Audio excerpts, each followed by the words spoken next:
The City of Freedom. So long as we can both share fond memories. It doesn't matter. Let the heart decide. She saw what eternity means in the eyes of the world. Hawkeye enters the fray! The competition is heating up. I'm honored to be here on Happy Lantern Ride!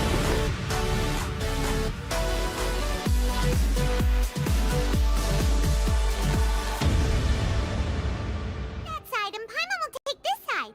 Check everything carefully. We'll find something for sure. Nothing at all. And Paimon can't even find snacks either. Whoa, really? What Paimon see? Vinier. Isn't that Vache's lover's name? Then you found her diary. Let's see. Aw, it's just a normal diary chronicling their love story. She was so sweet too. Oh, Paimon feels even worse for her now.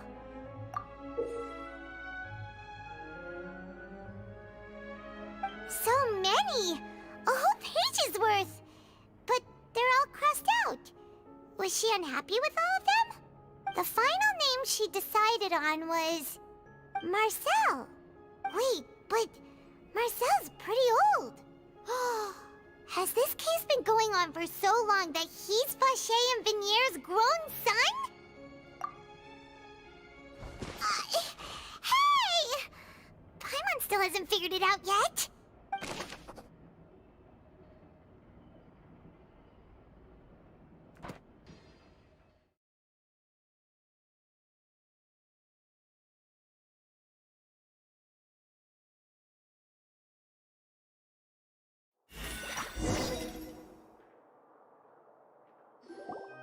And whose image do you see, Marcel? Is it a man named Vache? Oh, so you do know that name. I'm merely surprised you'd suddenly say the name of someone I've never even heard of. I was waiting for you to say that. Navia! We're back! As expected of my partner. I just knew you'd return in the nick of time. Just how often do you intend to flout the rules of this court? It's all right, Monsieur Neuvillette. Given their confidence, I expect they've found the crucial evidence.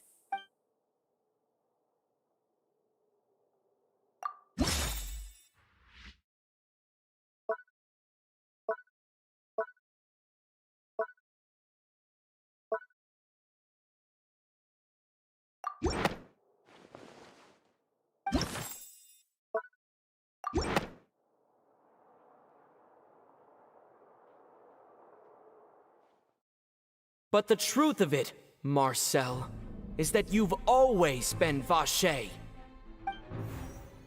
Huh? We've investigated your lair and we already know everything! After your lover, Vinier, was dissolved, you kept abducting young women to experiment on the hopes of bringing her back to you! You even created Marcel as a new identity and destroyed all records of your past as Vache! So that's it. Even the villains in opera performances rarely go that far. And with that, Marcel's motive has now been established. This information regarding your past also dismantles your prior timing defense. Well, Marcel, do you know where you went wrong? You fixated your gaze on the lover that passed away, instead of paying attention to the living people around you. So, you never noticed how we changed, or how we grew as individuals. You also never understood Boss's real expectations for his daughter. Or our determination to see things through. Your determination. Mr. Marcel, please speak up now if you would like to defend yourself. Otherwise, the trial will move on to the next stage. Do you really think I wanted to do any of this? Pay attention to you? What for? Have you ever paid attention to me? Ever empathized with my pain? Ever known how it feels to watch the love of your life dissolve right in front of your eyes? No one helped me. No one even believed me. All those decades ago, officers from the Maison Gardiennage were laughing at me. They said there's no way a human being can turn into water. So I must have gone mad from grief. Vignier's death was brushed away by all of you as if it didn't matter at all. Well, now you know, don't you? Ha! Well, it's too late now. All those who were dissolved are gone forever. You only have yourselves to blame. You set up this ornate opera house in pursuit of your so-called justice, your beloved drama, while turning a blind eye to the suffering of the people. Vignier is dead. We promised each other that we would always be together. Wherever she goes, I will follow. But I'm not from this blasted place, so I can't be dissolved, no matter what I do. Hey, is that water from the primordial sea that he's drinking? I can't dissolve! Can't dissolve! Can't dissolve! Do you all see? I can't go, I can't follow. So if I can't go where she is, what choice do I have but to try to bring her back? I did all of that, and in the end, that accursed Callus still got the better of me.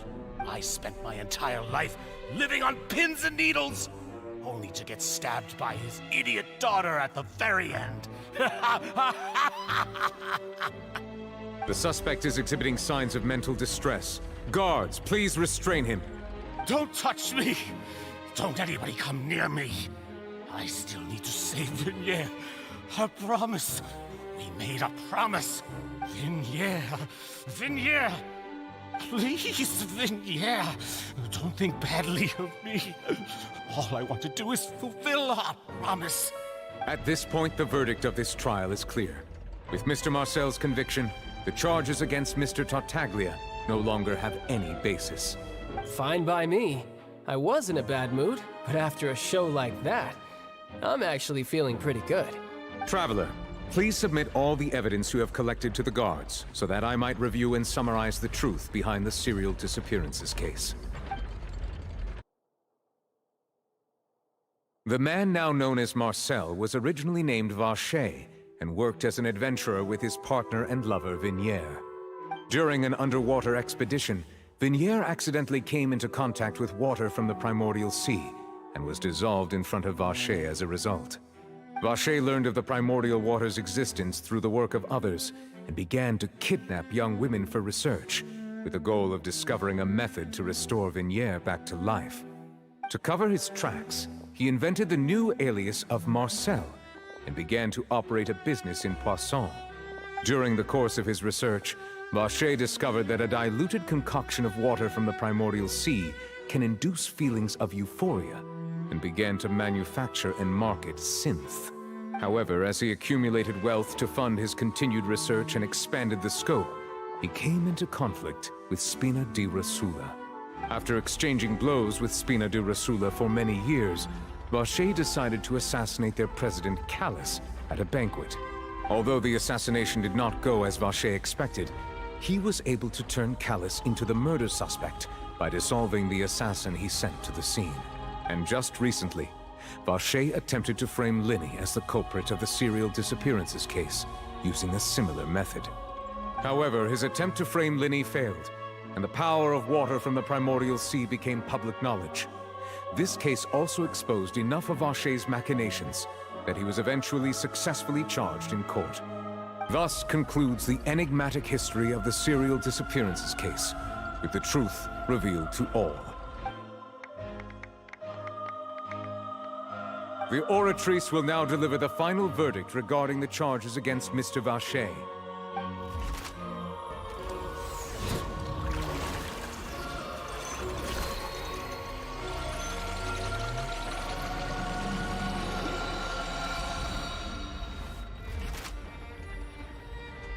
According to the judgment of the Oratrice Mécanique d'Analyse Cardinale, Mr. Vacher is guilty.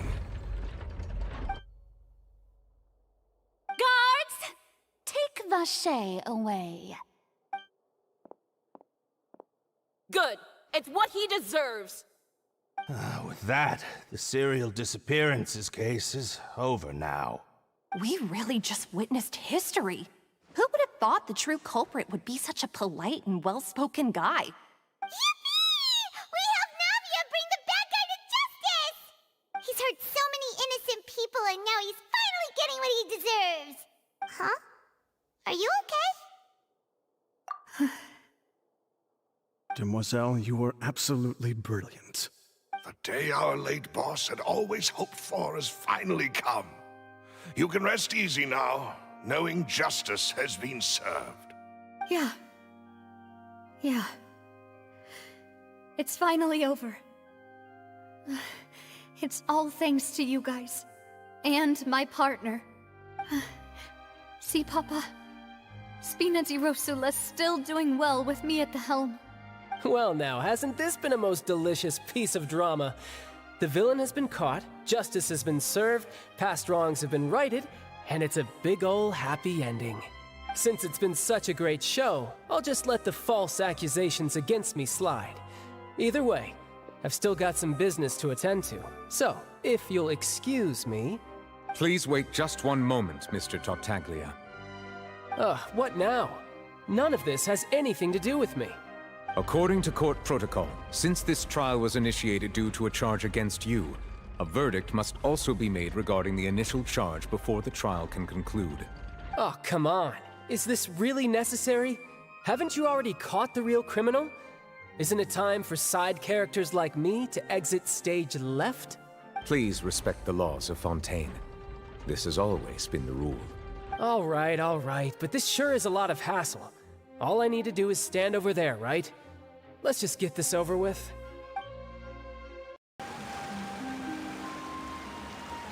Is this the place?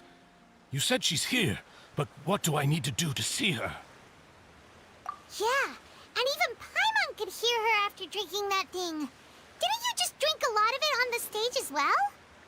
Oh, in that case... Vache! Ah! Yes, that's it! So you heard it too! Vinier, it's me! It's me, Vache! Vache? Vache? I'm here! Where are you, Vinier? I'm coming for you. I'm finally here for you. Hey, wait! Be careful! Hey, wait! Yeah, is that you? It's me, Vache! Vinier! Vache? Why did you come? Didn't I say? You don't need to look for me. You look a lot older than I remember. How long has it been? It's been more than 20 years. I've suffered for over 20 years since the day you left. All this time, only the thought of bringing you back has kept me alive. Nothing else mattered to me. I must be dreaming. Who would have thought I'd get the chance to tell you all of my feelings like this? Vinier, you are my everything. I really don't know how I could live without you. But Vache, if you ask me, this world would be better off without you. What are you saying? If not for you, I would have finished my law degree and probably become a top-tier attorney one day. If not for you, I would have continued to pursue my love of the arts, and my works would have been displayed in the Palais Mermonia itself. If not for you, I would at least have been able to take care of my mother. And she would not have grown old and died alone, with nothing but the tears on her cheeks. It's all because of your selfishness, Vache. It's all because of you. You... Wait, you are not Vinier. Who are you? You're right. I am not Vinier. I am the sacrifices. Every woman who died by your hand, as our bodies dissolved, our consciousnesses flowed back to the primordial sea. Our thoughts circulated endlessly within the primordial sea, and we were no longer individuals. But we became one, just as streams of water come together in the sea. I'm Cressy. I'm Lemony. I'm Azine. The only one I am not is Vignier. Why? But then, where is Vignier? She doesn't want to see you anymore. Every tendril of her consciousness is avoiding you. This is what you get for your selfishness. Your selfishness robbed us of our lives and our futures. You said time and time again that you'd do any and everything for her. But did you ever consider whether she'd want to see you do the things that you did? If she would despise you for what you became?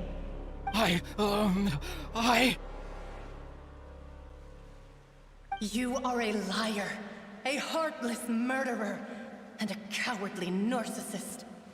The only thing you are not is Vignier's beloved. From the moment your first victim died and her consciousness merged with Vignier's, she has had nothing but pure hatred for you.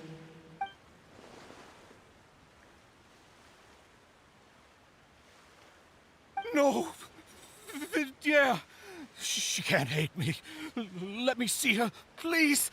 Have mercy. You still don't understand. When I said don't look for me, that came from the real Vignier. She really doesn't want to see you anymore. But on top of that, she also said that because it's her final drop of pity for you. She said that because she knew that if you did come here, we will show no mercy to you. Vache. Vache? Vache. Vache! Vache! Vache! Drown.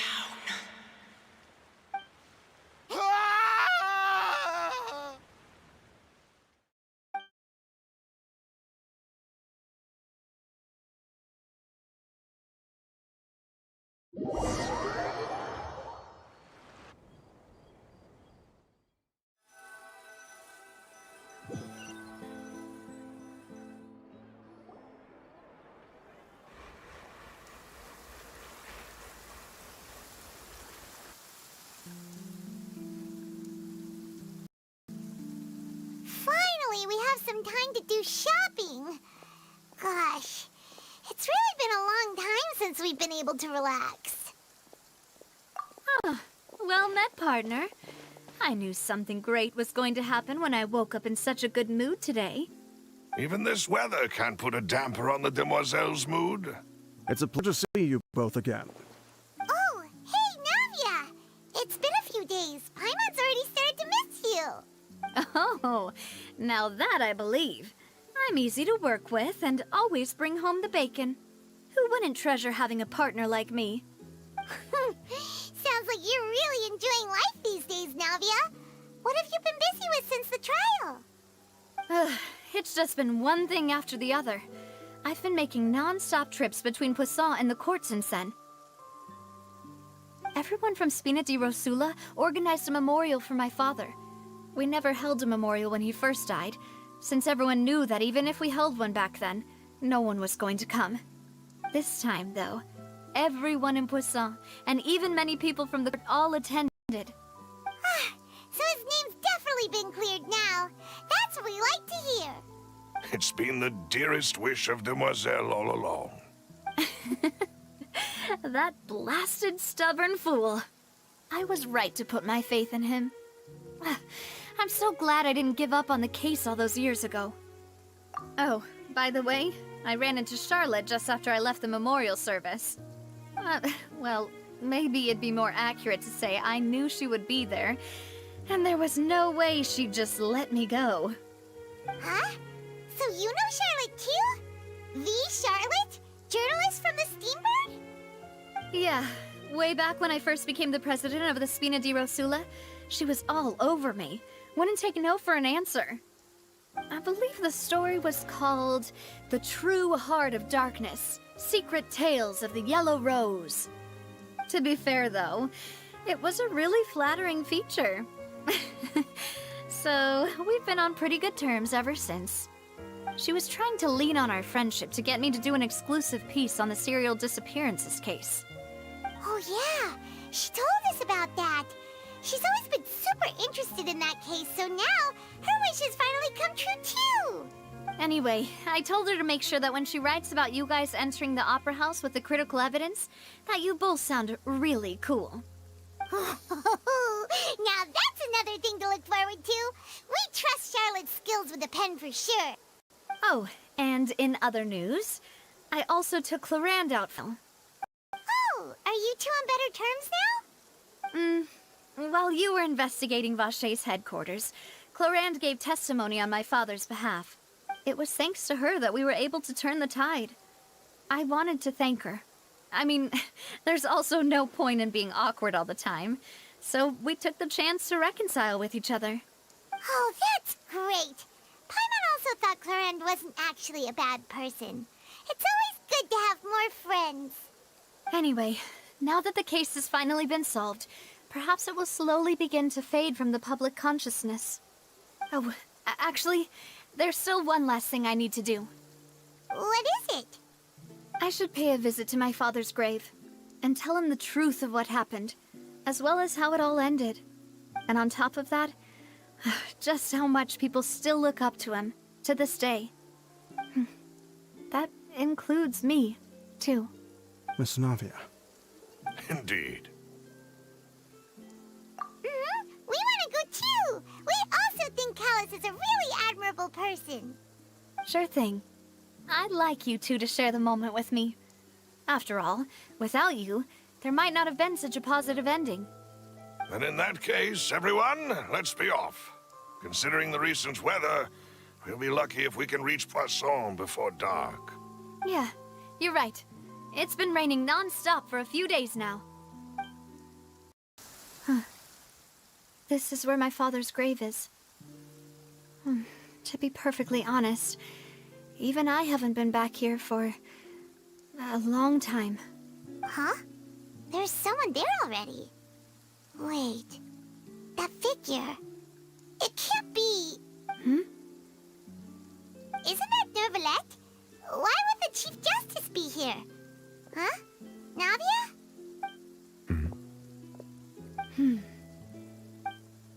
My apologies. I should have asked before coming to pay my respects. Don't say that. Sorry about that. Oh, I was trying to say there's no need for you to apologize. I wanted to show my father how much I've grown, but still, I doubt I've grown to the point that even the Chief Justice would feel compelled to apologize to me over and over. In that case, I will stop apologizing for now. You really could use some pointers on understanding human emotions, Monsieur Neuvillette. In any case, why did you come to Poisson? Well, ever since that day, I've been turning a question over and over in my head. Just what is justice anyway? There was once a time when I didn't want to believe that there could be anything more important to humans than life itself. Oh, rather than that, it's probably more truthful to say I didn't believe humans were capable of resisting the most basic instinct of living things.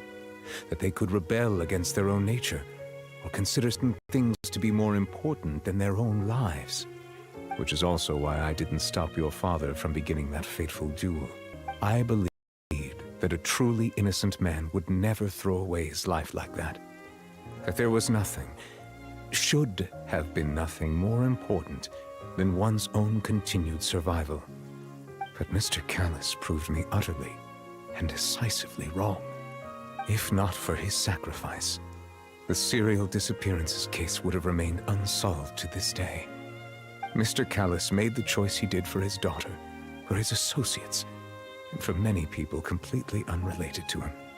And in the end, from a certain perspective, one could that he did it all for the sake of justice.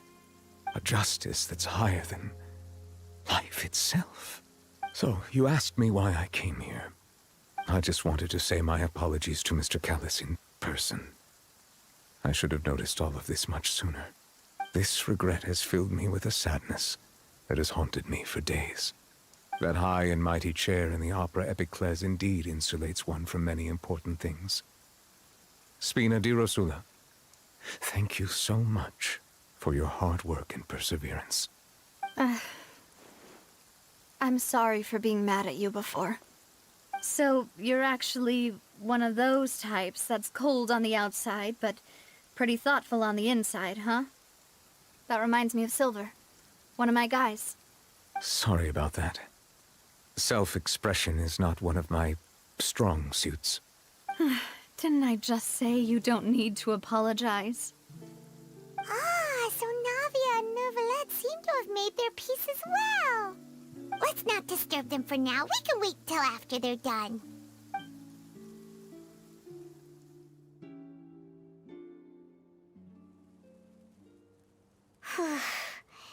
Paimon's never paid respects at someone's grave before. Did Paimon anything rude there? Huh? Oh, Paimon didn't know that was a thing. But Paimon doesn't know what she would do if she can't fly. Oh no. Paimon hopes Miss Navia won't be too mad. Anyway, Neuvillette is still standing around there. It's not often that we can catch him alone like this, so why don't we go talk to him for a bit? If we can't talk to Lady Farina, we can at least talk to him, right? Oh, it's you two. Did Miss Navia invite you to come pay your respects to her father? Mm-hmm. We ran into Navia on the streets today, so we just followed her here. I see. Then is there something that I can help you with? Well, it's pretty hard to run into you like this, since you're usually super busy. So we figured we could try to ask you a few questions, if that's okay. Please feel free. Though outsiders, you helped us solve one of the greatest mysteries in Fontaine, and it would be my pleasure to return the favor. Your sibling, another blonde-haired traveler. I'm sorry, but I've never seen anyone who matches that description. If she ever stepped foot in Fontaine, I'm sure she followed our laws to the letter, and had no reason to appear on the stage of the opera epiclese. Is there anything else you'd like to ask me about? My apologies. My investigation has still not reached its conclusion. However, I still believe the judgment of the Oratrice was not rendered arbitrarily. Huh? But you also said you thought he was innocent. For many years, I have been quite aware that the Oratrice does not simply mechanically repeat the verdict that I give on each case. As a divinely created mechanism, the people's unified faith in the concept of justice is integrated into it. Not only can it produce the incredible power of indemnitium, but it likely also possesses other traits, such as self-awareness. Which is all to say, I have been prepared for a situation like this for a long time. Huh. So when Lenny told us that he heard a human voice from the room where the Oratrice's core is stored... I was not aware such a thing had occurred. Perhaps that could serve to prove my conjecture. I will add that to the list of items to investigate. In any case, I am inclined to believe that the Oratrice does have a methodology all its own. We just do not have enough information. Based on Farina's reaction, I doubt even she had any idea what was going on. She managed to bluff her way through it, though, with her time-tested twin tricks of bravado and drama. While we do intend to get to the bottom of this, for now, we regret to say that the Fatui Harbinger will just have to bide his time in the fortress of Meripede. If we did incorrectly convict him of crimes he did not commit, we will most certainly compensate him to the fullest extent allowed by the law. If you ask Paimon, the only compensation he'll want is a no-holds-barred fight with you. Is there anything else you'd like to ask me about?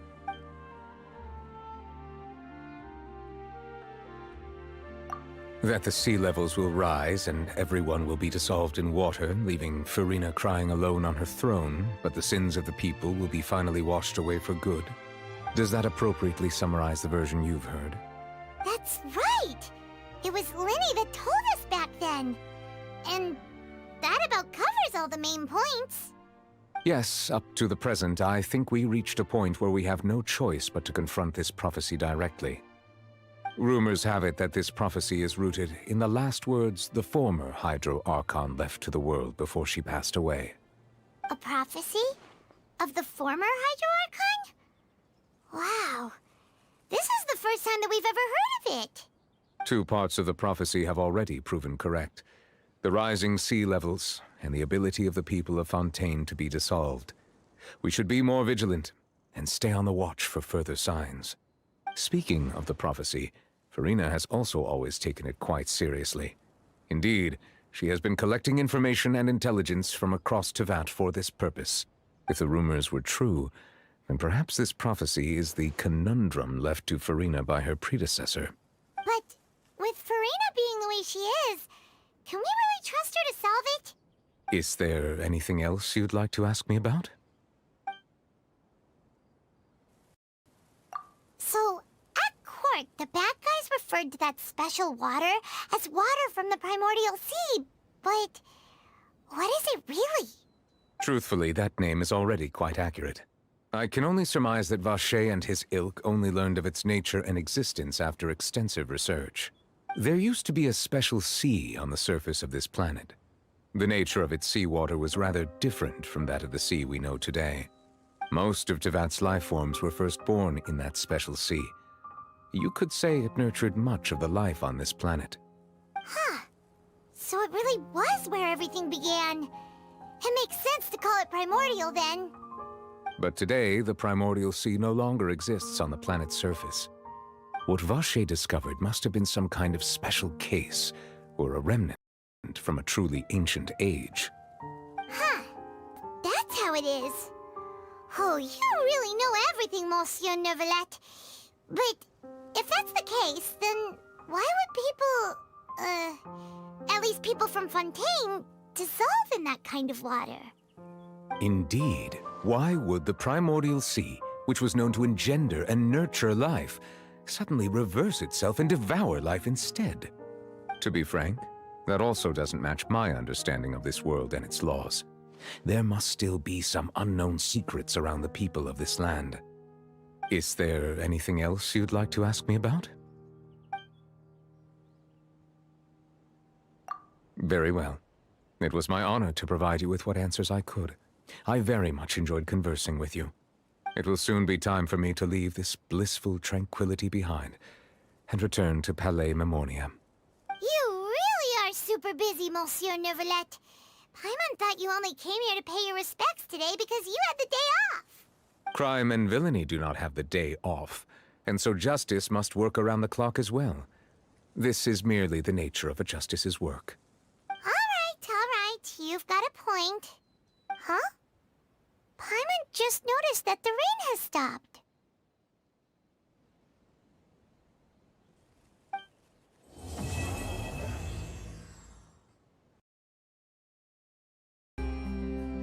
I see. So you believe that this warning letter was sent by the Phantom Weasel? Absolutely. I've said it before and I'll say it again. The Phantom Weasel never acts as you expect. He must have faked his own death 10 years ago using a body double. Now that he's back, I'm sure the guards who worked on his case back in the day are in for a headache, but turns out in the end, the one thing it won't be is boring. Couldn't agree more. As a journalist, I'm gonna get a lot of mileage out of this one. Thank you, sir, for your time. Now, whom should I interview next? Huh? Hey! What a coincidence! Fancy meeting you here. Perfect timing. So, the Phantom Weasel's latest warning letter. What are your thoughts? Yeah, this is the first time we're hearing of this one. Could you clue us in? Huh? Oh, sorry. Yes, this case is from a decade ago. I guess you wouldn't know about it. Well, not to worry. You're in good hands because I'm a professional. The story goes like this. 10 or so years ago, a phantom thief became active in the court of Fontaine. Known only as the Weasel. Nobody knew his true identity, and the authorities never managed to catch him. Wow, cool! He sounds like one of those mysterious night burglars that you read about in novels. Precisely. Well, except the part where they actually have a good reputation.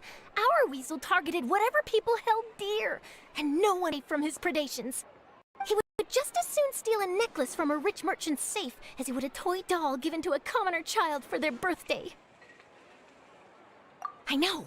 The phantom thieves you read about in novels rob the rich to pay the poor, but this guy did not discriminate. Unsurprisingly, this didn't work wonders for his public reputation. Every man and his dog wanted to see him behind bars. Yeesh. So, did they catch him? Not exactly. There's a good chance that the weasel would still be at large to this day if it hadn't been for an accident 10 years ago. A magician named Caesar fell to his death in a botched high-altitude escape performance. Police went through his personal effects. They found a hoard of stolen loot and gadgets used for criminal activities. And that was how the Phantom Weasel's identity was revealed to all. Sure enough, thefts in Fontaine went down after Caesar's death. But today, 10 years on, the notorious thief has once again issued one of his warning letters and pasted it on the gate of the Opera Epiclet, all to see. I had to squeeze through the crowd this morning to get a photo as soon as I heard. Here, it's this one.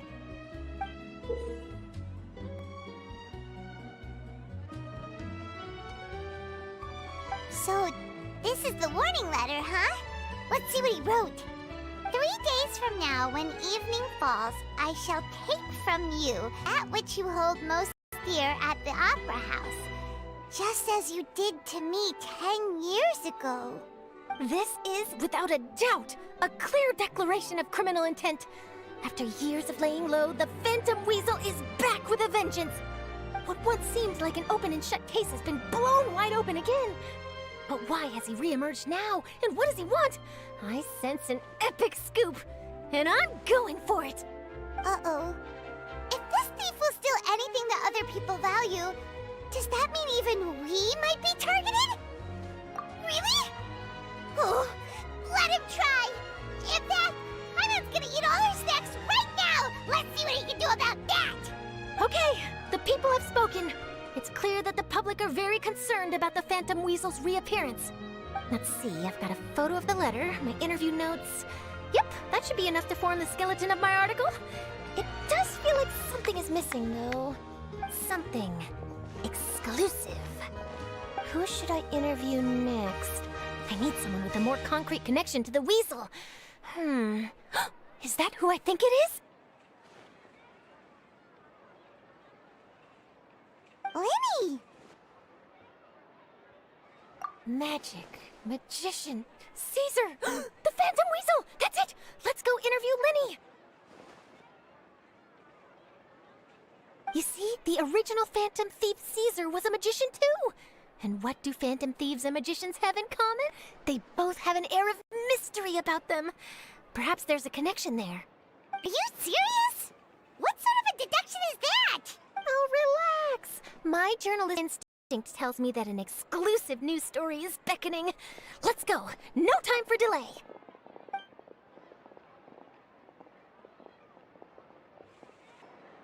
Wow, Mr. Magician! How did you know which card I picked? It's simple.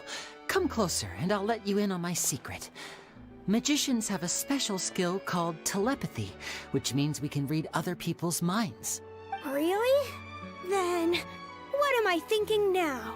Well, first you need to relax, because I can see that you're clenching your fist in your mind, as if to say, no, I mustn't let him guess it. Aww. And now you're getting a little flustered. You're trying to find a way to empty your mind, to think of nothing at all. But the more you try to hide a secret, the easier it'll come out. You snuck out from home today, didn't you? You told your family a little lie so you could come out and play. Now, that's not a good habit. You can tell? Oh boy, you really can read my mind. Of course. Oh, and that's the end of my performance. You should really be heading home. Remember to apologize to your family, all right? They must be worried about you. All right, got it. Bye, Mr. Magician.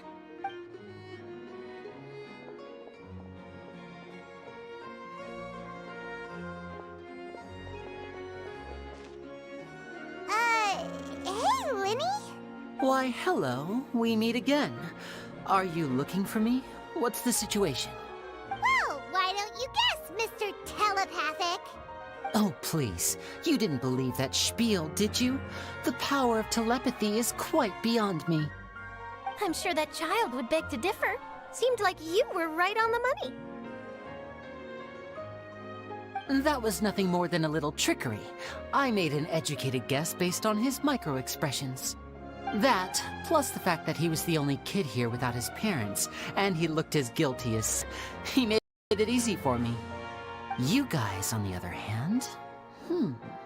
Let me guess. Don't tell me you're here for the Phantom Weasel, are you? Wow! Got it in one! Is this more of your trickery at work? Wait, really? No trickery this time. It was pure luck. His warning letter's been the talk of the town, so I figured that maybe you were asking around about that. Bingo! I plan on writing a column reporting on the latest news about the Phantom Weasel. So, Linny, what are your thoughts on this infamous thief's reappearance? To be honest, it makes me angry. Angry? Why? You read his letter, right? The Phantom Weasel claims he's planning something in 3 nights' time at the Opera House. That's the night I'll be performing there. Huh. What chances? Wait a minute, you don't think he's after you, do you? Well, if he is, then his warning is clearly a direct challenge to me personally. And if he's not, then it's still going to be a huge headache for me. The mere mention of the Weasel's name is enough to scare people off. So once the contents of that letter get out, barely anyone will be showing up to watch my show. But I've been preparing for this for a long time. I'm not about to let him ruin my big day. This leaves me with only one choice. I have to expose the Phantom Weasel's identity before the show begins. Really? So what you're saying is, we might get to see a live duel between a famous magician and an infamous thief? Wow, this has exclusive written all over it. To be honest, I'm not sure if I'll emerge the victor. The Phantom Weasel is a notorious crook, infamous for his inscrutable methods. You're being far too modest, Linny. I think your magic tricks are even more inscrutable than those of a thief. Thanks for the compliment, though I have to say, I don't care much for the comparison. A lot of people liken magicians to thieves because we both have the ability to make things disappear without the person noticing. But there's an important difference that these people overlook. Allow me to demonstrate with a quick magic trick. Here, I have a flower, just an ordinary flower that was picked not long ago. Watch it carefully now. 3, 2, 1. It's gone! That's the question. Where did it go? Therein lies the difference between us. Thieves make precious things disappear, but only magicians make them reappear. If I could now invite you all to check your clothes, there might be a surprise in there somewhere. A surprise? Let me see!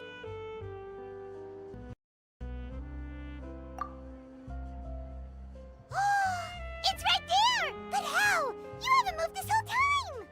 What an outstanding trick! Sorry, Linny, it seems that my previous praise was woefully inadequate.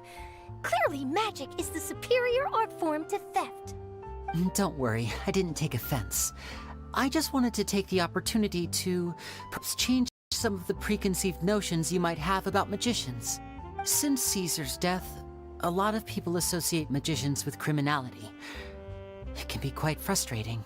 I can imagine. Coming back to your trick just now, might I presume that you are well versed in floral symbolism? For example, magicians often use rainbow roses in their flower-related performances to represent passion and encounters. But you used a Lumidu spell, which, if I'm not mistaken, allude to separations. I'm curious to know if there was any deeper meaning behind this choice? Impressive knowledge. It's no wonder you're such a successful journalist. But I'm afraid I don't know the first thing about floral symbolism. I'm just in the habit of using Lumidu spells in my magic. It sounds like something I should look into, though. I'll buy myself a copy of Fontaine's Floral Language Facts when I have some time. But it'll have to wait until this Phantom Weasel business is behind us. Well noted. In that case, this brings us to the end of our interview. I, for one, am looking forward to the final showdown between you and the thief. Please feel free to get in touch to update me on any further developments. Otherwise, I will of course see you at your show in 3 days' time, but let's hope the Phantom Weasel is caught by then. If there's nothing else, I'll be off. You've given me lots to work with here, and I've got no time to lose if I want to write that exclusive piece. I'll see you all later!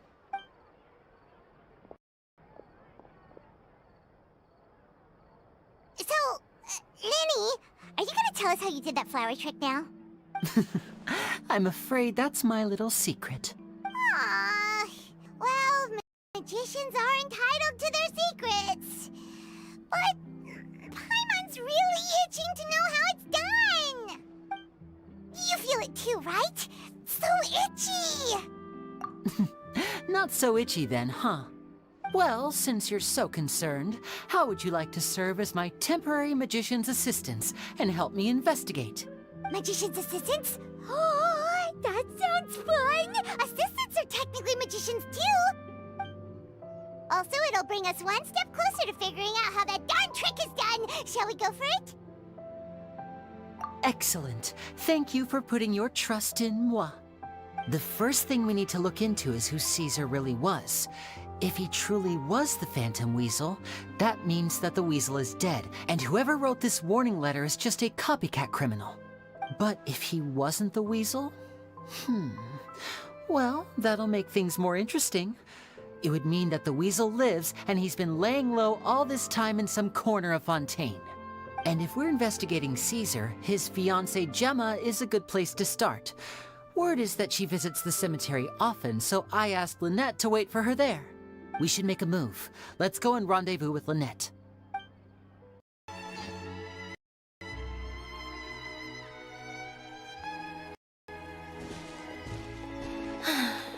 You took your time. Sorry, I bumped Traveler and Charlotte en route, and we ended up chatting for a while. It's been a while, Lynette. We're working as Lenny's temporary assistants in the investigation of the Phantom Weasel. Thank you. It's good to have you helping. So, what's the situation? Have you seen Gemma? Nope. I've been here a while, and she still hasn't shown up. How bizarre. Maybe it was bad intel. Well, we won't get anywhere by standing around waiting. Traveler, Paimon, let's go ask around. Excuse me, good sir. Do you by any chance know a Gemma? Gemma? You mean Caesar's fiancée? Sure I do. What's this about? I'm just trying to get a hold of her because I need her help with something. I heard she comes here a lot? Yeah, she does. Poor thing. It's no secret why either. She's heartsick. Ever since Caesar passed away, she's been coming here once every week to clean his grave. Often she just sits there in front of his headstone, lost in thought. Sometimes she talks to herself. I asked her what she was doing once. She said she wanted to speak to him again. She knows he's gone and can't hear her from the grave, but she just likes to spend time there, telling her fiancé all about how her life is going. And she's been doing this ever since Caesar passed away? Oh, so 10 years. Wow. Their love must have been really strong. I'll bet. Caesar's reputation fell apart after his identity was revealed, so no one else visits his grave. Gemma's the only one who still thinks about him after all these years. I don't know if the mind lives on in the waters after death, but if it does, I'm sure Caesar must be grateful to have someone who remembers him fondly. If I'm honest, I think this is all so unfair to poor Gemma. Her fiancé was a low-life crook. He doesn't deserve someone like her. Anyway, all of that said, she's running later than usual today. Normally, she'd be sitting in front of his grave by now. I wonder if she's okay. Well, that's everything I know, I'm afraid. You might have more luck asking some other people. All right, well, thanks for sharing all of this with us. We'll keep asking around. You're welcome. I just hope she'll be able to move on one day. Did you hear the news? They're saying the Phantom Weasel's back. You're kidding. Wait, isn't he dead? I don't know anymore. All sorts of news flying around nowadays. I can never tell what's true and what isn't. But what, just hypothetically, I mean, what if this weasel's the real deal and Caesar was framed? Called it. Seriously, 10 years ago, on the day it all went down, I said to myself, you know what? This guy's been set. The Caesar I knew was a good guy. He gave balloons to children on the street, for Pete's sake. What, are we supposed to believe that he was a balloon thief or something? Give me a break. Oh, please. Weren't you the one cursing his name to high when the police announced the news? You were all, oh, that ghastly son of a... you think you know a guy, or words to that effect. Wait, did I say that? I don't seem to recall. Hello there. Sorry for disturbing you, but I couldn't help but notice you were discussing the Phantom Weasel. We're actually quite interested in this topic as well, but we're struggling to get to the bottom of it. Do you think you could spare a moment to tell us a little bit about Caesar? You've come to the right people. Yep, I was there. Back when Caesar used magic tricks on the street. He was a great magician. The best trick I ever saw him do was pop a transparent balloon, only for a whole bunch of doves to fly out from the inside. I was right up close and didn't blink or look away once. But for the life of me, I still don't have the faintest clue how he pulled it off. Really incredible stuff. I saw him perform too. He always used to bring some gifts along for the kids who came to watch his show, and he'd hand them out after he was done. Sometimes he even got the kids to write their wishes down, and then he'd make the items on the wish list appear in his next show. Huh. He doesn't sound like such a bad guy. But after he died, there were also rumors that he used the wish list to find out what was precious to people, with the intent to steal it later. As I'm sure you know, the Phantom Weasel would steal just about anything from anyone. Whatever the case, now that the Weasel is back, Caesar's become a hot topic once more. I bet Gemma must be pleased. If Caesar's name gets cleared, maybe it'll finally give her some solace after all this time. Oh, speak of the devil. That's her over there. If you've got any more questions about Caesar, she's definitely the one to ask. So that's Gemma. Is it just Paimon, or does it look like something's wrong? Wait, it looks like she's injured. Come on, let's see if she's okay.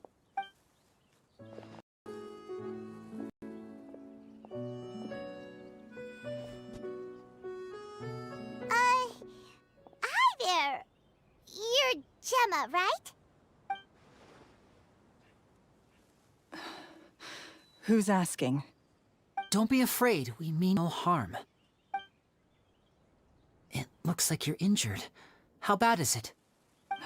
Thanks for your concern, but you didn't answer my question. Who are you, and what do you want with me? My name is Linny, and this is my sister Lynette. My name's Paimon, and this here's the Traveler. We're investigating the Phantom Weasel. The Weasel posted a warning letter this morning. If he still lives, that means that Caesar was falsely accused. You knew Caesar better than anyone else. So if you're willing, we'd love to hear what you think about all this. I promise you can trust us. We won't hurt you. In fact, we'll do all we can to keep you safe. I never believed that he was the Weasel. Oh, I suspected as much.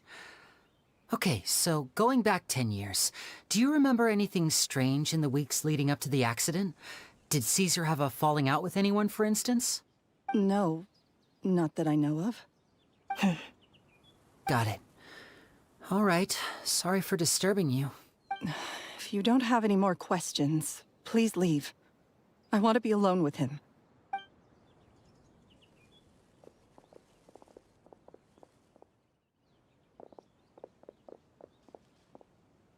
Judging by the look on her face, there's definitely something fishy about her.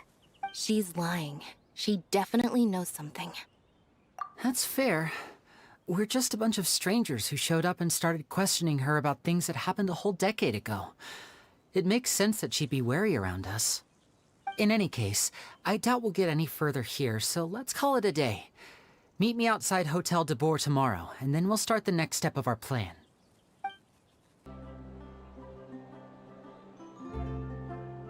Over here.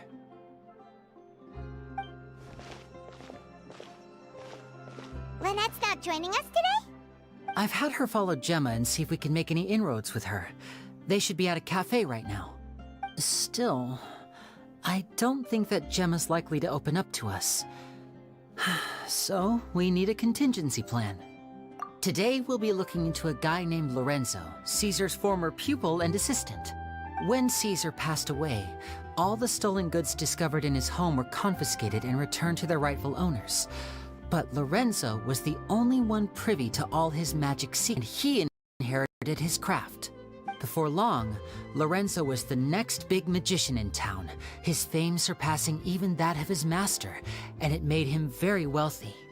He's since left the magic scene though, and these days, he's a wealthy businessman with his fingers in a lot of different pies. I had to pull a lot of strings, but I managed to get him to agree to a couple of drinks with me. Be warned though, I hear he's got a hair-triggered temper. We'd best be careful.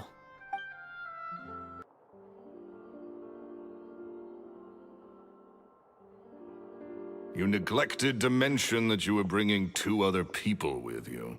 My apologies. These 2 are my assistants. When they heard that I was meeting with the former magic maestro himself, they begged and pleaded with me to bring them along.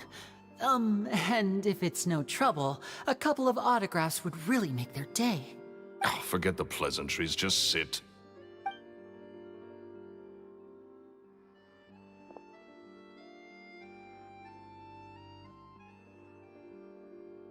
Get a load of this guy. Forget the pleasantries, he says, but he looks pretty happy about Lenny stroking his ego. I only agreed to meet since we're both magicians. Do me a favor and cut to the chase. I have more important things to do than drinking. Much obliged, sir. As it happens, the matter I want to address is also related to magic. Yesterday morning, a warning letter from the Phantom Weasel appeared on the entrance to the Opera House. He claims to be planning something for the same evening that I'm scheduled to do a magic show there. As such, I believe that I may well be his target. I have to get to the bottom of this to ensure that my show can go ahead as planned. Naturally, any investigation into the Weasel starts with a few questions of Caesar, who... What is there to investigate? Caesar was the Weasel and he's been dead for 10 years. So what if some sick creep thought it'd be funny to write a warning letter? It changes nothing. Are you trying to tell me you actually bought it? Please, sir, no need to get so worked up. I do concede that a copycat is but one possibility. Possibility? It's a fact, Lenny. Look, my patience is limited, so listen carefully while I'm still willing to put up with you. The Weasel is dead. Period. Everyone knows that, so do yourself a favor and quit this investigation. It'll lead you nowhere. Look, if this affects your magic show in any way, I will personally compensate you for any losses. Oh, sir, I'm honored, really. But this isn't about finances for me. My pride as a magician is what's at stake here, Lorenzo. Copycat or not, this person has thrown me the gauntlet, and I must meet their challenge head-on. Your pride? Don't mince words with me, boy. Just tell me, what exactly are you seeking to do? I want to find out the Phantom Weasel's true identity. I have to know for myself what really happened 10 years ago.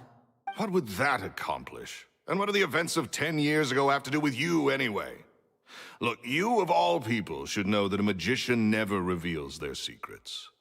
And in any case, dead men don't talk. So if you really care about your magician's pride, then you'll forget about Caesar and move on. Uh-oh. This is getting awkward. Lorenzo? Is that? Oh, it is you! I know that big, booming voice anywhere. What's up, my man? Want to grab a drink with me? Another day, I'm busy. Oh, come on. You can't be all business all the time. You know what they say? Live fast, die young. You gotta learn how to kick back and relax once in a while. If I wanted your life advice, I'd ask for it. Now get out of my face and go be drunk somewhere else. Sorry, my good sir. I don't believe I've had the pleasure. Oh, hey! Edmondo. He and I are business pals. We worked together a bunch of times. This is your first time meeting him? Oh, he's always like this. Foul-mouthed and hard-nosed. Never heard a kind word out of this guy the whole time I've known him. And he wonders why he can't get a girlfriend, despite being, what, pushing 40, 30, something? Anyway, point is, a lot older than when he first got rejected by the girl he's into. And he's still into, from what I hear. Shut up and get out of my face. Another word out of you and you can forget about doing business with me ever again. Do I make myself clear? Sorry, I may have had a little too much to drink. All right, I'm gonna leave. Don't work too hard.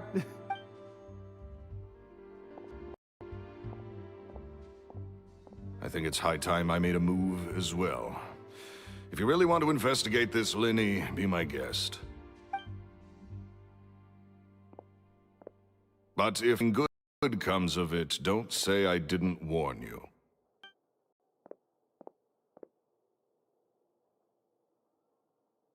Well, that fell to pieces in a spectacular fashion. Any thoughts?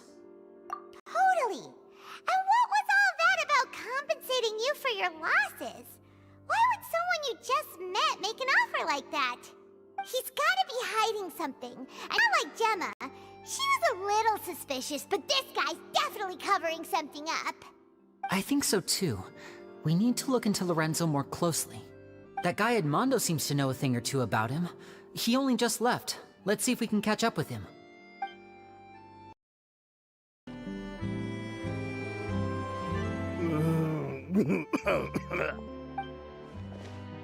You okay there?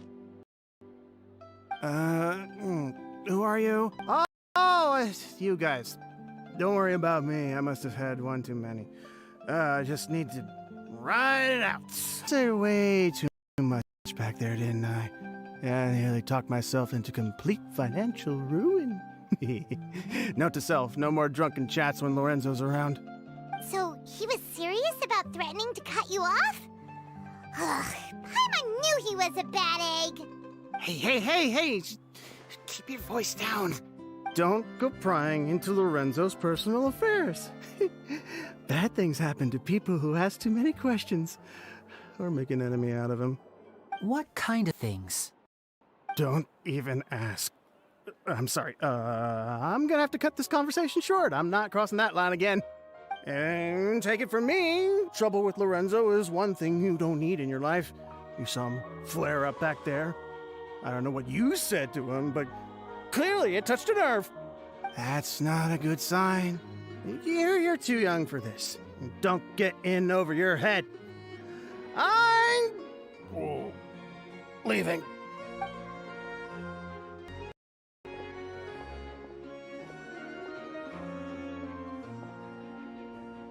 And there he goes. What do we now, Linny? Shh! I think we're being watched. Someone was listening in to our whole conversation. Don't say anything and don't look back. Any altercation in the city will attract the guards. We'd better take this elsewhere.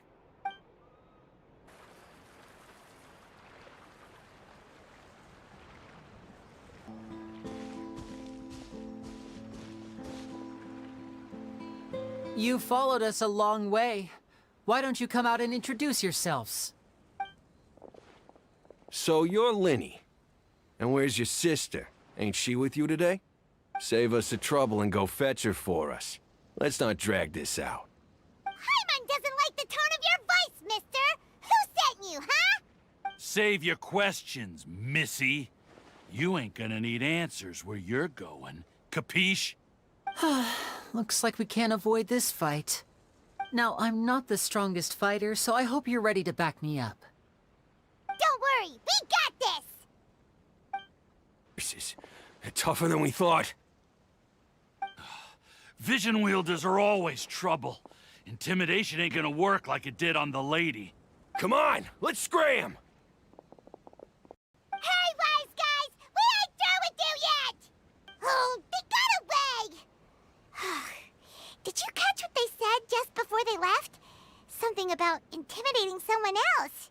Sounds like they just wanted to rough us up as a scare tactic, and they've already done it to someone else, but who? You're right. She was injured when we saw her yesterday, and she acted like she had something to hide. Maybe she was too scared to tell us the truth because those guys had threatened her. Well, if that's the case, she should be more willing to open up to us once she learns that those thugs won't be bothering her anymore. Let's head back to the cafe and see if we can get any information from her.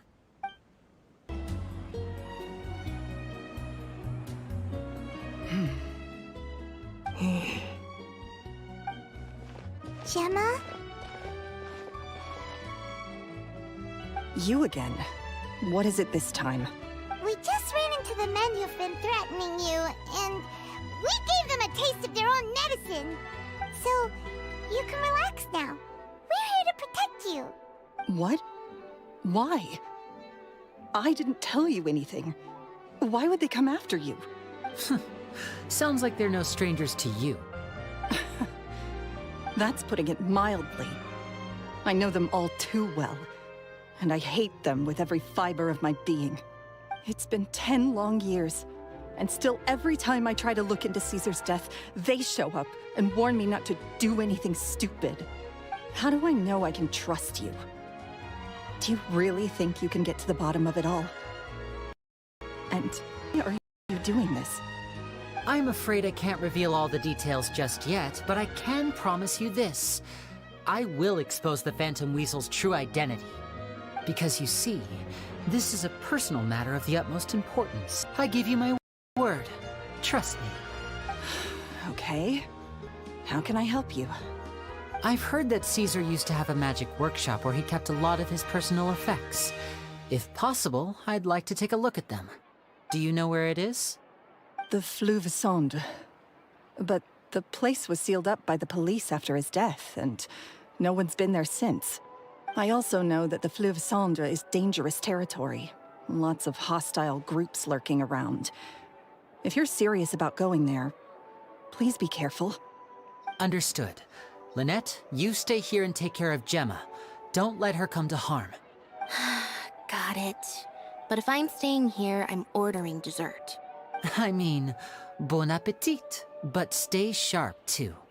They're likely to come for you while I'm away. Okay. All right. Power saving mode off. I'll start taking this more seriously now. Gemma gave us the right location, then the workshop should be right nearby. Huh. Looks like these boxes are blocking the entrance. Let's shift them away first.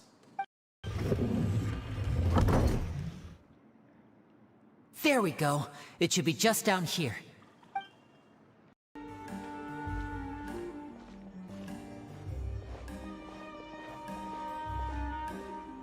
That's weird. Have we reached the end already? There's nothing here. Maybe this was a wasted trip. This place seems a little too ordinary for a magician's workshop. There's a distinct lack of mystery. We've triggered quite a few devices on the way here. I'm starting to wonder whether Caesar built this whole place as one big, elaborate magic contraption. If so, then there must be more to this place than meets the eye. Maybe a hidden room somewhere. Aha! If I just move this book, then hopefully... and... presto! A secret passageway! How did you know? I'm a magician too, and apparently great minds really do think alike. Looks pretty big inside. Let's head in and take a look around.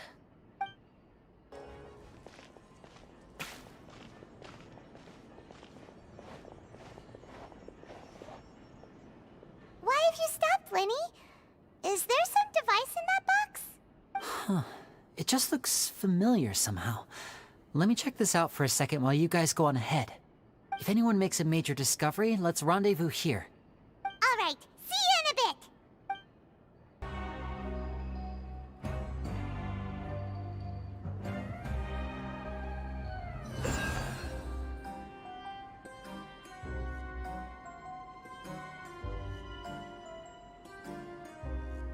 looks thick as a brick!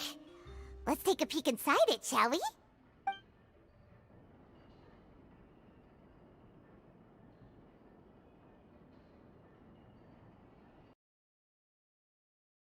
Two magic geniuses with a father and a mission, huh?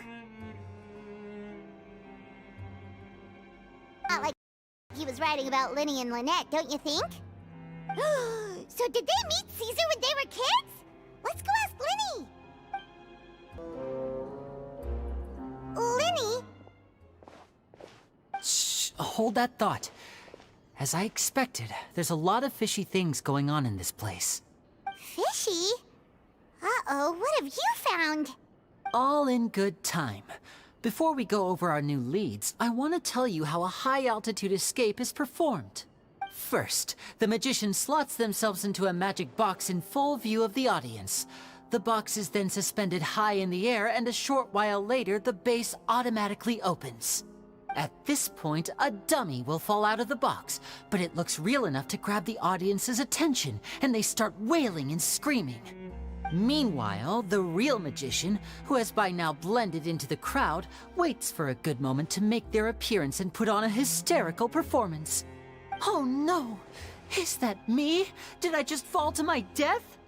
Very vivid description. Paimon can really picture it. And then what? The audience's gaze then turns to the magician, and by the time they realize what's happened, the dummy has vanished, as if everything that just happened was some sort of shared illusion. Of course, that's just how I think the process should work, theoretically speaking. The inventor of this trick never performed it successfully. When the box opened, Caesar was the one who fell out, and not the dummy. He fell right to the ground from the highest point of the opera house. No one could hope to survive that fall, not without a vision at least. And no one else has ever attempted this trick since. My understanding of how it works is just based on what I could gather from his notes and the relevant gadgets here in his workshop. So Caesar's famous high-altitude escape has never been done, huh?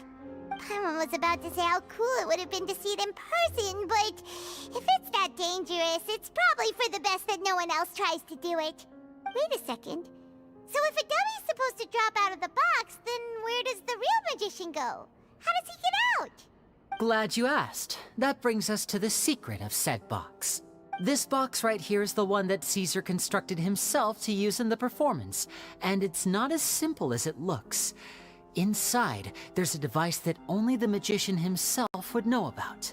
Once the magician's inside, and the box is lifted up into the air, the audience's view of the box is fixed at a certain angle. From where they're standing, they have a clear view of the front, sides, and bottom, but the back and the top are now no longer visible. At this point, the magician presses a button inside the box, opening a secret door out of view. He then escapes through this trapdoor onto the opera house roof, waits for the dummy to fall and distract the audience, and quietly returns to ground level. That's way simpler than Paimon imagined. Even Paimon could probably do it. Well, there's a little more to it than that, of course. The hardest part of this trick is controlling the audience's mood and reactions. That takes an exceptional degree of showmanship. There's the falling dummy, the miraculous reappearance, the pompous performing. Maybe the magician would even have themselves tied up before it begins to strengthen the impression that there's no escape. Many days and nights of careful research and thinking practice would have gone into this, all culminating in a performance just a few minutes long, but one that still managed to transform the shock and grief of a tragic accident to the joy and laughter of a mesmerizing magic trick. Caesar was a highly accomplished magician,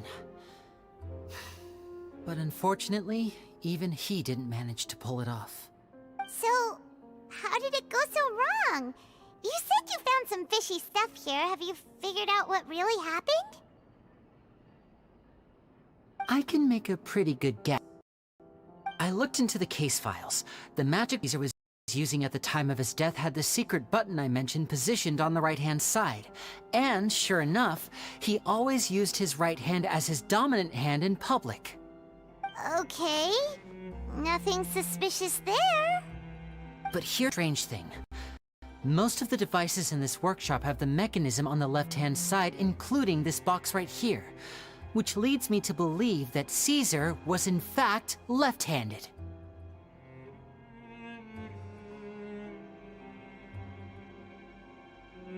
Because a magician can't afford to have their most basic habits stand out too much. People naturally focus their attention on the most important details of the task or situation at hand. But a magician needs to be able to redirect an audience's attention so as to avoid arousing their suspicion. The essence of magic is getting people to believe a lie. If even the truth raises eyebrows, the falsehoods become all the more difficult to mask. And so, Caesar trained himself to use his right hand to align with his audience's expectations. Great magic always requires sacrifices. But in his most stressful and nerve-wracking moments, and when no one was watching, reflex would kick in and use his left hand. That's why he set his gadgets with the mechanism on his left. Exactly. I think that's likely what happened. Caesar would have been under a lot of time pressure during the escape. He'd have had mere seconds to open the hidden compartment, retrieve the dummy, then open the secret door and make a swift escape. But I'm sure he was confident. He would have rehearsed countless times to the point where it was second nature. He'd barely need to think about what he was doing because muscle memory would guide him through. So he opened the compartment, took out the dummy, checked everything was in order, and then went to leave. With his left hand, he reached for the button, and suddenly, his heart skipped a beat. It wasn't there. Much like when you reach for your keys but find your pocket empty, his mind needed a moment to process what was going on. Instinctively, his left hand would keep feeling around for the missing button, maybe for another second or two, until the bottom of the box gave way. With the stakes being as high as they were, just a 2-second delay cost him everything. The authorities would find nothing suspicious and conclude that his death was due to his own error. When in reality, someone switched the box in, and they did it to murder him. But how would they be able to make the switch noticed? That would be difficult to pull off, no? It would have to have been someone who knew that he was left-handed, and who could move his props around without arousing suspicion. Someone who was always by his side. Isn't that right, Lorenzo? You just couldn't let sleeping dogs lie, could you? There's not a lot of people who'd go to all this trouble for some magician who died 10 years ago. I didn't want to have to do this, you know. Silencing you the hard way just creates more problems for me to deal with. But I gave you your chance. I hoped you'd do what's good for you and back off like the lady, but you disappoint me. You mean Gemma? So you are the one who's been threatening her! Yes, although however stubborn she might be, she was never much of a liability. But you people, you never even knew him, but for some reason you just wouldn't drop it. Which is why you can't leave this place alive. Take them out, and make it quick. Do your worst!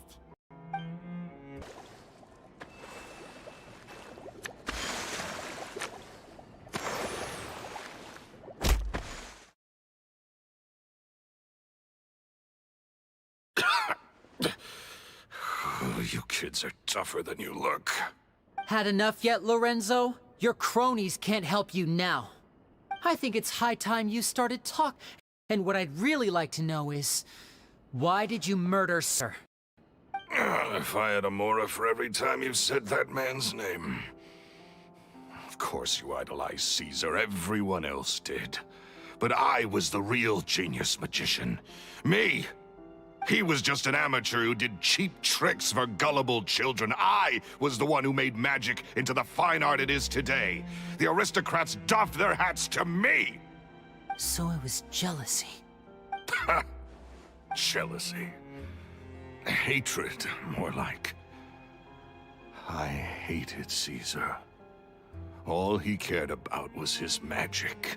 He lived and breathed it.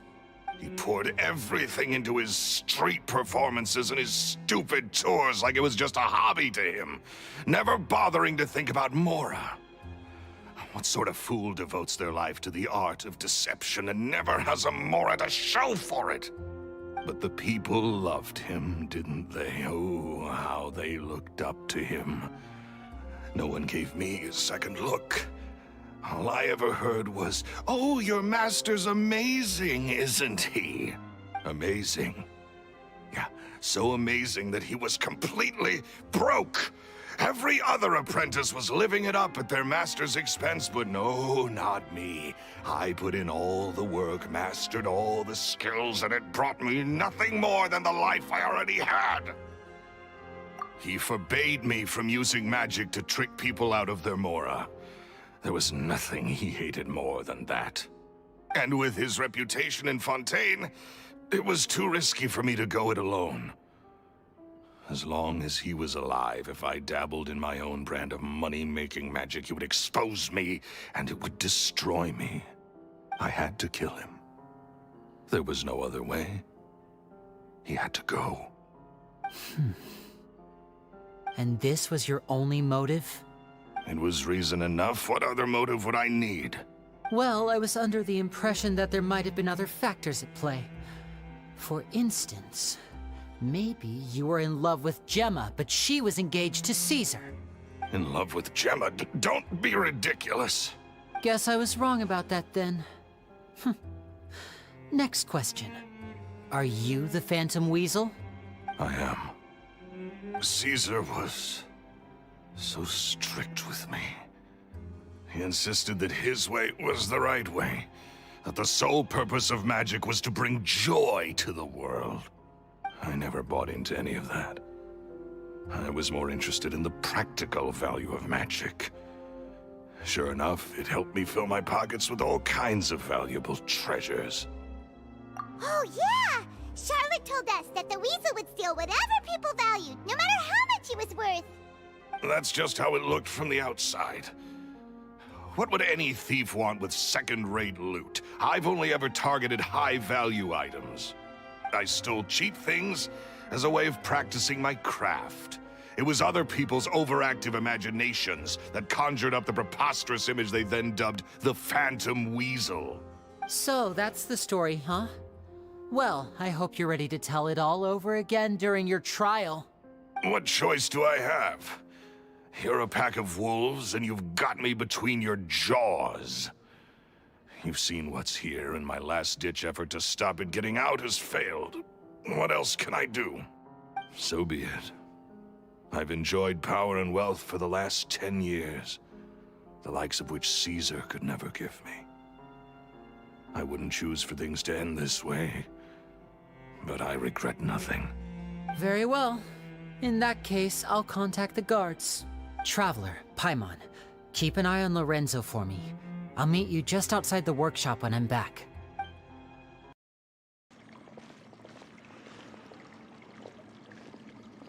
Lily has told me the whole story. Lorenzo, do you confess to the murder of Caesar and to framing him for the Phantom Weasel's crimes? Look who's finally developed a conscience. What kind of disciple murders their own master? I hope it was worth it, because they'll be hell to pay.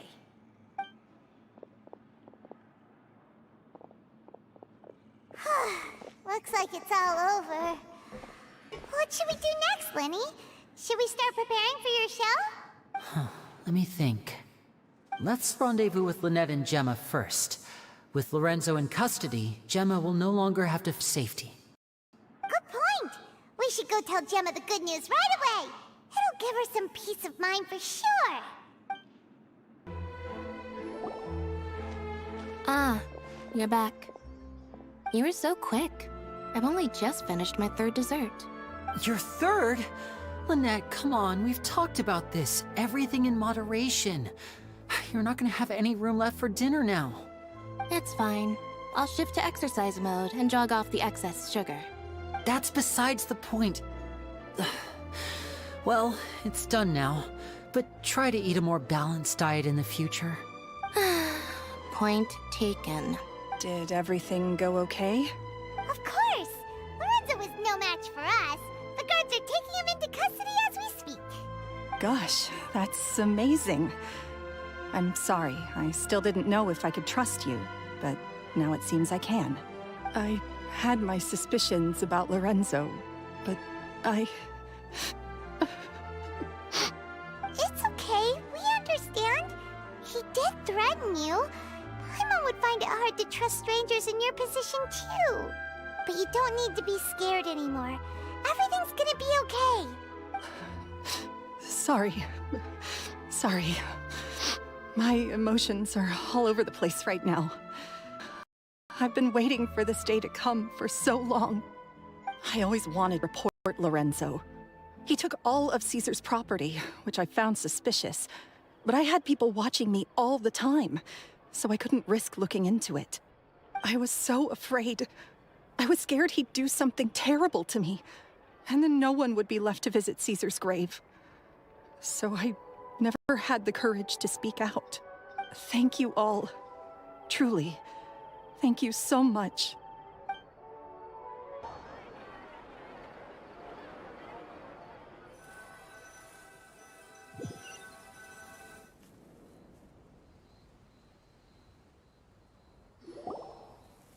Thank you all for clearing Caesar's name.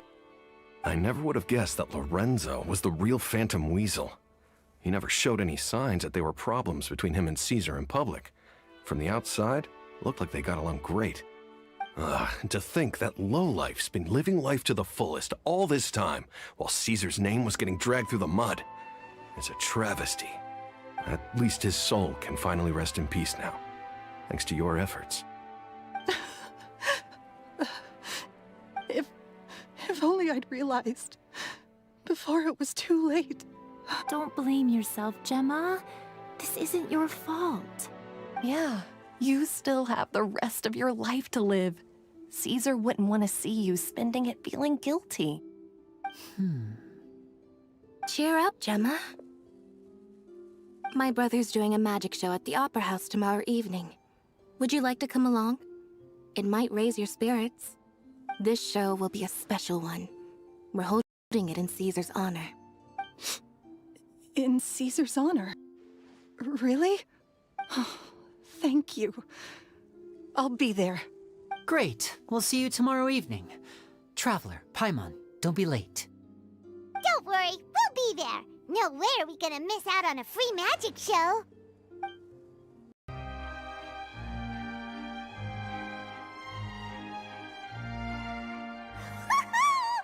Paimon's excited to see another of Linny's magic shows! Wait. Lynette, shouldn't you be on stage by now? Not this time. My brother's going solo today. So, I'll be watching with you. Good evening, ladies and gentlemen. I hope everybody's ready because the show is about to begin. The great magician Linny has prepared a spectacular show for us all tonight, concluding with an all-new grand finale that no audience has ever seen before. Wow! A new trick! Thank you all so much for coming. Now, prepare to join me on a journey through the mystical and miraculous.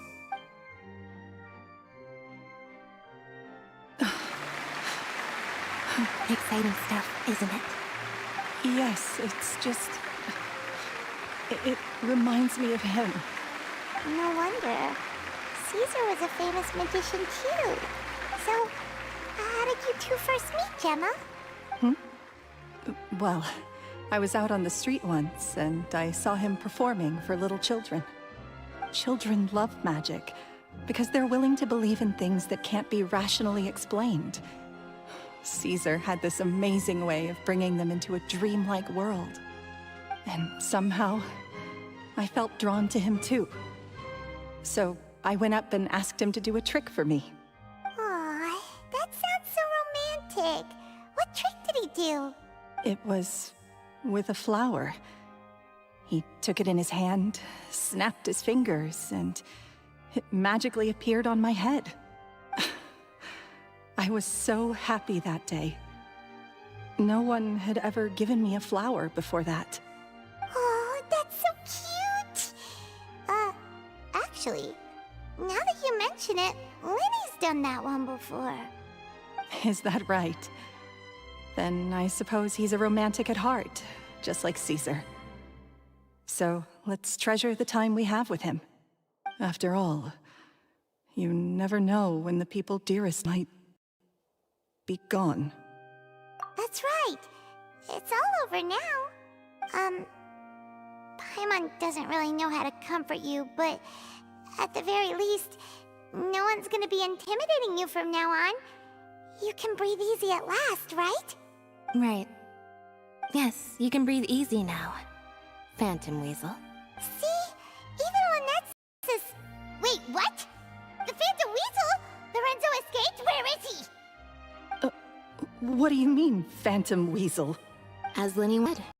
A performer's job is to commit fully to their role and put on a flawless performance for their audience. But once the box is empty and the curtain falls, it's time to end the show. The spotlight is no place for someone with no more cards up their sleeve. It's been 10 years, Gemma. Aren't you tired of the grieving widow act? I think it's time to put an end to it. What are you talking about? Paimon doesn't like this riddle. Traveler, Paimon doesn't like where this is going. Come on, say some... Ladies and gentlemen, I hope you're all enjoying the performance so far. There will now be a brief intermission, after which Linny will perform the most electrifying act of tonight's show, the one we've all been waiting for. The final performance will take place outside of the Opera House, so please make your way outside in a calm and orderly fashion.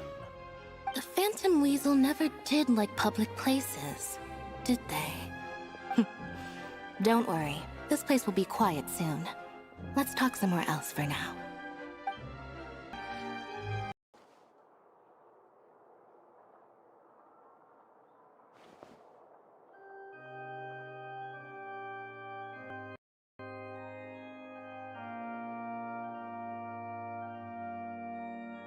Dear me, this is awkward, isn't it?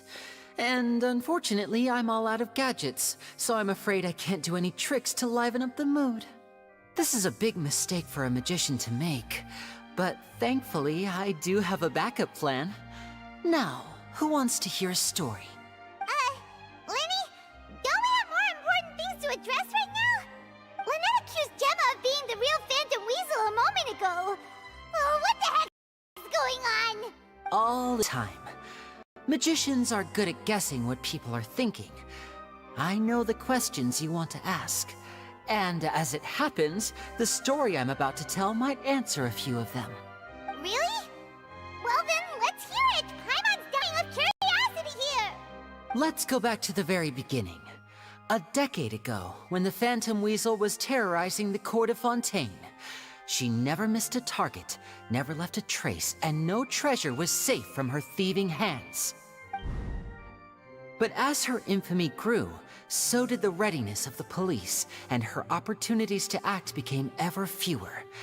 Every day, she ran the risk of being exposed for who she was. Of course, she could not simply take this lying down, and before long, she found her ticket to freedom. She would create a scapegoat, a false weasel to close the chapter on her behalf. After weighing her options, she set her sights on a renowned magician, Caesar. After all, magic and theft shared enough similarities for people to buy the story when the truth came out. So then what? Being the master deceiver she was, the weasel easily earned Caesar's trust. Now, all that remained was to frame him for her countless crimes. But as she was considering how to make her move, she noticed Caesar's aggrieved pupil, and a new thought entered her mind. Maybe I don't need to get my hands dirty after all. At her encouragement, Lorenzo tampered with Caesar's magic box, causing him to fall to his death. Afterwards, Lorenzo seized his master's property, and the weasel set about tarnishing Caesar's reputation. Two co-conspirators committed the perfect crime.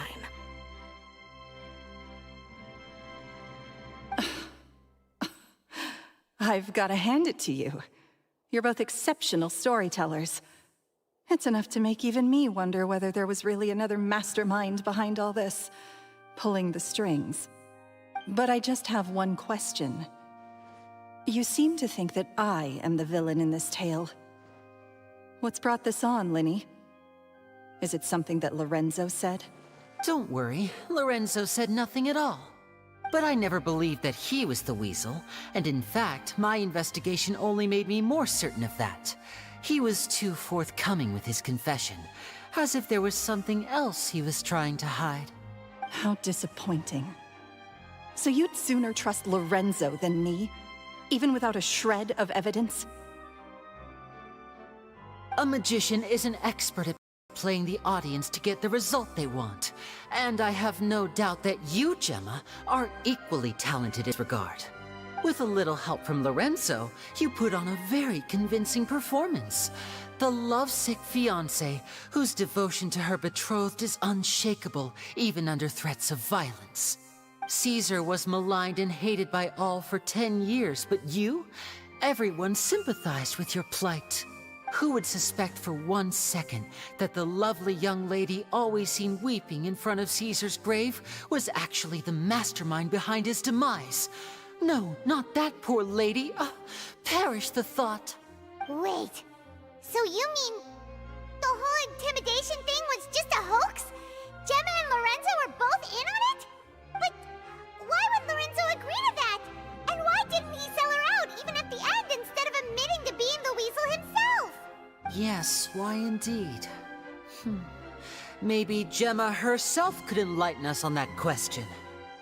Well, Linny, if you're so confident in your version of events, then I think the answer should be obvious. Having killed Caesar with his own hands, Lorenzo was plagued by overwhelming guilt. Revealing the Phantom Weasel's true identity would serve no purpose. But if the Weasel remained free, then she could take care of Lorenzo's loved ones.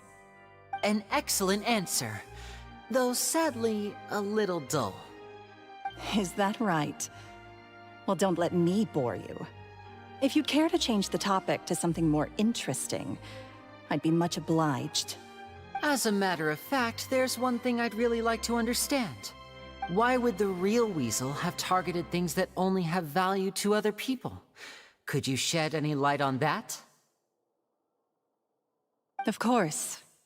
After all, we're just telling stories here, aren't we? If I had to guess, I would say that the real Weasel must have had a terrible childhood. Left to fend for herself after her parents died young. Betrayed, scorned, beaten. She'd scrounge waste paper from garbage bins to draw on, using twigs and dirt for lack of ink and pen. She'd sew ugly ragdolls from whatever scrap material she could get her hands on. This was her only source of happiness in life. But it was all she needed, and she was content. And the world decided that even this was too good for her. Once again, she was betrayed. And this time, everything was taken from her. She felt like life was a miry pit that dragged her further down the more she struggled to escape. At that tender age, she should have been happy. Instead, she stood in the shadows and watched with envy as all good things in the world passed her by. This was a fate too cruel to bear. Her pain became a breeding ground for dark thoughts. Thoughts which festered and grew into a twisted solution to her troubles. I detest the happiness of others, in all its forms alike. I will rob them of everything they hold to be good and true, and it will fill the void in my soul. That's some pretty heavy stuff. Now it all makes sense. Does this story satisfy you, Linny? Yes, it is quite to my tastes. Thank you for helping to clear up my confusion. Huh.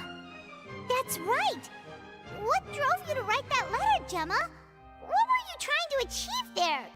Because without that, none of this would have ever come to light. She didn't write the letter. After 10 long years, I'd hoped that the Phantom Weasel would be consigned to the history books by now. But it seems like someone still wasn't ready to let her finally be at peace. Linny. Or should I call you the Phantom Copycat now? You were the one who posted that letter outside the Opera House. But why? Very sharp, Phantom Weasel. Still as shrewd as ever. Well, no need for me to be coy about it. Our goal was to clear Caesar's name. The most straightforward way to change the public's impression of Caesar was to force the Weasel to show themselves. That's it? No other agenda? Of course we did. We made it quite clear in the letter, I believe. I shall take from you that which you hold most dear, just as you did to me 10 years ago. 10 years ago? You mean Caesar's death? You met him? Wait. Oh, I get it. You were those two obnoxious kids. It's been so long, and you're all grown up now. I didn't recognize you. He taught you magic back then, didn't he? For what, 10 days or something? And you went to all this trouble. Why? Because you feel like you still owe him something? We remember all our debts, great or small. 10 years ago, Caesar's reputation was torn to shreds, and his legacy was thrown out. 10 years on, and no one cares what the truth is anymore. But we did not forget, and so we came to find you. And? What exactly did you take from me? I'm still standing, as you can see. Lorenzo has admitted to everything. I'm free. Free? Do you really think so? Caesar once told me that even though the world is filled with lies and falsehoods, we must find our own truth. I think that applies to you too. Truth can take many forms. Prized possessions with nostalgic value, fervent hopes and dreams, and irreplaceable people. Life took many things from you, and those wounds never healed. When they ached unbearably in the dead of night, stealing became your way of numbing the pain. What are you trying to say? I'm saying that for the last 10 years, you've been living a rather uneventful life. Perhaps that's because you found something other than a life of crime to fill the hole? Back to Lorenzo for a second. He murdered his own master, played along with your act, and took pains to make sure any suspicion would be directed towards him. But what did he have to gain from all that? He knew who you were and the things you'd done, and despite that, he was willing to give everything up for your sake. He's the reason that you haven't felt the compulsion to steal in all these years. You're more than just accomplices in murder. You're the only real friends each other has. So I think you know, deep down, that he is the only truth you have in your life. But that truth is gone now. And I guarantee you, you'll never see it again. Congratulations on your freedom, Gemma. Your freedom will cost you dearly.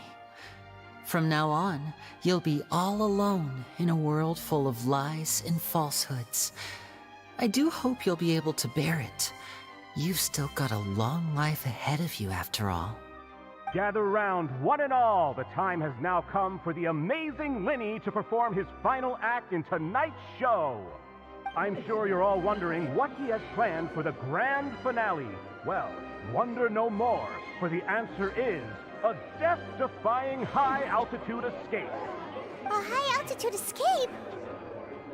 I'm sure you all remember the magician Caesar. This was the very trick that led to his fatal fall, after which he was dubbed the Phantom Weasel. But we have now learned that Caesar was wrongly accused, and that the real Weasel has now confessed to their crimes. Guess that's my cue to leave. Whew. I've been practicing this one for ages now, but I'm still a little nervous. Traveler, Paimon, I hope you with the show. There may be a lot of people watching tonight, but you alone are my true witnesses. Lenny, wait. You two hid a lot from Caesar. He went to his grave without ever knowing your secrets. So what about now? Are you an open book? Or are you still the same as ever? You don't have to tell lies to end up isolated and alone. One day, you'll end up exactly where I am today. Maybe then you'll finally understand. You're wrong. I'm nothing like you. Huh. So, what are we, doing now? Like Lenny said, when you're ready, let's head outside and watch the show. But what about Gemma? She'll figure out what's best for her soon enough. Oh, and if you'd like to see Lenny after the show, you know where he'll be. The usual haunt. All right. Well, let's go and watch Lenny's finale then. This trick's a pretty dangerous one, but he should be able to pull it off, right?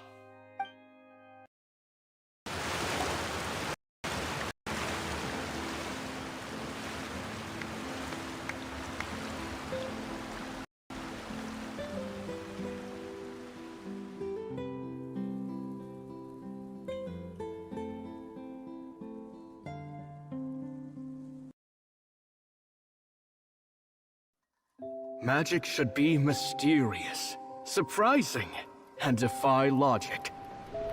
Magic is hard work. Every single movement has to be practiced thousands of times. It's alright. We're used to that.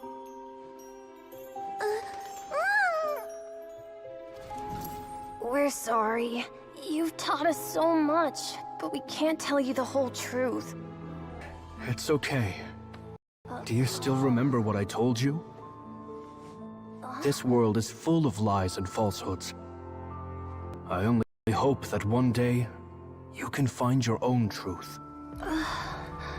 What about you? Have you found your truth? Magic is my truth. I want to perform a magic trick so great that people will always think of me when they talk about it. For a magician, what greater honor could there be? Look! Behold! Lenny is sealed inside the box. Will he manage to escape? 10 years ago, Caesar attempted this very trick, and it was at this precise moment that...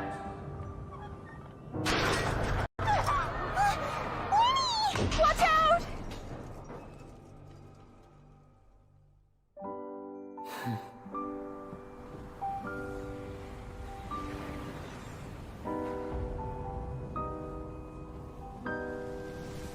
Mysterious. Surprising. And logic-defying. Isn't that right? This honor belongs to you, Caesar.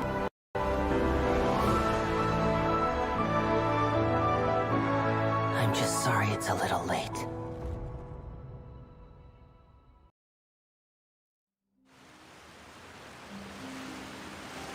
Did you see that? 1 minute he was falling, and the next, he turned into flowers. How could he possibly have done that? How mysterious. I didn't blink once. He just vanished, right in front of my eyes. What a heart-stopping magic show! This was really worth the trip. Caesar's name has finally been cleared, and Fontaine's new star magician Lenny has fulfilled a wish on his behalf. Oh, I couldn't ask for a better grand finale. It will make a great headline for the Steambird tomorrow, even if I do say so myself. Whew. Looks like everyone really loved Lenny's grand finale. Paimon doesn't see Lenny anywhere. Where'd he go? Oh, Lynette said he'd be waiting for us at the usual haunt. But, where is that? Oh, you mean the one where Caesar's buried? Yeah, that's probably it.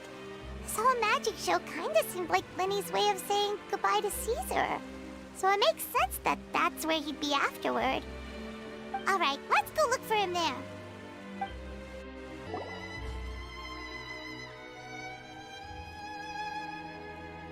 Lenny! There you are. scared to death when the chain broke, Paimon was sure something had gone horribly wrong. Magic is a performance art. A magician has to get creative to keep the audience on tenterhooks. That's our job. So I tweaked Caesar's original setup a little to keep it fresh. I was honestly a little nervous during the live performance. The thought of falling, suddenly feeling weightless, seeing the sky and the ground spinning and spinning.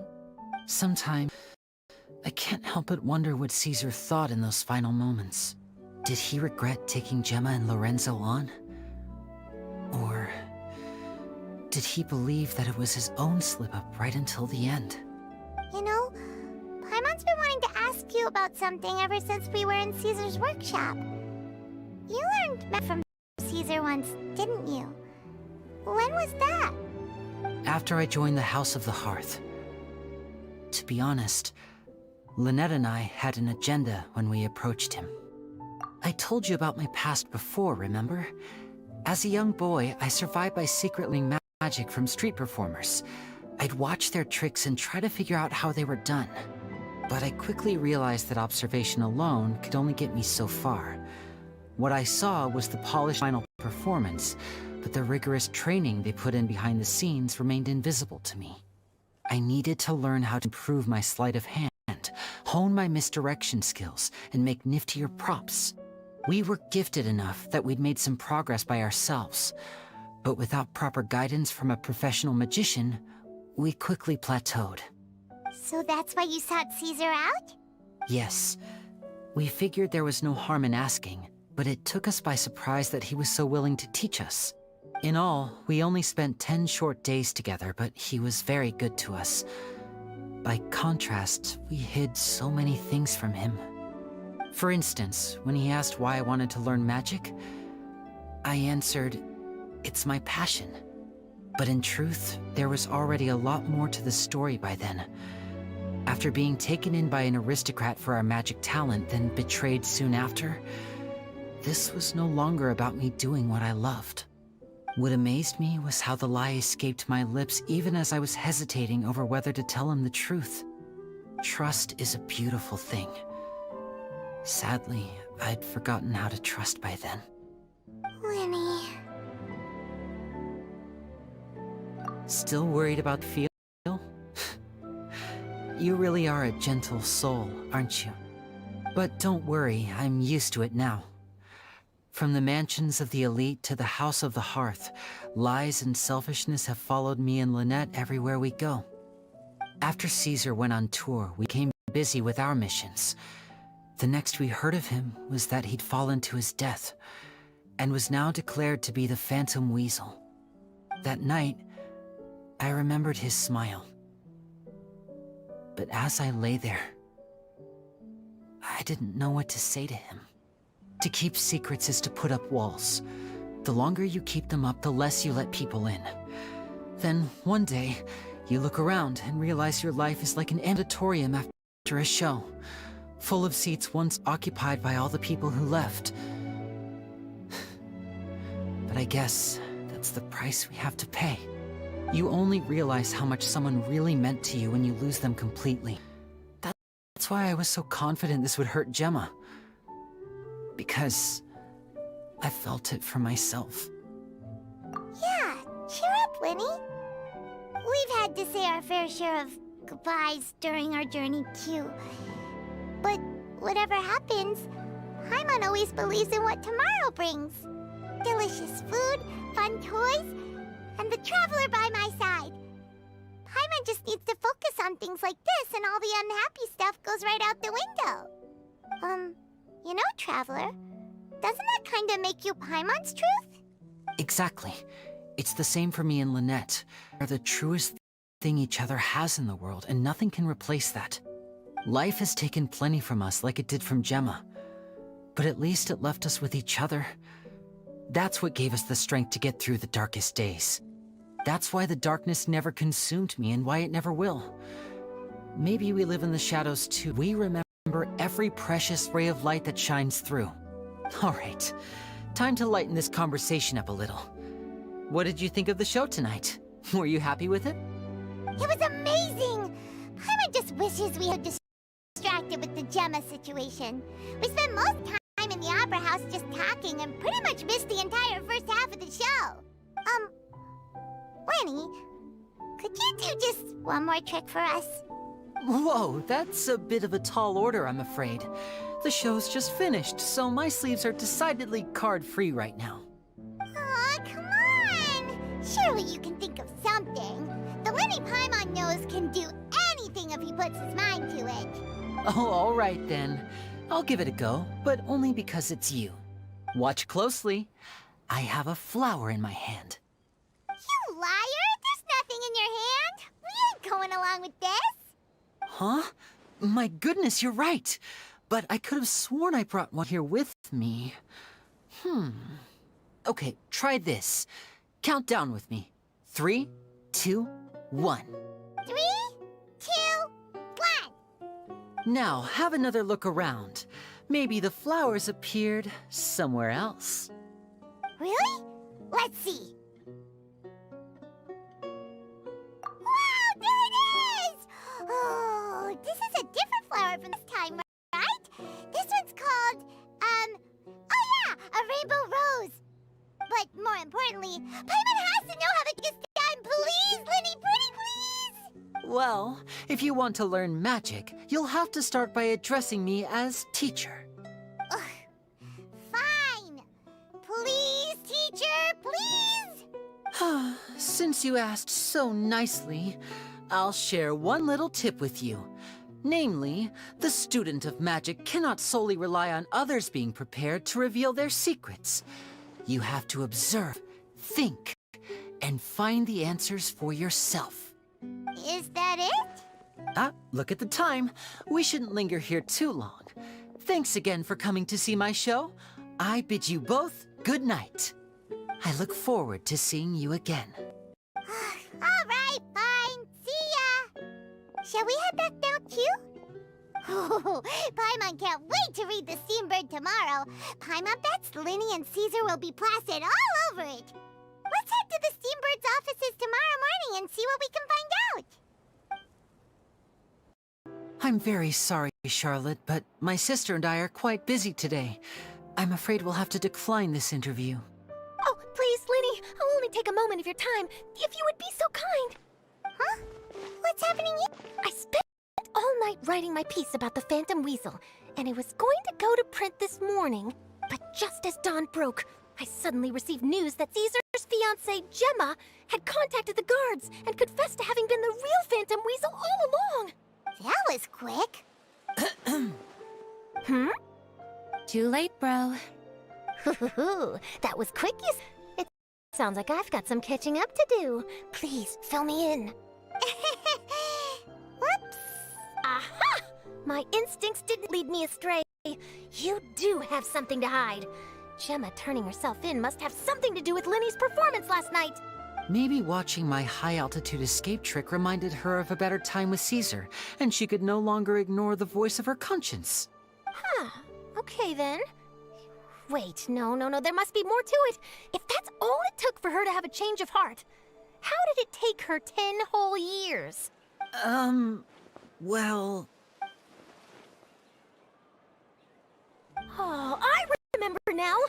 You and Gemma were nowhere to be found after the show. What happened between you? Quickfire question. Where did you all go after the show? Oh, we went to the cemetery and Linny did a private magic just for us. Actually, glad you mentioned it, because that reminds Paimon, guess what? Linny started using rainbow roses in his trick. What? I don't recall ever having received a rainbow rose from you myself. Is this supposed to mean that they're more important to you than your own sister? No, I just, What now? Oh, did Paimon say something wrong again? This is getting pretty awkward. What do we do, Traveler? Seems like this interview wasn't meant to be. Well, never mind. There's always next time. Forgive my persistence, but when there's explosive news waiting to be found, I can't turn away. The news about Gemma has already made waves, and I'll stop at nothing to get to the bottom of it all. Apparently, one of the things she said to the guards was that her final wish is to see Lorenzo one last time. Ah, there's clearly a web of complicated relationships there. Can't blame me for being curious. All right, I guess I'll leave you to continue the rest of your conversation in peace. Bye for now.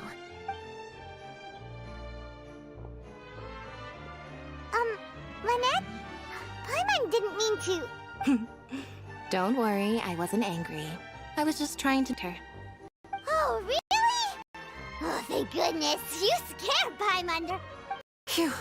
You and me both, Paimon. You and me both. At least it did the job, right? Please, take good care of that rainbow rose. I'd be really upset if you lost it. Yep, there's the room, and it's empty and waiting for us as promised. Navia is such a good person. Now that the serial disappearances case has been solved, no one's going to come after us for anything. Even without Silver standing guard, we can just completely relax. Why don't we stay and rest up here for a while? Even machines in Fontaine need to stop and recharge now and then. Oh, come on! This place isn't that bad. Besides, how often do we get to stay in an actual base? Oh, fine. Remember that detective story Paimon read before? Well, the author is about to release a new book, so Paimon wanted to buy it as soon as it came out and have a quiet place to read it. Yippee! Then it's agreed. Come on, let's get some sleep. We'll need to be up first thing in the morning to get in line and buy a copy.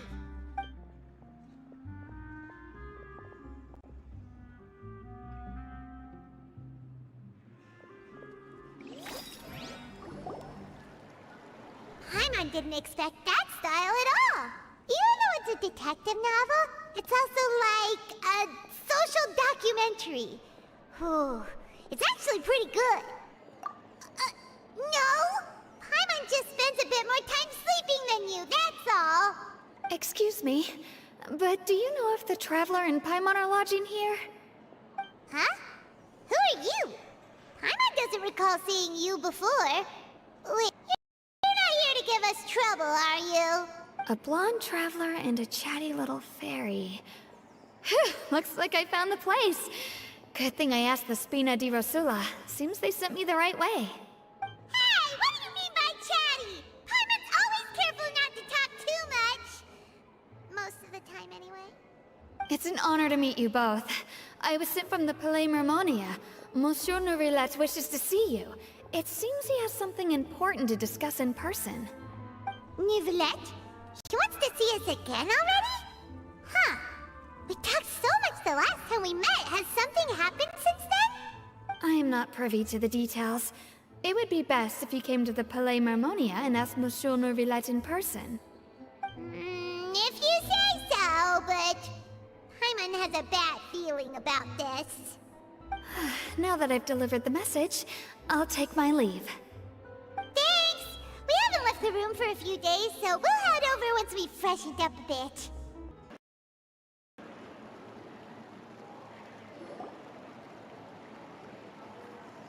It's been a while, Tetro. Please, just get on with your request. I want to know if you've heard anybody talking about muskets lately.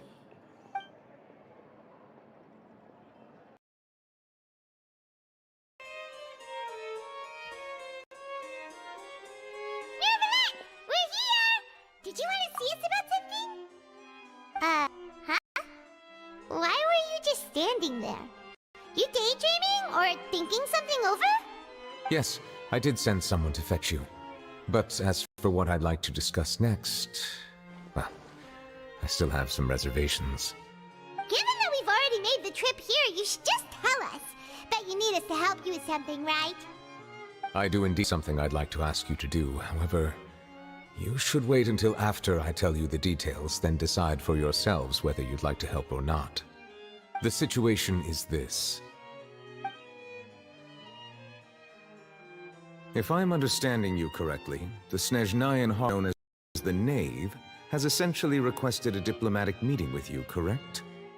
I heard that she was originally from Fontaine, but for her to suddenly arrive here and abruptly request such a meeting like this, I sincerely advise you to refuse her invitation outright.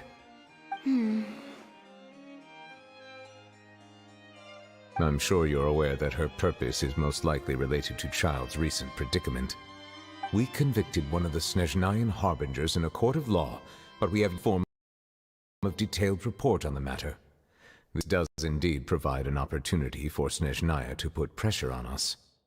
I believe we should adopt an evasive stance until we can provide a proper explanation and have a preliminary plan on how to deal with the matter. No, we shouldn't. I think we should agree to the meeting. Oh? Well, you see, we are the ones that owe an explanation. If we keep putting off the meeting, it could easily result in the problem escalating, right? It's like a fight between two friends. If they don't agree to see each other and talk in person, isn't it possible that the friendship could end entirely? Though diplomatic relations between Fontaine and Snezhnaya could be considered as friendly, it is only superficially so. You wouldn't go so far as to say that our nations are friends, as you did in your example. It was just an analogy. An analogy, okay? Moreover, even if we were to talk in person, if we don't have sufficient information prepared, it is quite possible the result wouldn't be restored relations, but a complete falling out. I don't think we should overthink those possibilities yet.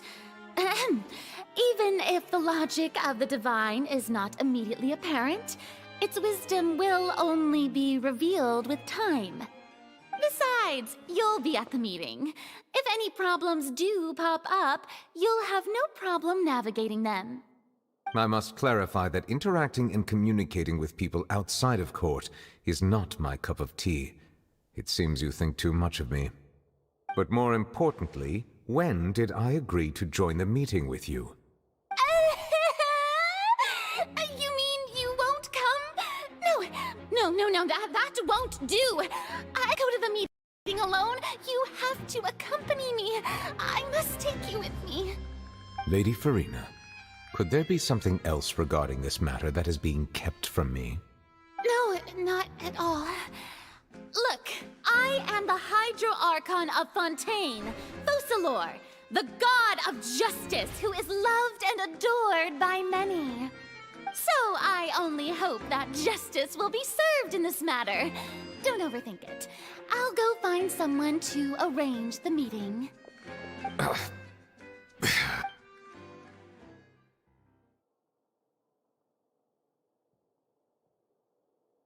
Though it could officially be considered a diplomatic conference, I prefer to see our meeting today as an ordinary tea party. I assume you see it the same way, Miss Farina?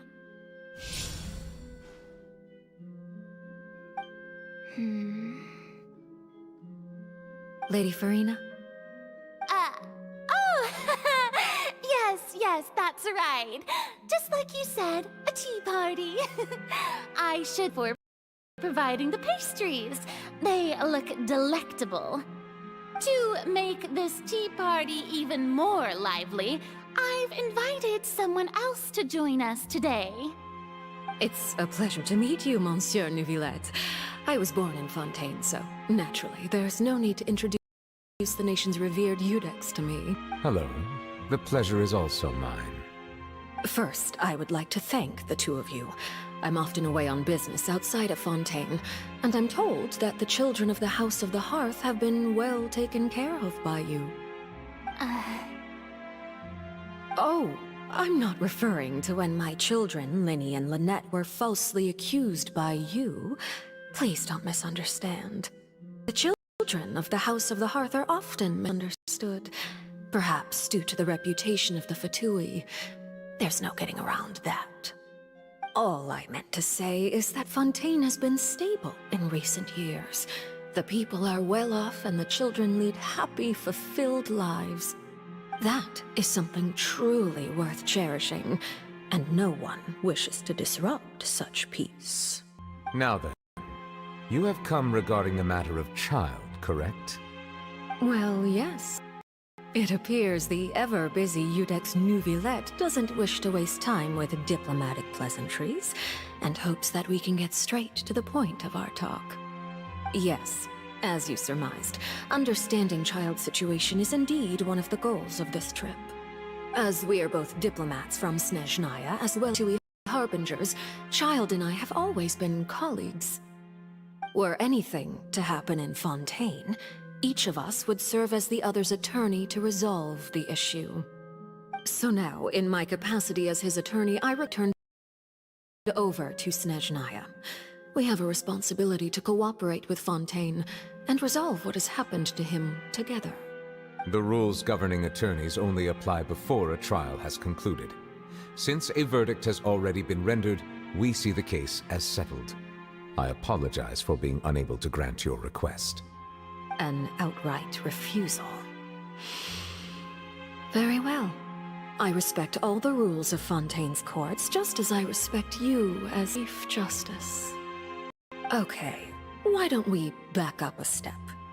You don't need to transfer Child to us. I only request to enter the Fortress of Meripede to see Child and confirm his condition. It's not like you couldn't even manage to fulfill a simple request like that. Right, Miss Farina? About that. The Fortress of Meripede has always been completely autonomous. Even we have no authority to interfere there, and diplomatic issues do not suffice as an excuse. However, if you absolutely must confirm the situation of the Harbinger, I have a proposal. The knave showed up already? Well, Linny did say that Father will be returning soon. We didn't even know that Linny was from the House of the Hearth at the time, so we kinda overlooked that information. Yes, thank you for your kind advice. I'm well aware of the situation. I also noticed that Lady Farina acts a little odd and unnatural whenever I bring up matters related to the knave. Could the knave be threatening Lady Farina or something? If that were the case, then why wouldn't Lady Farina inform me? And what means could the knave possibly have to twist the arm of an Archon? So maybe that's not very likely. Even though Farina can act a little weird at times, she's still an Archon. In reality, this problem is even more thorny than it appears. According to reports from the Fortress of Meripede, Child recently disappeared under mysterious circumstances. The details are still unclear. We cannot rule out escape, but there have also been no reports of him outside of the Fortress of Meripede. Special guards oversee the fortress, and its internal systems are extensive. Combined with the special characteristics of the surrounding terrain, an escape should not be possible. I suspect that there's something else behind Child's disappearance. I was only willing to share this information with you because you are friends of Child, and it is my duty to see justice done. So this is what you wanted to see us about before. Yes. I would like you to go to the Fortress of Meripede and investigate Child's disappearance. This was my proposal during our meeting with the knave. Rather than allowing her to intervene, I offered to send someone to find out about Child's situation and report back to her in detail. The knave did not seem satisfied by my proposal, but she still agreed to go along with it for the time being. Her words were, "We will talk more once we have that report." So that means we bought ourselves some time. Firstly, you're already acquainted with Child. Your eyes may discern relevant details there that others would miss. And secondly, is the consideration of the unique nature of the Fortress of Meripede. Isn't it just Fontaine's prison? I would not define it so crudely. The Fortress of Meripede is not affiliated with the court system of Fontaine on paper. It has always existed as an autonomous entity. Early in Fontaine's history, criminals were punished with exile, not imprisonment. Even today, sentences against convicted criminals still include exile, just as before. The Fortress of Meripede may seem like a prison, but it should in fact be regarded as a gathering place for exiles. All we do is dispatch guards to keep watch and help maintain security, but we have no right to get involved with any other matters. Although I do have a personal relationship with the administrator there, Neither myself nor the courts have the right to be directly involved with the investigation, no matter how serious the ground. Oh, Paimon gets it now. That's why you need us to conduct our own investigation as a third party, right? Correct. I will arrange false charges against you so that you may secretly investigate inside the fortress during your detention. This will save us a lot of unnecessary trouble. So, are you two willing to accept my proposal? Yeah, no matter how you look at it, it seems we're the best choice. Alright, we hereby accept this difficult task. Reluctantly. You two have my sincere thanks. This matter is of critical importance to Fontaine's current situation. Also, I hope that both of you can keep this operation a secret. We will rendezvous at the Fortress of Merope's entrance on Erinius once you've prepared yourselves. I will arrange for someone to take you inside. Prepared ourselves? Is there something we need to prepare? Perhaps you could enjoy a good meal and have a nice bath. I'm afraid that living conditions inside the fortress are nothing like those on the outside world. Oh, right! Even though we'll be there on trumped-up charges, we'll be in prison for real. On second thought, is it too late to back out? Please do not worry. Since you are sacrificing both your time and quality of life for the sake of delivering this report, you will be compensated according to the highest standards permitted to legal staff, regardless of the outcome. Now that's more like it! Come on, Traveler, let's go eat the best meal we can find! We'll eat so much that we won't need to eat another meal for a whole month! Your treat! Are you leaving now? In that case, please take this cake as a token of my personal gratitude. Paimon will have that, and that. Oh, and one of those too. No Fonta, thank you. That cake was pretty good. But as soon as Paimon remembered that we were about to go to prison, Paimon's stomach suddenly became completely empty. Now that Paimon thinks about it, we've always been super careful ever since we arrived in Fontaine. Just to avoid breaking any strange laws here.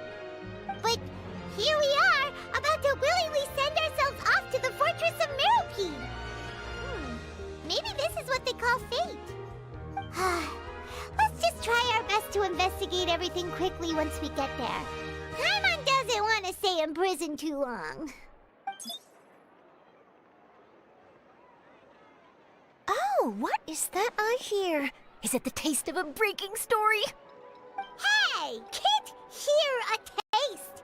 And what are you doing here, Charlotte? Oh, don't remind me. I invited an eyewitness to a case to eat here, and I was planning to get some great material out of him. But he didn't even show up. Calm down, calm down.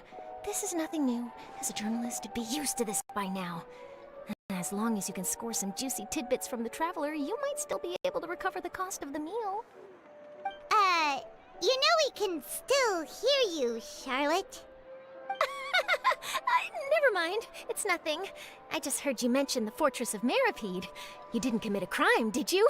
Please tell me all about it. No way! We would never! We're just going there to...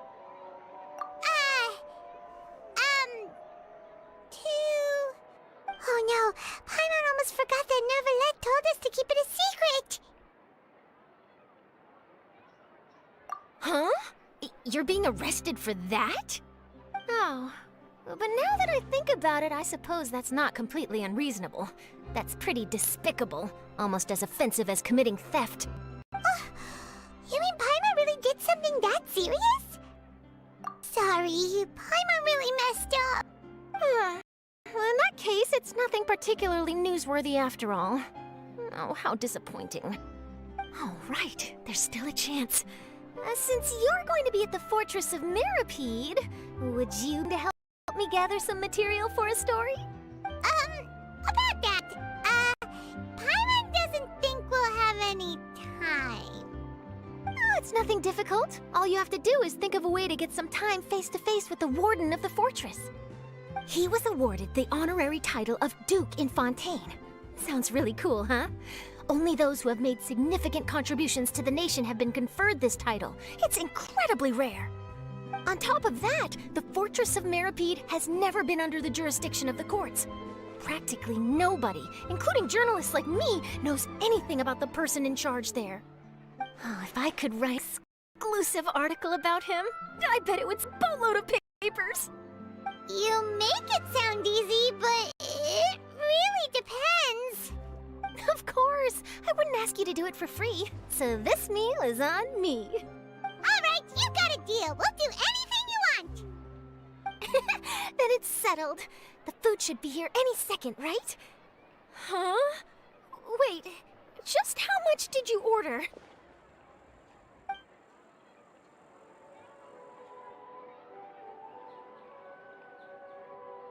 Oh, Paimon's so full. Well, guess we have nothing to regret now, so let's get going. Wait. All right, Neverlet, we're ready. Is this where the entrance is? You have come, just as promised. Yes, this is the one and only entrance to the Fortress of Meripede from Araneus. Careful. You may want to step back a bit. Ooh, so you have to go down from here? Is the prison underwater? Utilizing both the barrier of the water as well as their humans have of the depths, the Fortress of Meripede is naturally the perfect place to confine and guard criminals. But do not worry. It is not nearly as frightening inside as you may think. You will see for yourselves once you are down there. Paimon hopes you're right. Don't know about you, but just thinking about being at the bottom of the sea like that gives Paimon the heebie-jeebies. Oh, and there's one more thing. I mentioned that I have had personal dealings with the administrator of the fortress, Writhsley. He's a very shrewd fellow. Yeah, we heard about him too. He's that Duke, right? Correct. He is the highest-ranking manager of the underwater prison. Even though you are going there to investigate at my behest, it would behoove you to avoid any confrontation with him or any of his subordinates. The Duke rarely ever leaves the Fortress of Meripede, but that does not mean he is not privy to all that is happening inside and outside the fortress. He is quiet, but not unaware, so please bear that in mind. All right, it's about all the time that we have to talk privately. I'm counting on you two. Don't worry, we won't let you down. Good. Madeline! I'm here, Monsieur Nervalet. These two are the newest convicts, I presume? Don't worry, they won't escape on my watch. Like we would try. Please follow me, you two. I'll process your paperwork for entering the Fortress of Meripede.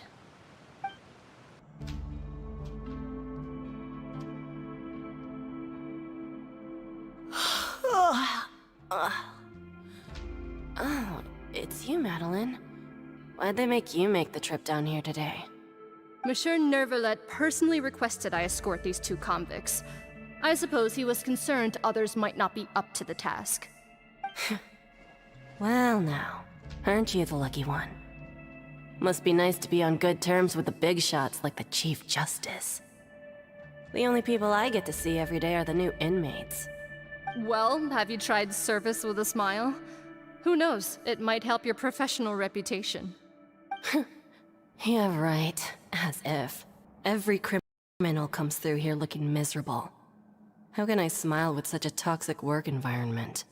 And even if I did smile at them, the convicts would probably just think that I'm some freak getting some kind of twisted enjoyment from their pain. She's got a point. Well, I've finished transferring you. You two will register here, and Maret will guide you through the remaining procedures. Yep. I'll take it from here.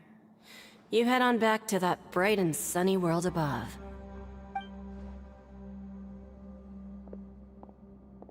Okay, let me see.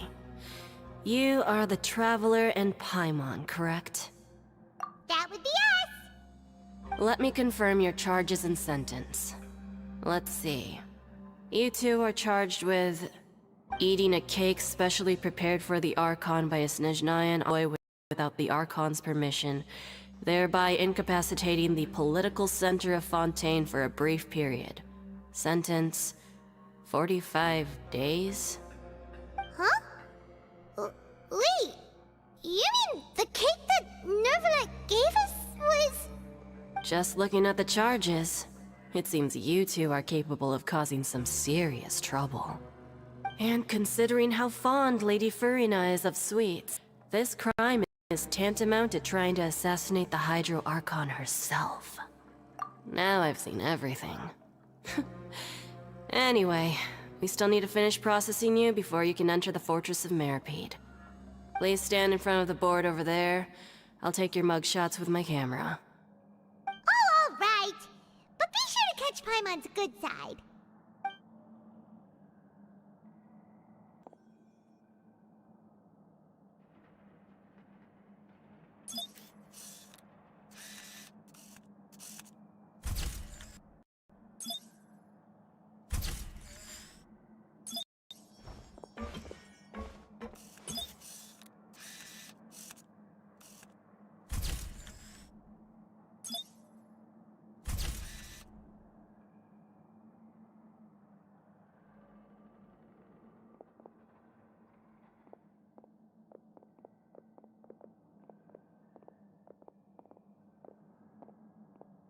And we're done. Thank you for your cooperation. Next, someone will be along to guide you inside the fortress. Please be sure to cherish this opportunity for rebirth. Huh? Rebirth? Isn't that a little... We're only gonna be here for 45 days! You two are the new inmates, right? Follow me. Oh, okay! Paimon is Paimon and this is the Traveler! Save it. Not like I'll remember your names. Move it.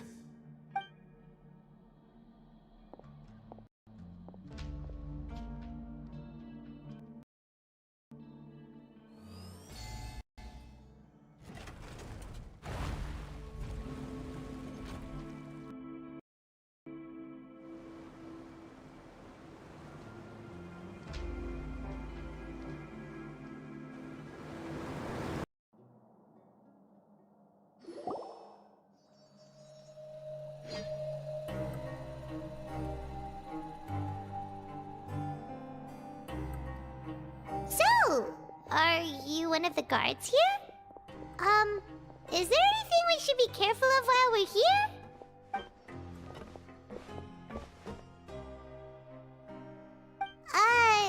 Did Paimon already ask something she wasn't supposed to? Why should I tell you anything? What's in it for me? This is exactly why I can't stand you fish. I wouldn't even be doing this if it weren't for the credit coupons. Credit coupons? Alright, seeing as you're not the annoying kind that's getting dragged in here crying and blubbering, I guess I can tell you a few things. But next time, it'll cost you some coupons. Mora means nothing here. Here, we use credit coupons. Coupons can get you almost anything in the Fortress of Meripede. Desires? Fulfilled. You want power? No problem. Coupons can even change fate itself. So, credit coupons are a currency that can only be used here? It's not as simple as that. Like Moret said, everyone gets a chance at rebirth. No matter how much money or power you had before, it means nothing once you set foot inside the Fortress of Meripede.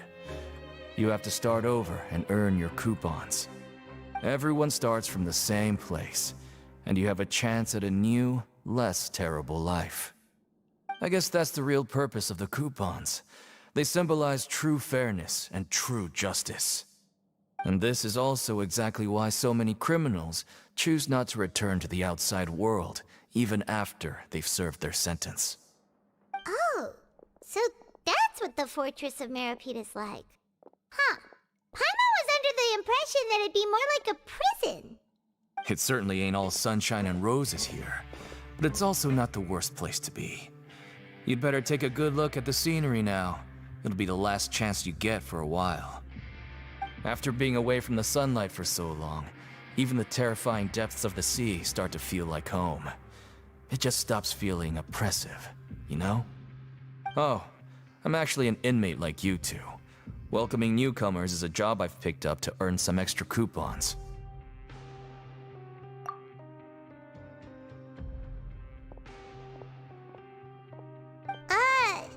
Why aren't you answering us again? I've told you enough for free. Any more info is gonna cost you. So all you care about is Mora! Wait, no. Coupons? Almost there. It's down through here. Your turn to give it a try.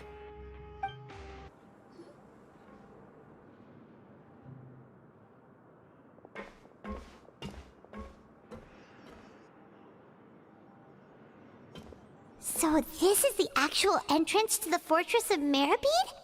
Huh. It looks like there are other new arrivals, too. Oh, they sure don't look happy. Maybe we look too relaxed for fresh convicts. Oh, right. We're on someone else's territory now. We need to think of a good way to act like criminals to get by. If we're discovered, even Neuvillette might not be able to rescue us.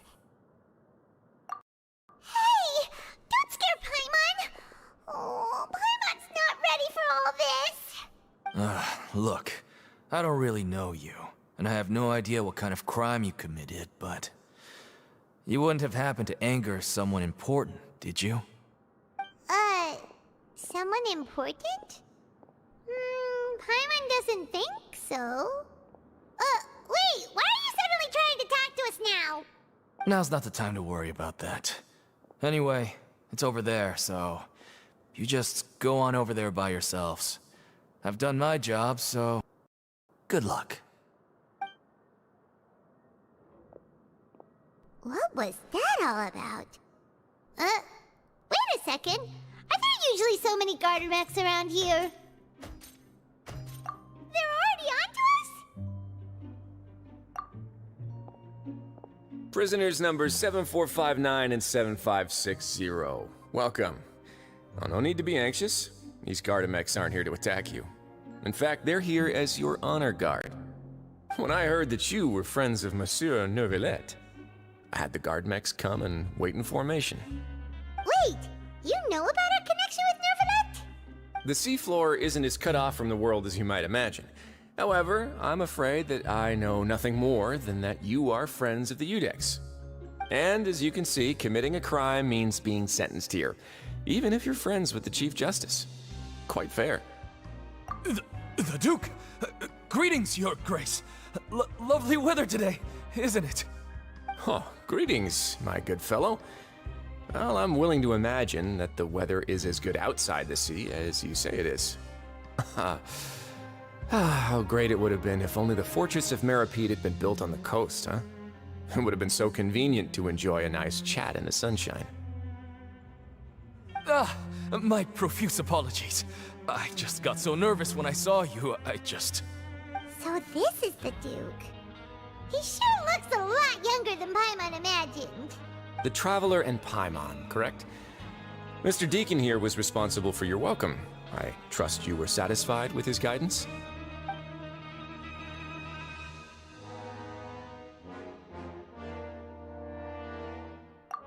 Ah, I see. In that case, I regret to announce that Deacon here has just missed the best opportunity in his prison career to be promoted. I admit that I was only thinking about the coupons. I'm sorry to have disappointed you, Your Grace. I once hoped for a chance to do some higher-level work. I had no idea you two were big shots who were worthy of speaking with His Grace. Losing out on such a big opportunity because I couldn't see past my own nose. Plenty of time ahead, Deacon. There'll be more opportunities. Well, I believe that concludes the introductions. We've already taken enough time here. Deacon, if you would. Yes, Your Grace. I'll take my leave now.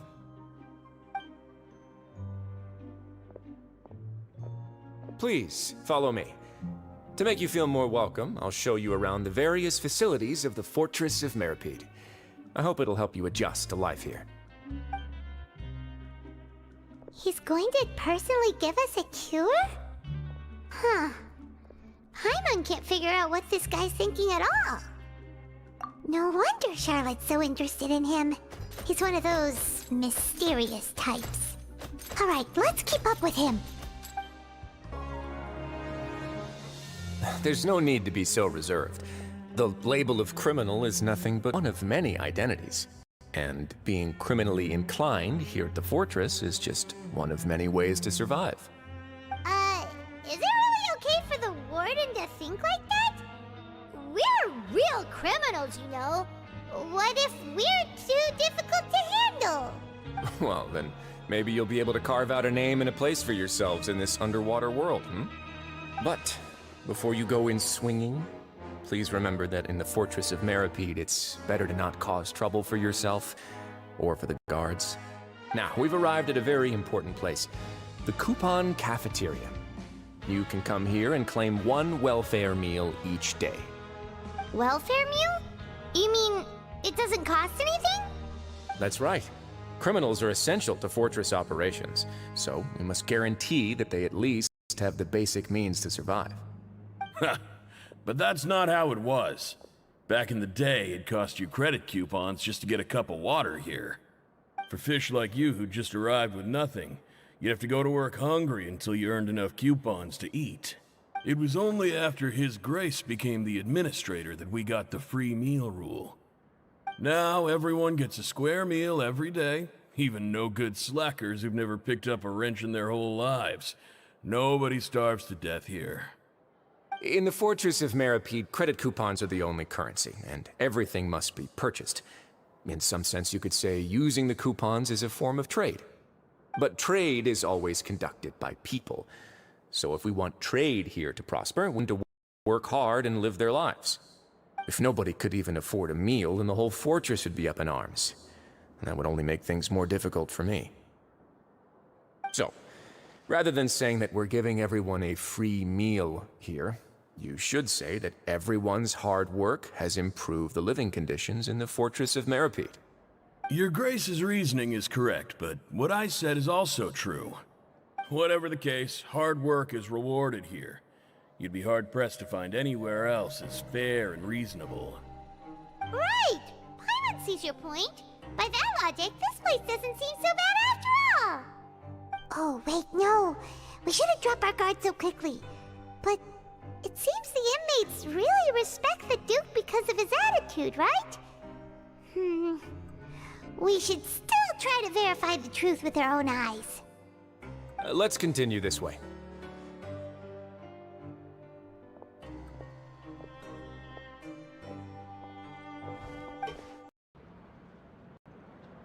This place is known as the Pancration Ring. Sometimes we have criminals who have more energy than they know what to do with. Their daily work alone isn't enough of an outlet for them. So, instead of leaving them to their own devices, we've provided them with this dedicated venue. This way, nobody will get involved unless they want to be. Pancration matches? And you can earn extra coupons? Oh, what do you think, Traveler? Interested? But I must warn you that your sentence will be extended if you fail to restrain yourself and end up seriously injuring or killing your opponent. So, did you set this place up too? No, actually. I just granted approval for the organizer to use this area to build the ring, and I collect a portion of the proceeds in return. Of course, the fees are also quite useful. Oh. Do you mind if we ask what they're used for? Sure. Ensuring personal safety, maintaining the arena, and resolving any conflicts that arise. Why? Are you interested in how to manage a pancration ring?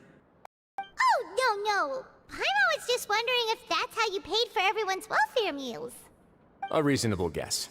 I see you have a talent for entrepreneurship. Oh, you hear that? Paimon has a talent! So we can start a business here? That is something you can discuss between yourselves later. Let's move on for now.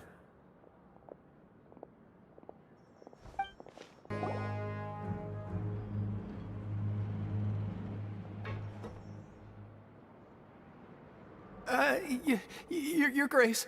Good morning. I mean, good afternoon. No, wait, what time is it again? What time indeed? Time waits for no one, so it's best to keep an eye on it.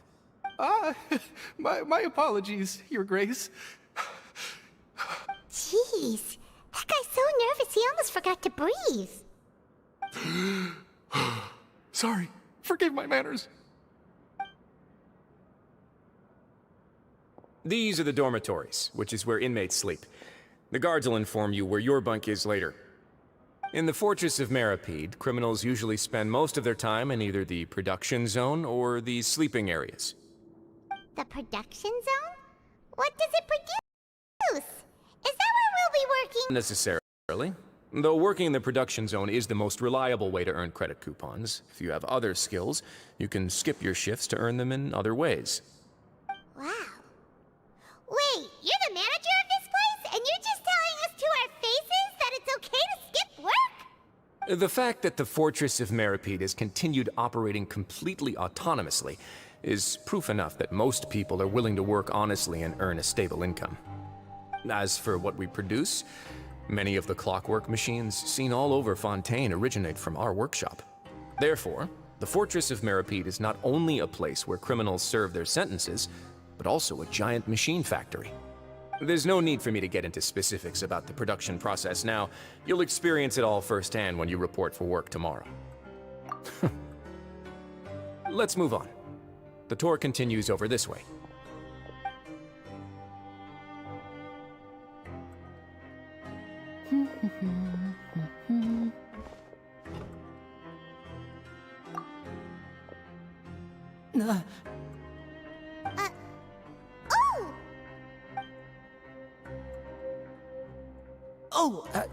You really scared me there. I didn't expect to see you here, Your Grace. I thought maybe I was so tired from work that I was starting to see things. The only thing you should be seeing is the work in front of you. Stay focused and keep up the pace. Oh? Is something... It's nothing. Paimon's just worried about how hard we'll have to work tomorrow.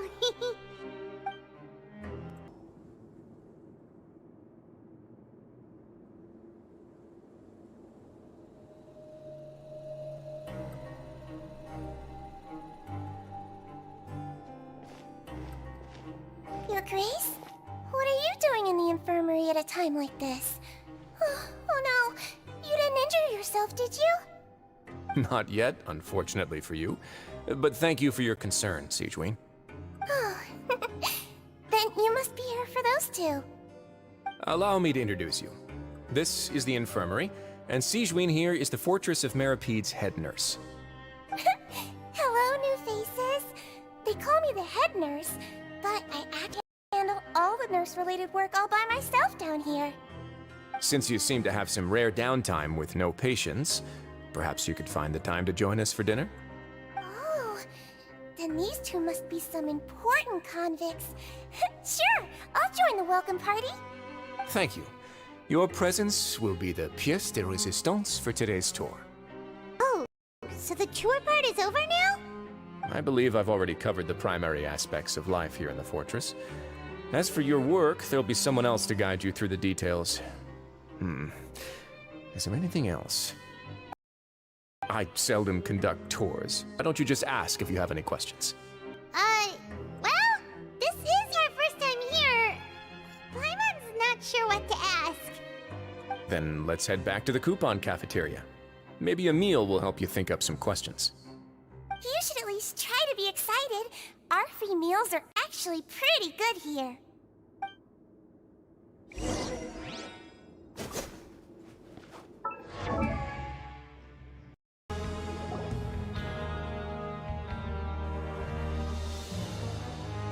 What do you think of the food? Does it meet your expectations? Wow, it looks delicious! Neverlet made it sound like living conditions in the Fortress of Meripede wasn't very good. Who would have guessed that criminals get to eat tasty food like this every day? Oh, isn't that the meal box that only super lucky people manage to draw? Seems like you two are quite fortunate. It actually has nothing to do with luck in this case. I had a word with Walsey, so you didn't have to draw lots like everyone else. Oh, you mean the meals are random? Yes, what you get to eat depends completely on your luck. You could say that it's a distasteful little game that Chef Walsey likes to play here in the cafeteria. Paimon knew it! If criminals got to eat tasty food like this every meal, the crime rate in Fontaine would skyrocket for sure! Excuse me, did I hear you mention Nervulette just now? I've been wondering how he's doing. Is he busy with work? Has he been taking care of his health?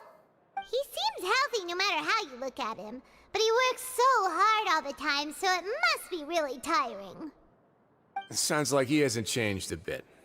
Looks like you can stop worrying so much, Sigewinne. Oh, that's good. But I still feel like it's been too long since I've heard any news about him. No news is good news. Maybe next time I've got something to discuss with him, I can invite you to accompany us. But isn't the Fortress of Meropide independent from Fontaine's court system? What do you two have to discuss? Well, we provide all kinds of mechanical products for official use, and some essential goods have to be obtained from the overworld, so we naturally have to stay in touch about this and that. Monsieur Nervulette's character is unimpeachable. No matter the question, you can discuss it openly and freely with him. Talking with him feels quite effortless. In light of that, I am quite willing to go out of my way to show respect and accommodate him. In fact, right now, I'm treating you two as guests invited by Monsieur Nervulette. But unfortunately, I can only do so until the end of this meal. After this, you two will just be inmates here. You're very welcome. Well, your new life awaits. The Traveler and Paimon, right? Listen up. As new inmates, the only thing you need to worry about is what to do and when to do it. Don't make any extra trouble for yourself. Your bunks are right over there. Follow me.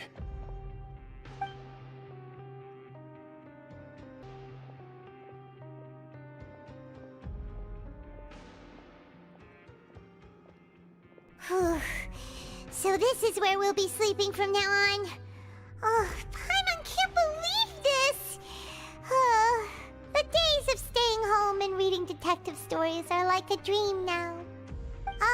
By the way, Traveler, we saw a lot of things worth investigating just now. Even though the Duke didn't say it too directly, judging from what he said at the end, it seems that he was only welcoming because we knew Valette. We are criminals, and Paimon did eat that cake, but we're actually here to help Nervulette. Is it possible that he knows we're here on a mission? Or is Paimon overthinking things? Yeah, Paimon thinks so too. He probably knew why we came here from the very beginning and intentionally wanted to send us a message. Maybe something like, "Hey, I have my eyes on you, so don't try anything funny." Yeah, you're right. It's not like we can go back to Nervulette empty-handed and say, "The dude looks scary, so we gave up." And besides, the Duke said was willing to go out of his way to show respect for Nervulette, right? So, we at least need to try. But Paimon hasn't gotten a clue where we should start our investigation. You mean... Yeah, that's what Paimon was thinking too! Paimon almost spilled the beans when we ran into him. Fortunately, based on his attitude, it looks like the Duke sees Linny as just another inmate. We worked so hard to help clear Linny and Lynette's names, and yet we turn around and bam! He's in prison anyway! Oh, right! Linny and from the House of the Hearth. They work for the Knave, so they could be here to investigate too! Huh? Oh, it's a card! Paimon didn't notice it earlier. It looks like a magician's prop. Lenny must have left it here. He's in prison and still doing his little tricks, huh? Let Paimon have a look. It was nice to bump into you again. Let's catch up in the production zone tomorrow. What in the world? It's written like he's greeting a buddy on the street. Paimon thought he'd write something important. If you say so. We can ask him what's going on tomorrow. Let's get some rest now.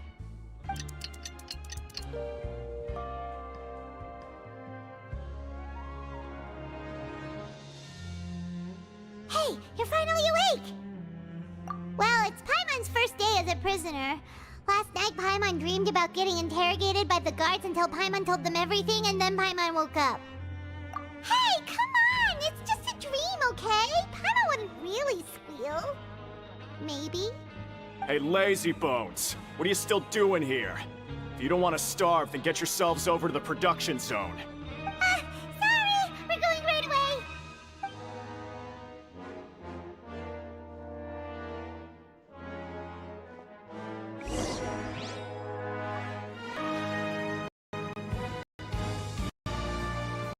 You must be getting assigned this space. Yep, we just arrived yesterday and... Don't interrupt me when I'm speaking! Yes, sir. Listen carefully to my instructions. I don't want any mishaps. Every machine here is worth more than the both of you. Working around these machines can be very dangerous. Do your job well, and you can eat in the cafeteria after your shift. Get sloppy, and you dine in the infirmary. Anyway, the Fortress of Merope doesn't want to lose one of its machines. And it also doesn't want to waste the production potential of any inmate. You got that? Got it! Your job is to use the machine over there to process widgets. Watch carefully, and make sure you step on the pedal at the right time. If the machine gets jammed, then put a little maintenance with your fist. Here, take this. Bring me the process widgets, and I'll give you some credit coupons in exchange. Huh. This one is tolerable. Since the processing is done by machine, the product is all pretty much the same anyway. Alright, I'll pass you for now. And we'll count up how many credit coupons you've earned. Paimon's exhausted. We're done now, right? Oh, that foreman. He's so scary that Paimon couldn't even speak. Ugh. Even though Paimon's starving and wants to head straight to the coupon cafeteria, we still need to meet Lenny first, right? He probably just finished up his work, too. He should be around here somewhere.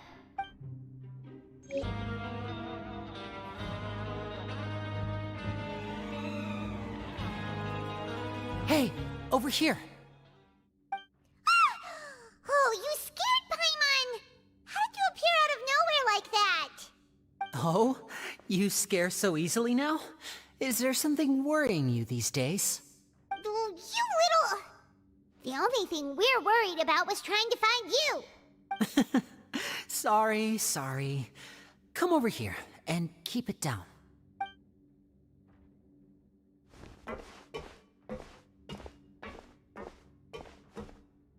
Oh, Lynette! You're here too! You two really are inseparable. That's right. My brother simply can't stand to be away from me. It's not just Lynette. Fremine is also here. Do you still remember him? Oh, you mean that diver from the House of the Hearth, right? Paimon remembers seeing him in the Court of Fontaine before. Now hurry up and tell us, how did you end up as criminals this time? We fought so hard at court to prove you were innocent, but now it looks like our incredible court battle was for nothing! Sadly, even the teeniest of things can land you in prison these days. I put together a street performance and used the popularity we gained from the Opera House incident to attract a big crowd. And then? Next, I invited several audience members to participate in the show. And then, with the entire audience watching, their wallet suddenly disappeared. My brother was charged with theft, and I was charged as his accomplice, having assisted him in his crime. It really isn't that bad. The missing wallets are all in the leftmost drawer of the Maison Gardiennage's big filing cabinet. We just need to see how long it takes to discover them. Yep, we should be released then. In terms of the magic trick itself, I think the performance went perfectly. Leave it to Lenny to magic himself into prison. Indeed. Last time I hid my identity from you, I promised that I'd tell you absolutely everything if you were angry about it. No more secrets. So I don't plan on keeping anything from you this time either. At the moment, the House of the Hearth's interests don't conflict with yours at all. We were instructed by the father of our house, the Knave, to come here and conduct an investigation. Told you so! See? Paimon guessed right. As for what we're investigating, Perhaps you haven't heard, but the fortress of Meropide hides a secret. Some even say that the entire fortress exists just to protect it. The House of the Hearth has been investigating this for a very long time, trying to uncover its mysteries. But recently, all of our informants, including the ones that had infiltrated the guards, suddenly vanished and have not been heard from since. We believe that this is a direct provocation, and it's the reason why we came here. Father has somehow managed to confirm that Focalors does not have Fontaine's Gnosis. Huh? How did she manage to learn information that important? Father has her ways. Many of them are beyond our imagination, and we've never had the chance to see her at work. But we trust her conclusions. It was this information that led us to suspect that Fontaine's Gnosis might be in the fortress of Meropide and is related to that secret. So it's all about the Gnosis again. Well, that's about it from our side. How about you two? Did Monsieur Nervulette send you here? Bingo! The maid has been applying a lot of pressure. She wants to know what happened to Child, so we came here to investigate. Traveler, are we allowed to tell them? You don't need to worry too much about that. She's just asking for a report on Master Child's predicament as a means of pressuring you. Father used this situation as a pretext to negotiate with two high-ranking officials in the court of Fontaine. She actually just wants to be able to make concessions on this matter for gains elsewhere, almost like a bargaining chip. Sometimes you need an excuse to do things you otherwise couldn't. And a harbinger is more valuable than you might imagine. Of course, it's not a complete farce. If we do manage to find out what happened to Master Child too, then diplomatic relations with Fontaine could improve, and Snezhnaya might even be able to adjust its stance a bit. Is it just Paimon, or does it feel like we're the only ones who actually care about Child's situation? The relationship between the Harbingers must be as bad as ever. I wouldn't go that far. Father just has different standards than we do when it comes to what can be sacrificed for an advantage. By the way, I have a suggestion. Why don't we team up? Even though we have different objectives, we're both here to investigate the fortress of Meropide. It would be more efficient for us to work together. As you know, the House of the Hearth has many reasons to seek the Gnosis, but our highest priority remains resolving the prophesized crisis. You can trust us on that. See, I told you. Is that so? Sure enough, it won't be easy to convince them to cooperate with us. Lenny seems to be thinking pretty hard about something. Of course he is. Lenny has been looking forward to a chance to reach an understanding with you ever since last we met. Or, I should say, we were really looking forward to teaming up with you this time. Lynette, just tell them everything, why don't you? It's okay to open up a little. Very prudent of you, and consistent with your behavior since we first met. That's reasonable enough, and I agreed to cooperate on these terms as well. I was prepared for the worst, but you were actually more agreeable than I hated.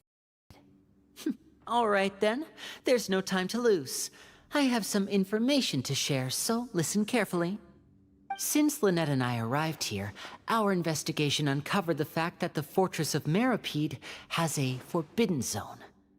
Most people just clammed up and wouldn't talk, but after asking the right questions, we were able to confirm the existence of the forbidden zone from the guards. You should be aware of that while you're investigating. A forbidden zone? Could that be where Child disappeared to? You're right, we'll definitely keep that in mind. Good. That's the most suspicious thing about the fortress that we know of so far.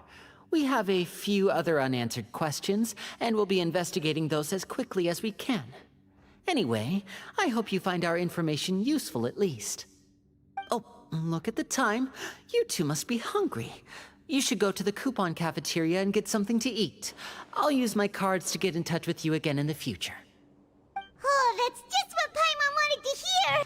Paimon's starving after all that work today. We can talk more about the investigation later. Let's go get some grub!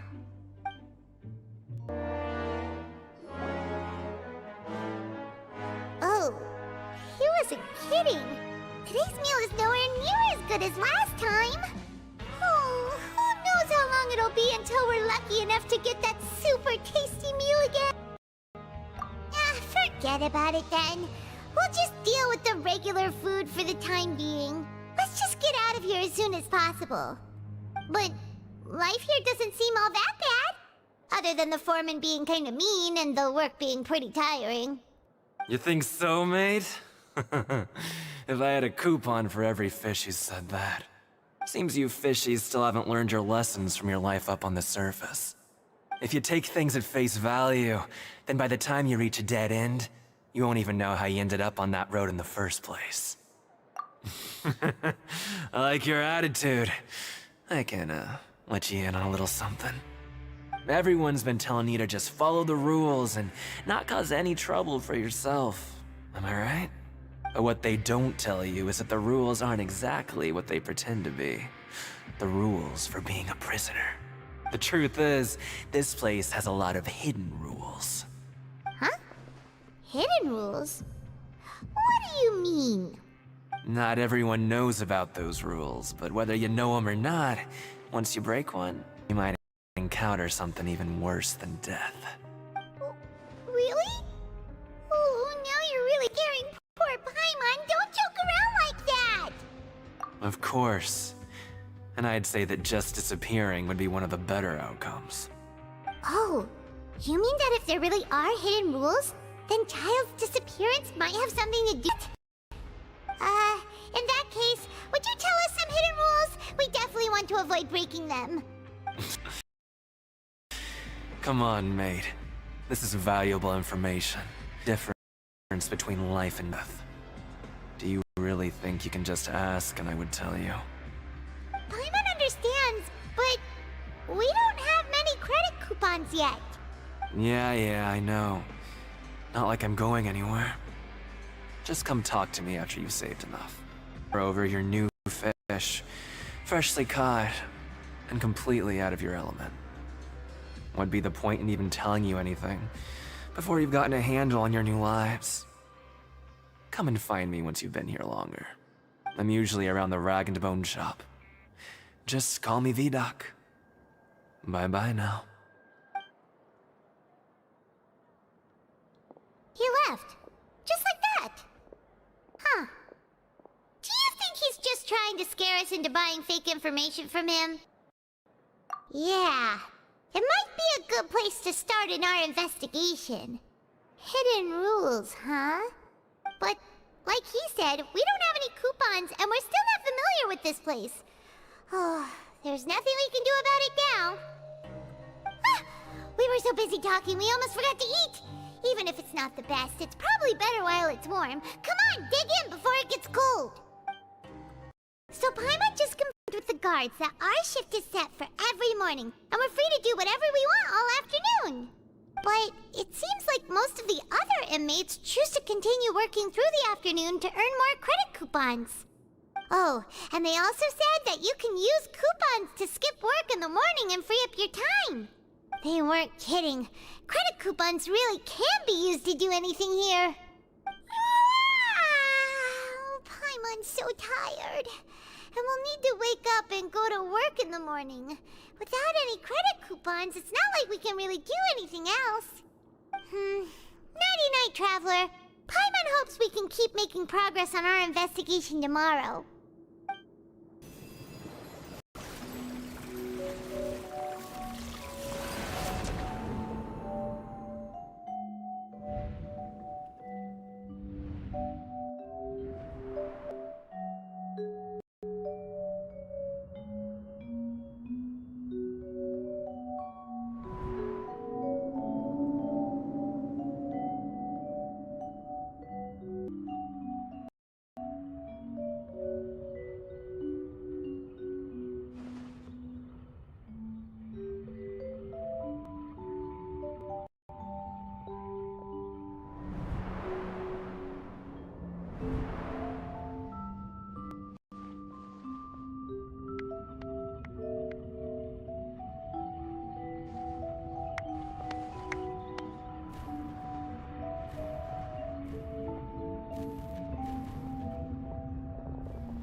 Are you awake, Traveler? What's wrong? You seem to have something on your mind. Did you dream about something last night? Is that even possible? Unless it wasn't an ordinary dream. Child's vision! So you had it with you this whole time? Maybe the vision connected Child's consciousness to yours!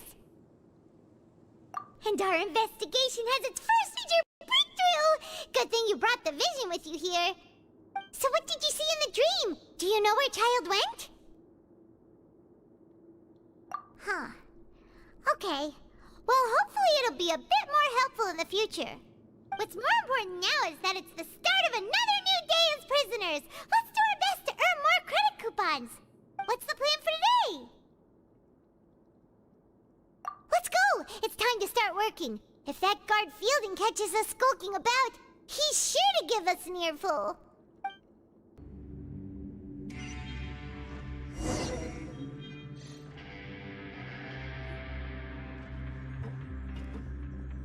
Look who decided to show up! Get your butts in gear and get to work. Time's a-wasting. Your job is to use the machine over there to process these widgets. You step on the pedal when the timing is right. If the machine gets jammed, give it a good whack or two and it'll fix it right up. You got it? I'm on speed. But after so many shifts, it seems we're really getting the hang of it now. Hey there, fellow shift mates. I saw you finished your work, so I thought I'd come over and say hi. Oh! Hey there! We've seen you before. Your assigned workspace is really close. That's right. The name's Rowan. This past few days, I couldn't help but notice the new faces working nearby. I guess we were destined to meet. I've been working here for almost 15 years. Even the foreman, Grainville, always calls me Chief. Whoa, you've been working here a long time, Chief. Hey, not so loud. If there's anything you'd like to know, just ask me. I know the work here in the production zone better than the back of my hand. Alright, we'll be sure to come to you first. Did you just ask about the rules? Pretty sharp for newcomers. You've already heard about the rules, huh? Who'd you hear it from? Alright. Seeing as I'm the one who came over here, you're already calling me Chief. I guess I can tell you a little. Truth is, you two keep working like this, you might be putting yourselves in danger. Huh? Wait, there's even a rule about that? What would have happened if you never told us about this? Well, it's usually not that easy to break one on accident. The conditions of the hidden rules are usually pretty specific. But once you do break one, bad things happen. If you work continuously in the production zone for 3 days, and if all you do besides eating and sleeping is just work, then something bad will happen during lunch on the 3rd day. Huh? Like what? Oh, don't scare Paimon! If I knew that, then I wouldn't be standing here talking to you, now would I? You mean, even you have never tried working days like that before? There's actually a legend about this rule. Say that there was a worker who worked way harder than me. He was both efficient and eager on the job, and most other workers couldn't hold a candle to him. One time, he tried to test his limit as long as he could. Then during lunch on the 3rd day, he disappeared into thin air, as if he'd evaporated. Later, some people went and asked some of his past friends about him, but they said, "No guy." What the? How could that happen? Unfortunately, we were assigned different production zones. I never saw for myself what he looked like. Wait, are you thinking that it was... Huh? Oh? You... Listen, kid. This ain't the kind of thing you should be curious about. Let me tell you, you're better off forgetting about it and looking after yourself. Now I kind of regret ever telling you. Yeah, I agree here. Do you really want to try? Alright, if you insist.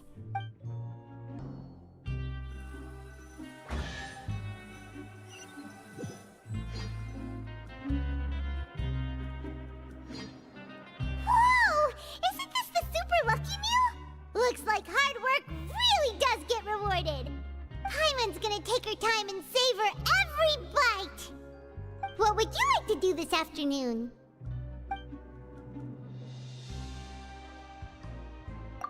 Sure! If we're not going to work, then let's kill some time at the Pancration Ring! Oh, you must be the Traveler. Sorry, mate, but, competitors as strong as you are prohibited from participating. I don't make the rules, mind you, but I was given very specific instructions. Even convicts value their lives, don't they? I hope you can understand. But we have a game here that'll let you show off your strength, and you'll even earn some credit coupons in the process. What do you think? Interested? And if we lose the game, will it cost us credit coupons? Of course. That's the cruel reality facing every competitor in a place like the Pancration Ring. Okay, great. Let me walk you through the rules. The targets in front of you will pop up one after another. You'll need to hit the targets in the same order that they popped up. If you can complete a few rounds in a row with no mistakes, then you'll win credit coupons. But the second you mess up the order, you'll lose. Game over. The game costs 300 credit Kia ora, coupons. good evening. You're still with Chan TV's Genshin tonight. And to our Chan mates, as well as our fellow travelers and trailblazers who would like to, for watching us in New Zealand, we would like to wish you a very happy new year as the country becomes one of the first well-known countries in the world to welcome and usher in to welcome 2025. Once again, happy new year to all of New Zealand. We woke up so early today that Paimon's been nodding off all afternoon. Good thing it's finally time for bed.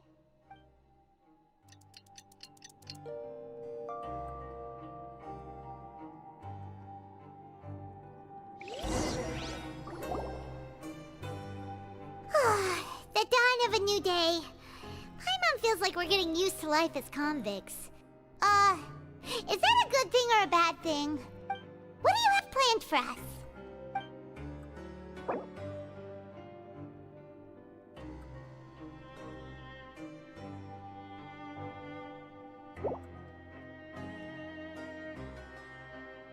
But Paimon really hopes the foreman will be in a better mood today.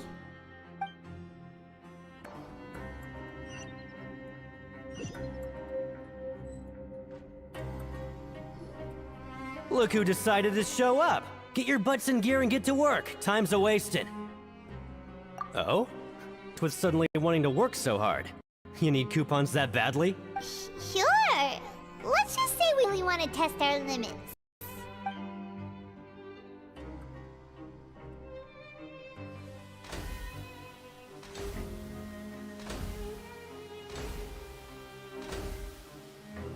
Nice! We did well today. Let's keep it up!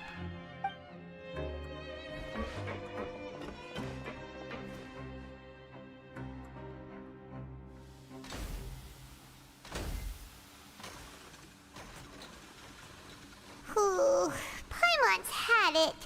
Who knew that processing these widgets would be so tiring?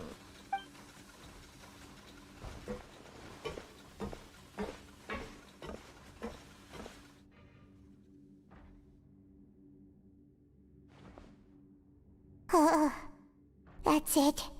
Paimon doesn't even have the energy to talk anymore.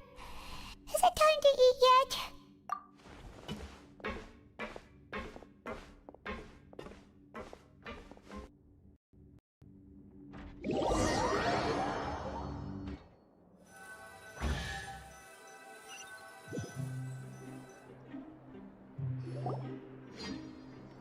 Oh, Paimon's exhausted. It's just work, and more work. Paimon's little body can't handle this much longer. Wait a sec. Now that Paimon thinks about it, haven't we been working non-stop for 3 days now? And now it's lunchtime. Oh, the shiver going down her spine. What's going to happen?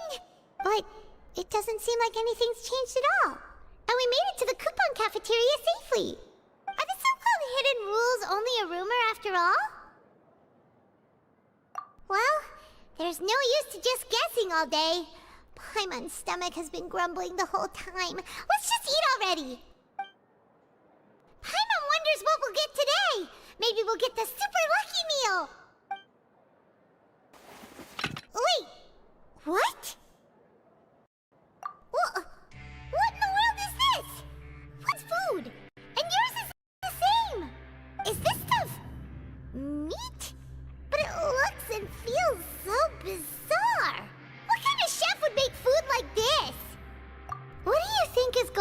on. Is this the thing that Rowan was talking about? No, stop right there. Paimon gets what you mean, just don't say it. Hey, isn't that Wolf there? He must have made the food, right? So let's just ask him about the food and be done with it. Hey, Wolfie, have a moment? What is it? I'm about to go report the numbers for today's free meal, so you'd better make it quick. It's about the meat in our meals. Look, does it seem normal to you? The meat? Oh, that. Looks perfectly fine to me. Totally normal. You better hurry up and chow down. How could it be fine? Hey, don't leave! You barely even looked at it! Hey! Ugh, what should we do now? Wolsey wouldn't even give us the time of day. Is he trying to hide something? Yeah, looks like we have no other choice. Paimon was positively famished a minute ago, but now she's lost her appetite.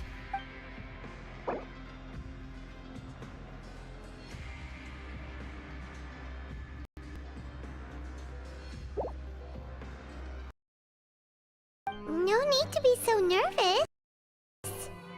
Sorry, help but think of His Grace once I saw you, and oh, hey. Maybe I am. He's got a very overwhelming presence. It makes me feel like I'm just some insignificant little bug. Wait, seriously? Oh, I'm always indecisive, and I tend to make a mess of things. It's like a reflex. I just instantly start to tense up the moment I see a smart and capable person like His Grace. What? Please, don't say anything like that out loud. How could you possibly think something like that?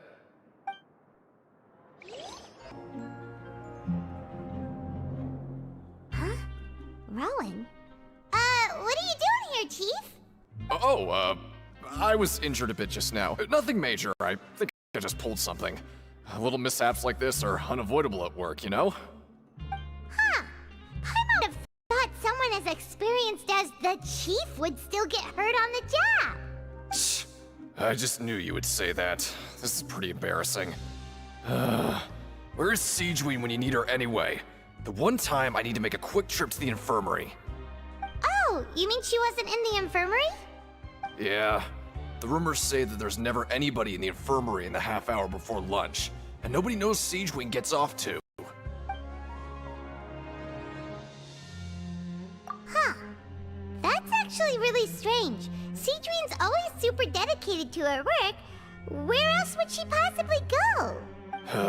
Forget it. I can take care of a small sprain like this on my own anyway. No need to trouble her.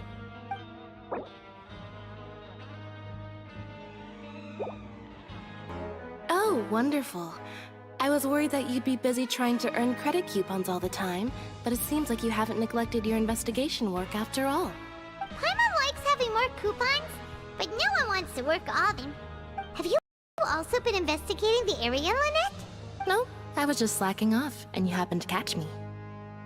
My brother is still obsessed with anything remotely related to the Forbidden Zone. But knowing him, it won't be long before we get more leads.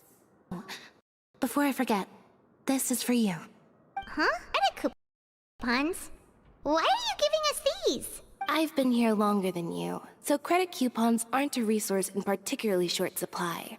What is in short supply are interesting people to talk with. Aw, that's so nice of you, Lynette.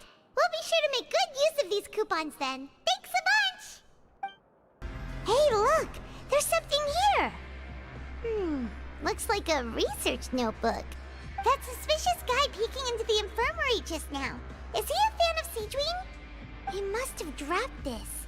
Let Paimon read it real quick. The Melusine perceive the world very differently from humans. There are significant deviations. As a result, their sense of aesthetics and beauty is also very different from that of humans. This must be taken into consideration when giving gifts. Ooh, this all sounds pretty serious. He sure did his homework. And as for the notebook, let's take it. Hey, it's the Traveler and Paimon. No need to tease me, okay? I won't trip on the same step twice. Just like His Grace said, Paying attention to every little detail is the key to prosperity. Maybe this is the true meaning of rebirth, not just earning credit coupons. Siegewing? Aren't you supposed to be in the infirmary? What are you doing in the production zone? Hello, Traveler. Paimon? Everyone's usually busy around now, and we don't have any patients to look after in the infirmary. I thought I'd come here and enjoy the sight of everyone hard at work. Enjoy? What's there to enjoy here? It's really worth watching. I often stand here and observe everyone. Humans are just so interesting and adorable. I love expressions while you work. Are you talking about pets or people?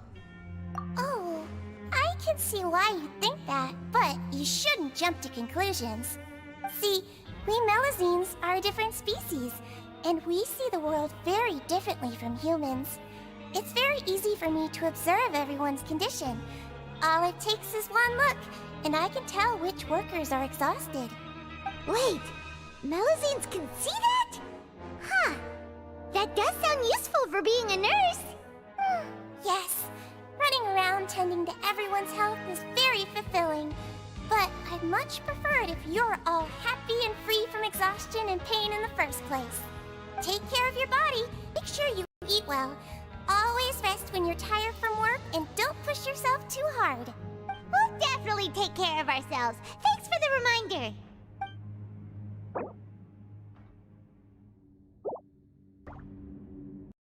Oh, you want to stop investigating? Okay, you should rest up. We'll be back at it tomorrow. So after working a few days straight, we got some strange meat in our lunch. What was that all about? Has our investigation turned up anything useful recently? Really? Then it looks like that part of the investigation has hit a dead end. Well, we'll keep searching for more clues tomorrow. Good night, Traveler.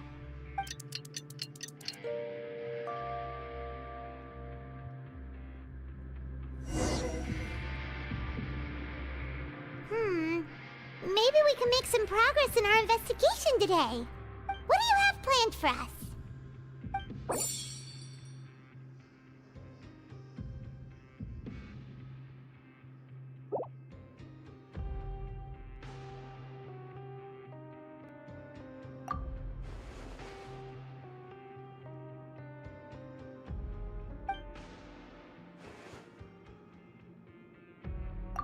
After working here so long, we're really starting to get the hang of it. But doing the same thing all the time can get old pretty quickly. How are you holding up? Yeah, it's good to kick back and relax once in a while.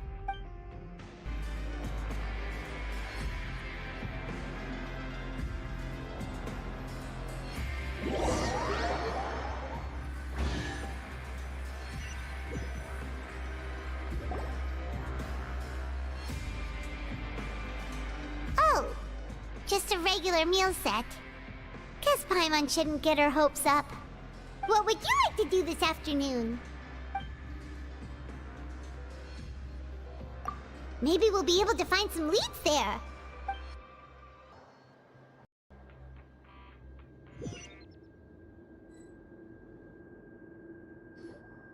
Oh, back for another try? I hope you brought enough credit coupons this time.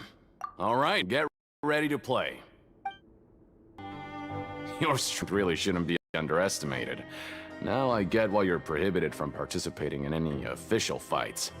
Nobody who values their life would be willing to get in the ring with you.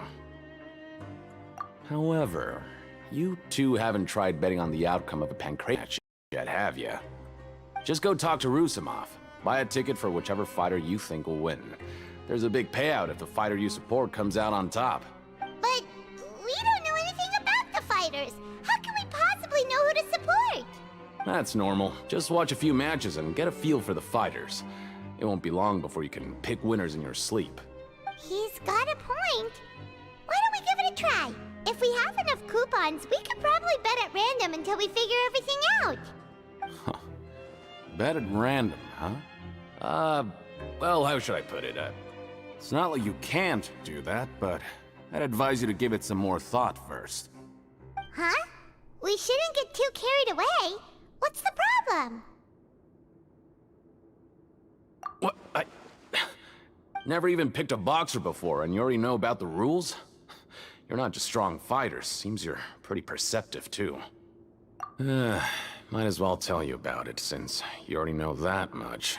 Plus, I think you've got the potential to be one of my greatest customers. I think I can let you in a bid. Besides, I don't want to risk ever losing a customer like you. Is it that serious? Okay. The hidden rule here is, if you buy both boxers' tickets and support them both, something bad will happen the next morning. So the rule is that we shouldn't pick both boxers in the same fight.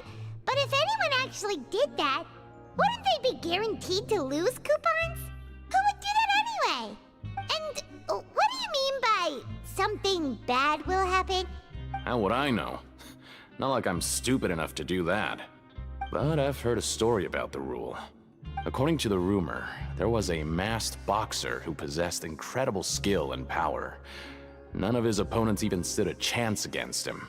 However, in the final match, organizers told him to take off his mask.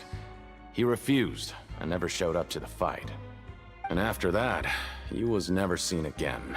Some say he died, or that he was taken care of by the event's organizers. But everyone remembers that he was someone who cherished honor above all else. In his eyes, supporting both boxers in a match would dishonor the competition itself. So you mean it's like a curse? He'll take vengeance on anyone who does that? No, he was always wearing a mask, like he was intentionally trying to hide his identity. I don't even know anything about his past. Traveler, do you think that boxer was... Huh? We will? You're not serious, are you? Look, here I was just trying to be nice and warn you, yet here you are trying to break it on purpose? Yeah, it sounds pretty scary to Paimon.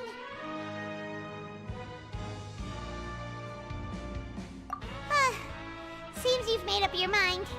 Just be sure to protect Paimon, okay? Betting on both fighters will set you back about 3,000 credit coupons. If you have enough, then come give it a try. Just don't come running back to me if something happens.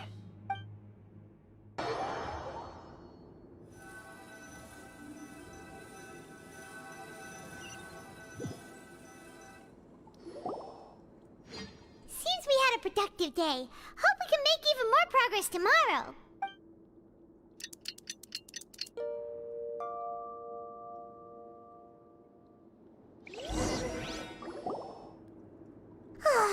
The dawn of a new day.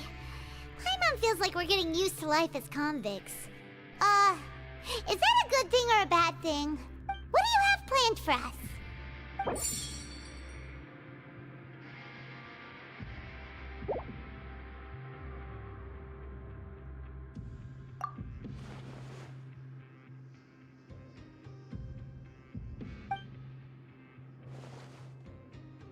After working here so long, we're really starting to get the hang of it. But doing the same thing all the time can get old pretty quickly. How are you holding up? Yeah, it's good to kick back and relax once in a while.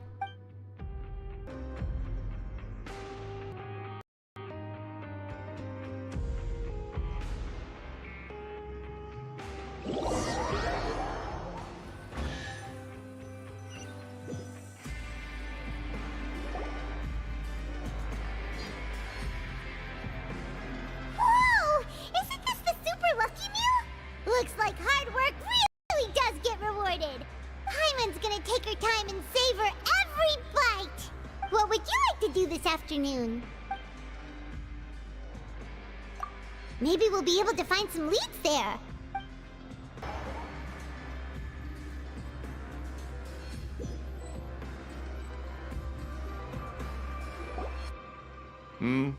Are you two here to buy tickets? Better be quick about it. Another match is about to start. Who are the boxers in the next round? We have the reigning champ, Le Grappler, versus a contender from the Eastern Prison Block, Demon Horde. Are those their nicknames, or did they choose those themselves? Either way, super weird. Since you're new around here, I'll help you out and give you a little suggestion. Even though Le Grappler is the crowd favorite, Demon Horde is a first-class dark horse with incredible potential. Anyway, for this match, I recommend that you pick... Huh? For both fighters? I can tell you're new to this, but I didn't think you were completely clueless. Maybe you don't quite understand the rules, no? Let me try to explain again for you, more clearly. You see... Oh, no need. We're aware that we're going to lose coupons. Alright then, if you're absolutely sure. Remember, no refunds once you buy the tickets. Yeah, we got it! Just shut up and take our coupons!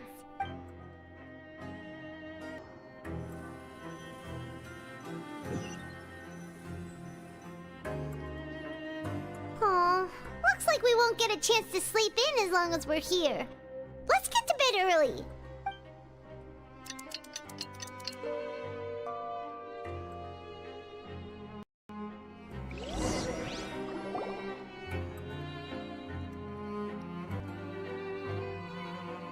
Hey, Traveler, Paimon. Package here for you. The next time you buy something, go pick it up yourself. I'm not a delivery man, you know. Huh? A package? For us? Did you buy something, Traveler? Paimon's not quite awake yet, so why don't you go take a look? Right! Yesterday we broke the hidden rule and bought ticket boxers. Oh, maybe this package is the bad thing that Colin said would happen. Paimon suddenly feels wide awake. Wait, maybe let Paimon go hide somewhere first. Just call Paimon after you opened it. Hey, wait! Paimon's still here! Don't open it!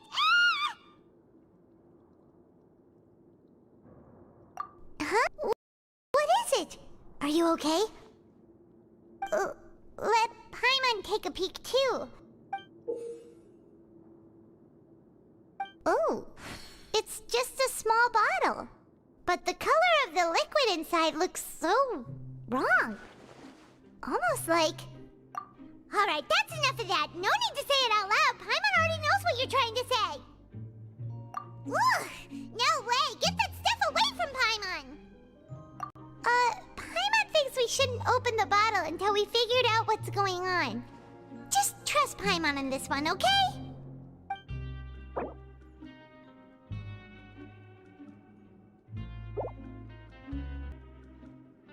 What do you have planned for us? Though it feels nice to slack off a little, less work means less coupons. Let's make the most of our morning.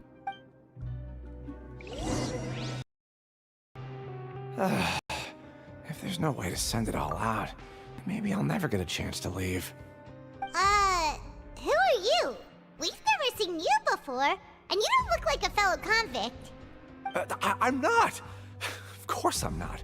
Please, don't mistake me for a criminal. I'm a good, law-abiding citizen. Then what are you doing here?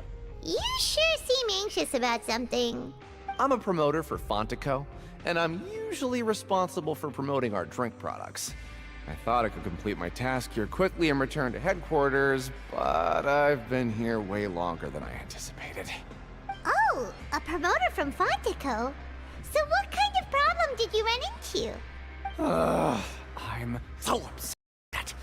It's all because of that Duke.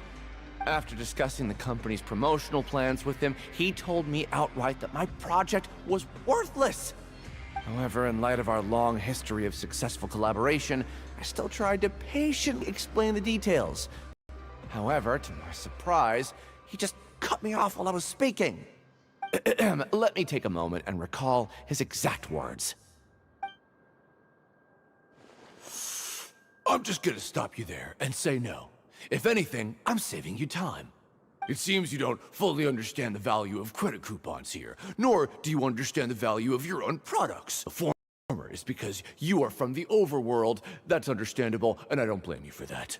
But as for the latter, only someone monumentally stupid, so breakingly stupid, that they were completely ignorant of the value of credit cards, despite living in the underworld, would ever possibly consider buying your drink.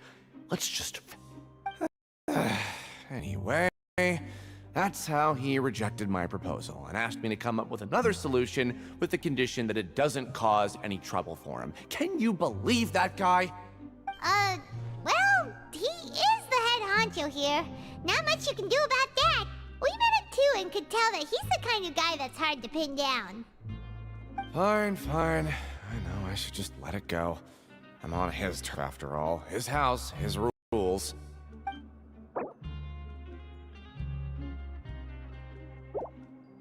Hey, I heard you crazy fools really did it. You bought tickets to support both fighters, didn't ya? Well, did anything happen? Well, the next day we received a mysterious package, but we still haven't made any sense of the contents. So it is real. You didn't become cursed or anything like that, did ya? Are you both still okay? Wait, are you sure that it's still you controlling your bodies right now? Paimon's not sure. What do you think, Traveler? Is Paimon still Paimon? Oh, okay. Well, that's good. Yeah, you two don't seem to have changed at all. But I wouldn't let your guard down just yet. Still, I didn't expect you would actually do it. You'd actually throw away coupons like that just to satisfy your curiosity? Even if we bought tickets like everybody else, it's not like we could hope to earn any coupons. When it comes to things like this, it's always the organizer who makes the real profits. Hey, just what are you trying to imply? The Pancration Ring is an honest business, and we really don't make much from selling tickets. We make so little that even the current tournaments can only be held thanks to funding from the producer. Oh, so it's the company that manufactures Fonta sponsoring the events? Paimon thought all of this was thanks to the Duke's support. Let's just say it's a mutually beneficial arrangement. They reached out to us first, hoping to promote Fonta products in the Fortress of Meropide.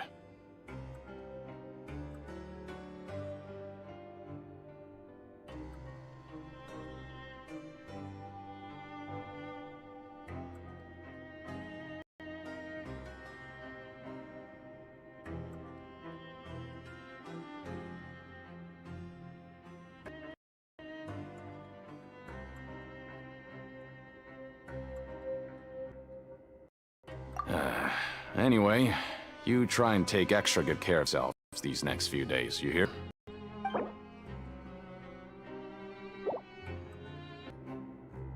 Hey, what are these papers scattered all over the ground?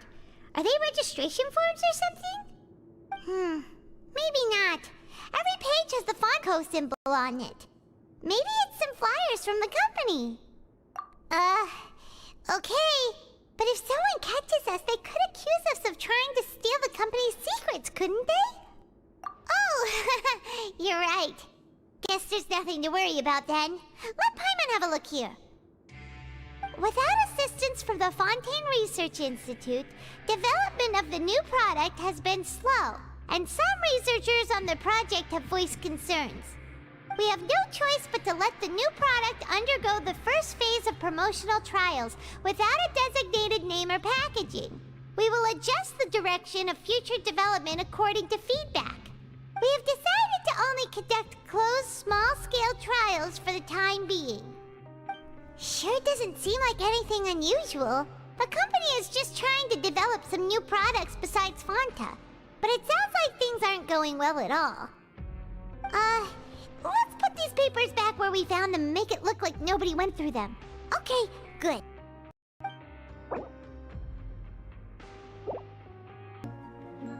Huh. We ended up here without even thinking about it. Want to grab something to eat?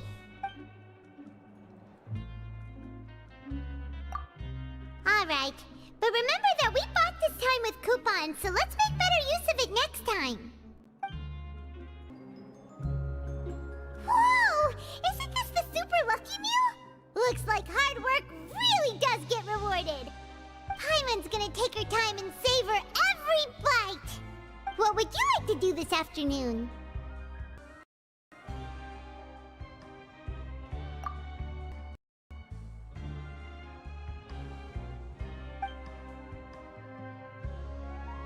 After working here so long, we're really starting to get the hang of it. But doing the same thing all the time can get old pretty quickly. How are you holding up? Yeah, it's good to kick back and relax once in a while.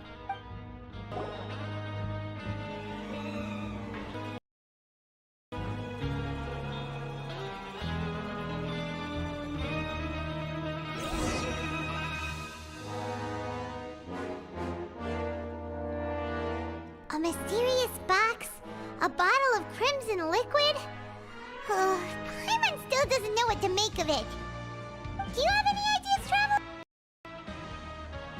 Really? Then it looks like that part of the investigation led us nowhere. Well, maybe we'll have better luck tomorrow. Good night, Traveler.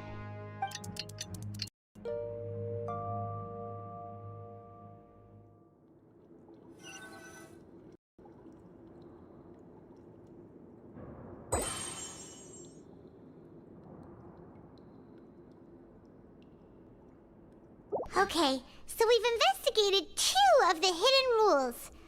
Paimon didn't think this prison would have so many weird things going on. We'd better pick up the pace with our investigation, otherwise we'll never get anywhere. Yeah, let's skip work for now and put our time to use.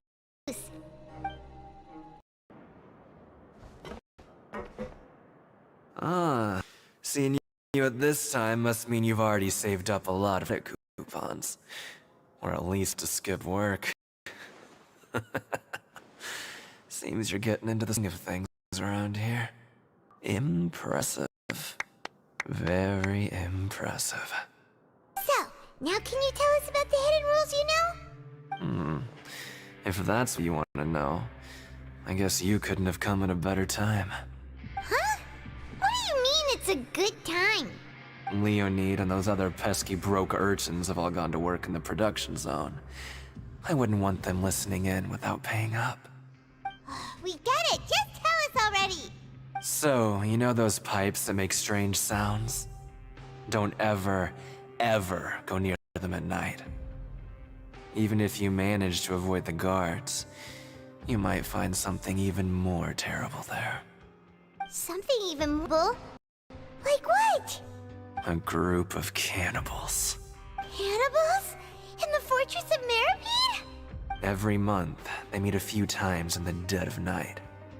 Rumor has it they might be connected to the people that have disappeared here. But what's even scarier is that they have a special proclivity. Since they have no way to dispose of the remains, they have ways to transform them into other forms and keep them in the fortress forever. Paimon might already know what you mean by other forms. So that's what's going on here. Oh, Paimon's stomach doesn't feel so good. You two look pretty skeptical. No matter. Learning the truth behind dark secrets isn't necessarily a thing. I've got things to do too. I suggest you just act like I never told you anything. Traveler, can we just trust him on this one? Oh, Paimon doesn't want her blood and flesh entombed here for all eternity? Oh, so that's how you see the situation. Huh. You know, Paimon does feel a little better about it now. When will all the secrets end?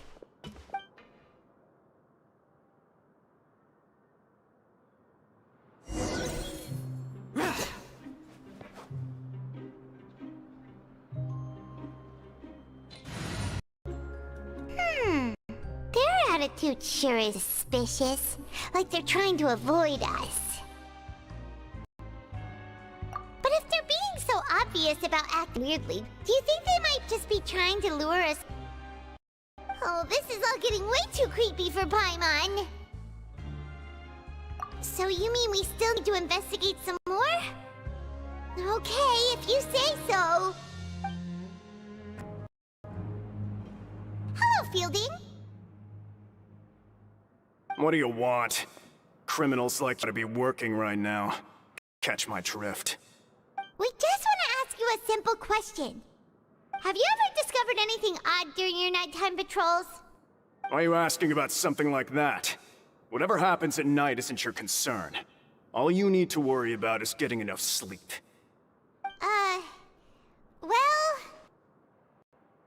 Right! We've heard it happens a few times every month. Paimon has sensitive ears, so it makes it hard to sleep. Really? I see. But it's not like I'm on duty every night.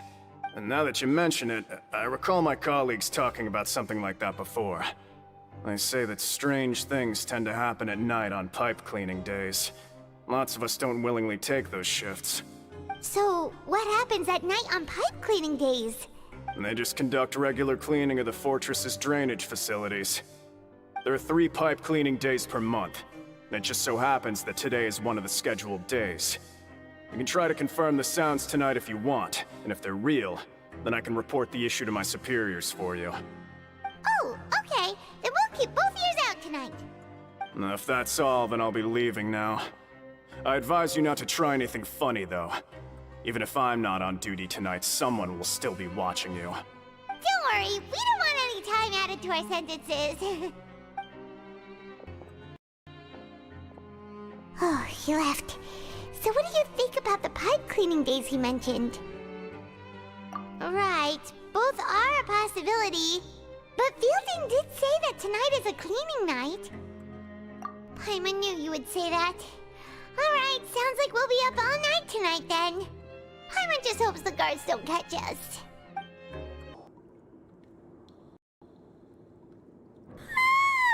Oh, Paimon's so tired.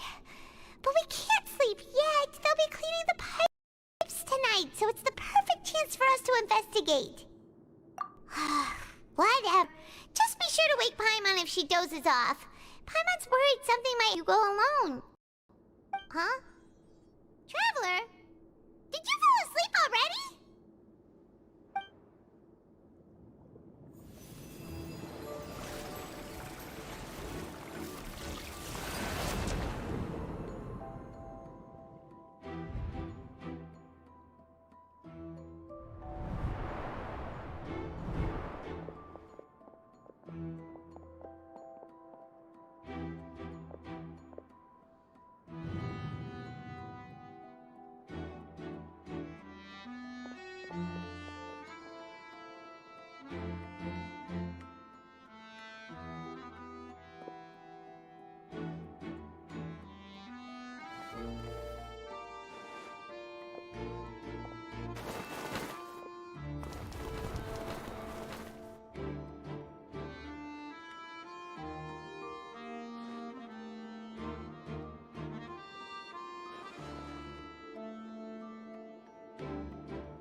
Traveler, come on, wake up! Oh, it looked like you were just peacefully sleeping to Paimon. Well, what did you see this time? Really? So we're finally starting to figure out what actually happened! But what about the cannibals? How do you explain them? Okay, well it's about time to get moving. Just be careful to avoid the patrolling guards.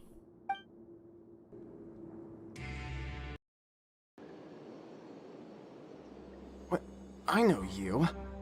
You were the ones we saw. Huh. You've got guts showing up here. You know who we are, right? You'd better leave now. Ain't nobody coming here to save you. What'd you say? Yeah, so what if they were? If you push us, we can make those rumors a reality at any time. Hey, what's the point of all those rumors anyway? What exactly are you trying to do? I don't have to tell you anything. If you turn around, go back to the dormitories, and act like you never saw anything, then I'll pretend that you never showed up here. Yeah, scram. Nothing worth seeing here. Huh? What did you say? Isn't that exactly what Boss said when he left? Hey, do you know our boss? Whoa. We had no idea our boss was such a big deal. He always kept his identity a secret. So, did he have you come here to find us? Oh, so your child's crew here? Seems like he had no problem fitting in. We're the only ones who heard him say those words when he left that night. So unless he somehow told you those exact same words after that... All right. I guess that's proof enough for me. I believe you. Wow, those dreams of yours sure come in handy. We gave him the business for a while and went over our time when he first came to the Fortress of Maripede. But here in the fortress, the strong will always earn respect. He was working the longest hours and racking up wins in the Pancration Ring.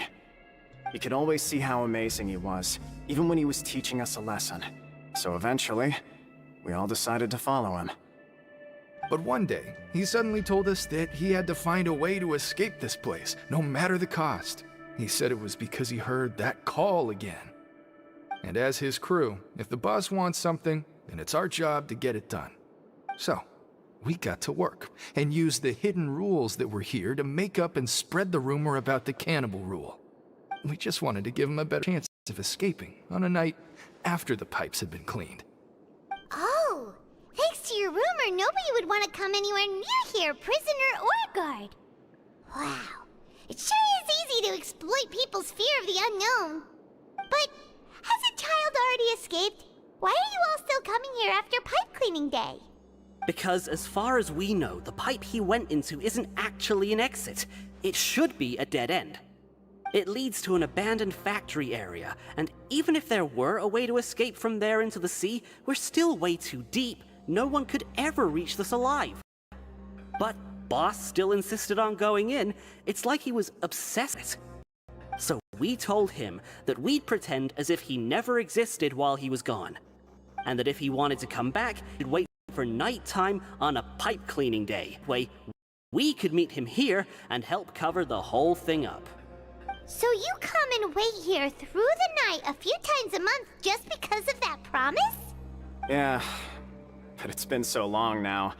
We already know in our hearts that he must have managed to escape somehow. Is it also possible that something unfortunate happened to him?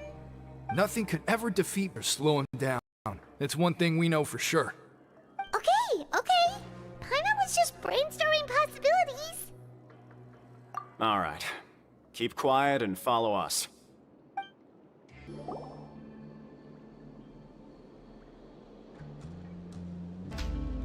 The way up from here has been sealed off. It's impossible to get through. Boss left by going down from here.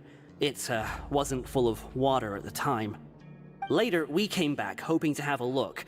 That's when we found out it had been completely flooded. It's impossible to navigate unless you're an extremely skilled diver. Do you think Child got trapped by the water? Not likely. We all know that Boss was an incredible swimmer. Really? Then have him come investigate, pronto. Just be sure to tell us if you get any news about Boss. It's getting late. We should leave before the guards come this way. Yeah, we learned a lot about what happened to Child here. Let's get going! Whew. We finally learned some key information. Seems all of our investigative work has finally started to pay off. When you said you knew a diver, you were talking about Fremine, right? If we ask Linny, he'll definitely have Fremine help us. Ugh. Why is Child like this? What was he doing going into the pipes? Not making our jobs easier, that's for sure. Fortunately, though, it seems like it's only a matter of time now before we find out what really happened. Now that we can finally relax, I'm starting to feel super sleepy. Let's try to get some rest while we still can. Nighty-night, traveler!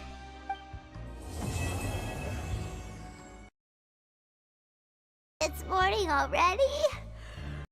Oh, Paimon still needs more sleep. Huh? Wait, look over there!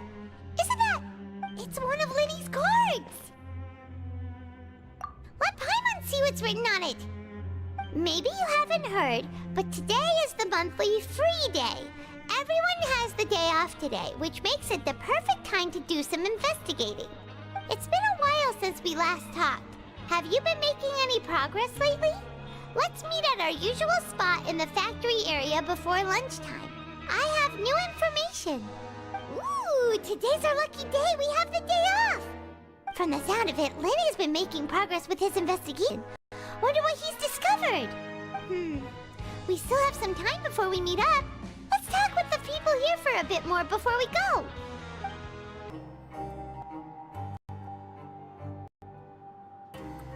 Hey, you over there? Yeah, you! Say, do you like playing card games?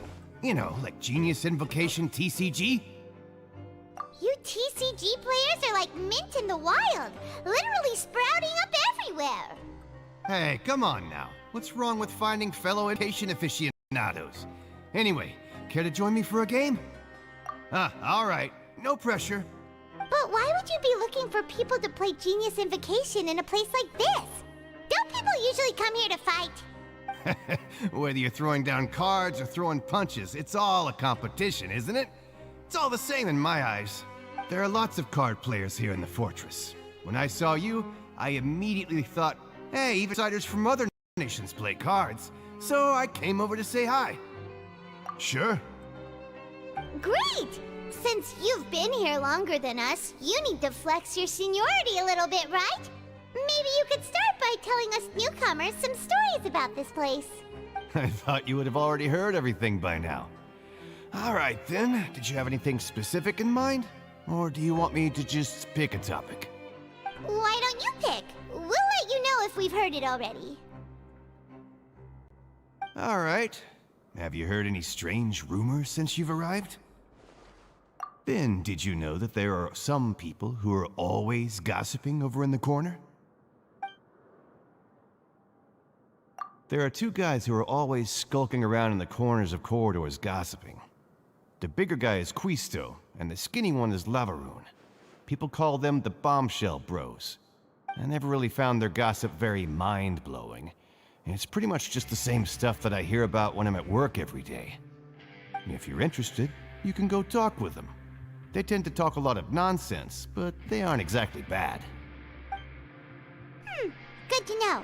Do you have anything else to tell us? Let me think. Sounds like you want to hear something a little more tantalizing. Oh, did you know that the Duke was also a convict in the Fortress of Meripede before? Huh? Wait, are you serious? That's right. The Duke was an inmate just like you and me. Seems he was exiled here for committing some crime. Who knows how he ended up rising up to become the warden, though. To go from an ordinate to becoming the manager of the whole place? I'm not gonna lie, I kinda respect that. A forbidden zone? Sounds like something that someone just made up. I've never heard of that. Where did you hear about it? It's just a rumor we've been hearing, but no worries if you've never heard of it. Do you have anything else you can tell us? Anything else? Not that I can think of, but I'll be sure to tell you anything interesting I hear next time. You'll have to play a game of Genius Invocation with me first, though.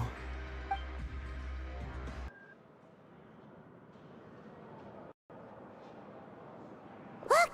There are some people talking over there! Listen in on the conversation.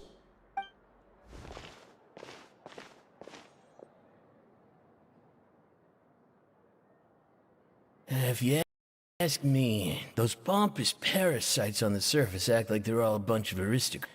Do any of them give half a hoot about a bunch of dogs like us?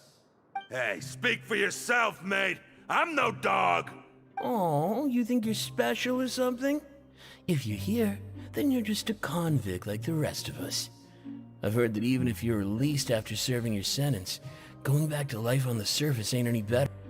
Once a criminal, always a criminal. We're marked for life. I don't buy that. Hey, how cool would it be if the whole world was destroyed by a giant flood and everyone had to start over from nothing? What kind of filthy bilgewater are you spewing? I have family up there. You best shut your sewer hole with talk like that. Listen, Things ain't so great on the surface, but who says that you have to leave? I've heard that you can still stay here and work even after you've served your sentence. Not bad if you ask me. Who wants to live in the ruddy overworld anyway? And what makes you think they want to hire someone like you? That's one of the mysteries of the universe, how someone as useless as you is so confident. Whoa. Sounds like they're really unhappy about the overworld. Speaking of which, Paimon didn't use the words overworld or underworld when we were living up there. Is it only something the inmates down here say? That's true.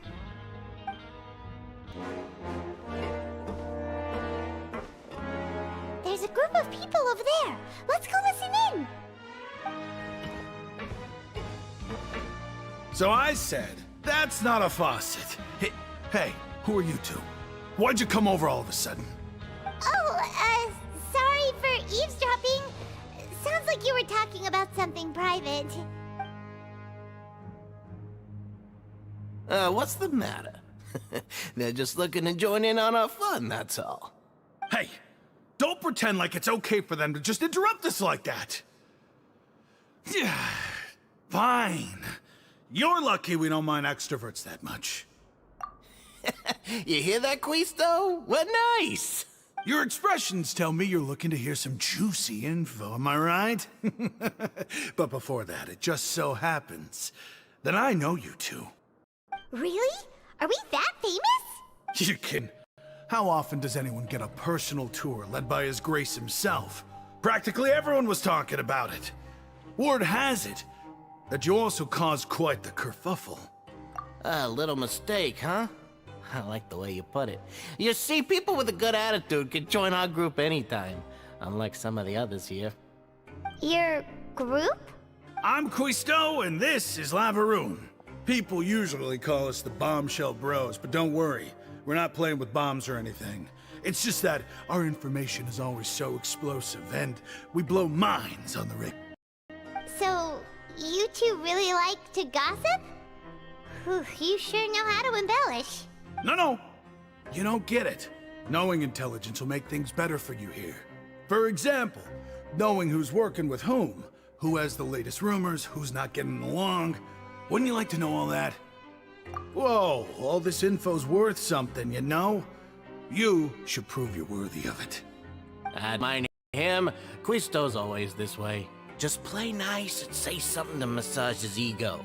The welfare meals. Talk about the welfare meals. Right. That meal we had yesterday was super delicious. Paimon can still taste it whenever she closes her eyes. So, to tell you the truth, I've been helping out with making those welfare meals. I've been working as a kitchen assistant for about a month and a half now. Oh, so you're the one who made those delicious steaks. Amazing. You could be a professional chef. You are correct. I am a true professional. In fact, I even went to culinary school. Since you like my cooking, I guess that means we share similar tastes. Listen carefully. This little bombshell will help learn what's really going on here in the fortress.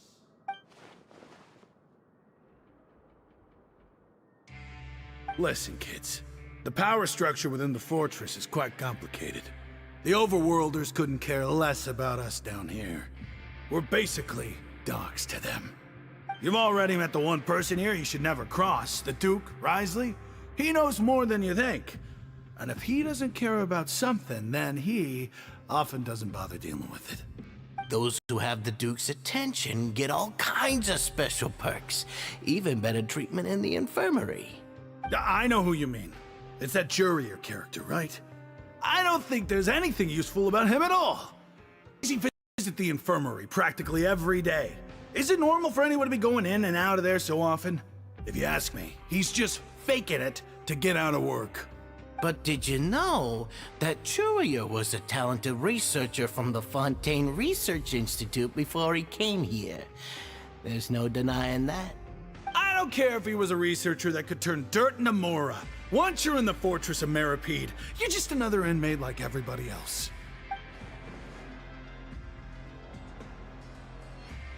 Speaking of which, the last time I saw him, he was passing by the corridor with Lorvine. I also heard they started arguing in the library and got into a fight, right? Guess that's just how terrible of a guy he is. You mean he hit a woman? Wow, I never imagined he was that bad. But that Lorvine's also quite odd, you know?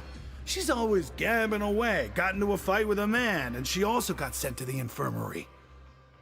Come to think of it, I always see her going to the sick bay every couple of days, too. Huh. Wait a second. You don't think? Do you think could it be that they're secretly meeting there to go on dates? But it's really hard to imagine. After all, I do remember seeing Lorvine beat Julia to a pulp that time.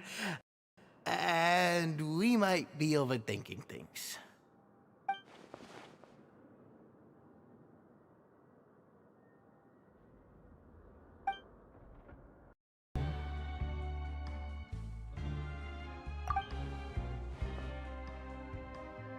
Huh?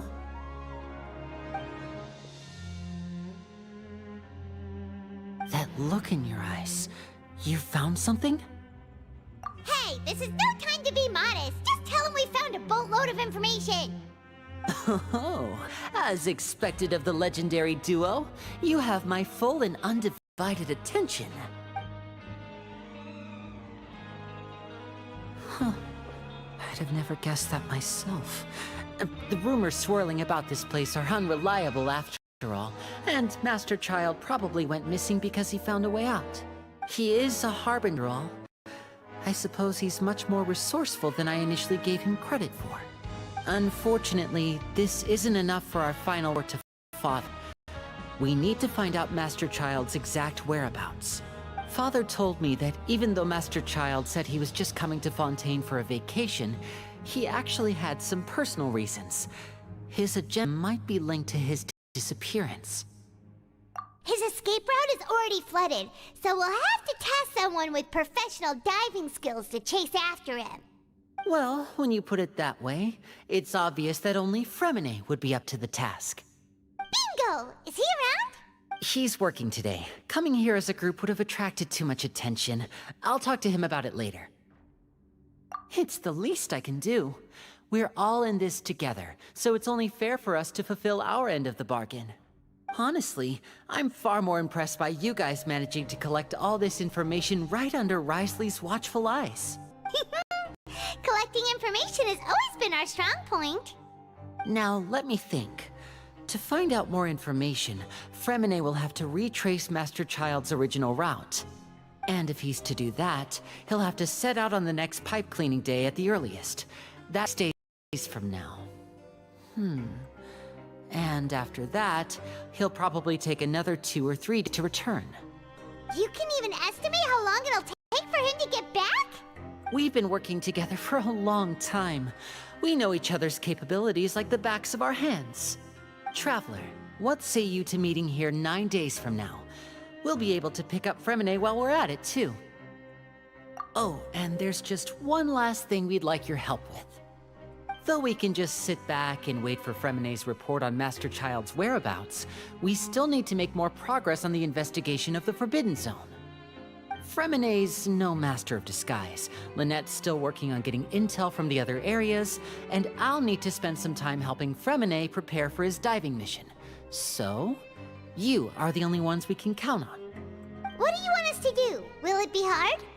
Well, I won't call it easy per se, but I think you'll be able to pull it off. Listen carefully. You'll need to find an excuse to get into the infirmary and investigate the room and environs. You've mentioned several sketchy-looking people always meeting at the infirmary earlier, so it probably has something to do with the secret we're hoping to uncover. You've already met the head nurse, so she'll be less suspicious of you. Investigate the internal structure of the infirmary and any active dealings within, and pass those on to me alongside anything else you're able to discover. But also, there's no need to take risks. Don't forget, safety always comes first. My apologies, I just started rambling out of habit. It was almost as if I was talking to my younger brother. But that's not a bad thing, right?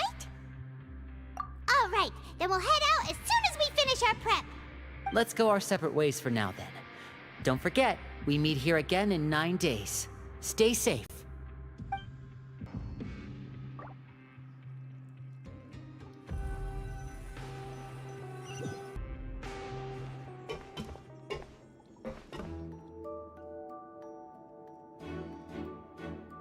Hey, stay here for now. Paimon will take a peek. There seem to be several people inside.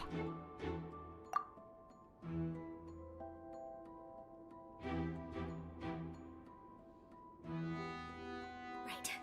I feel like it's not impossible. So... it's a bit hard to understand them from here. So, why don't we just try to talk to them in person? Let's go as soon as you're ready.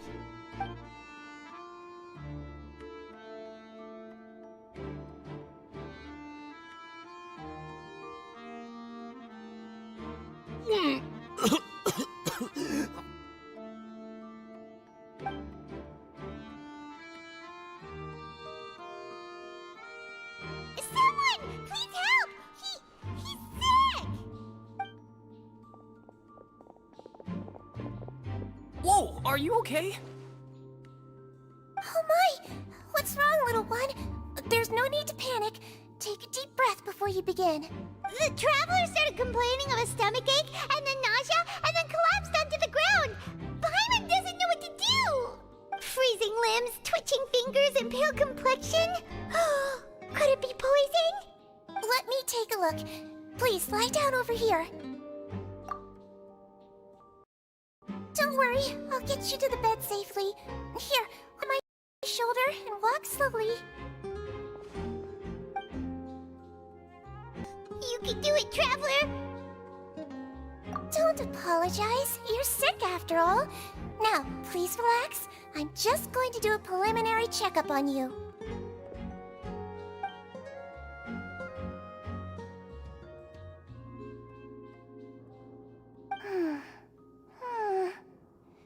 I see now.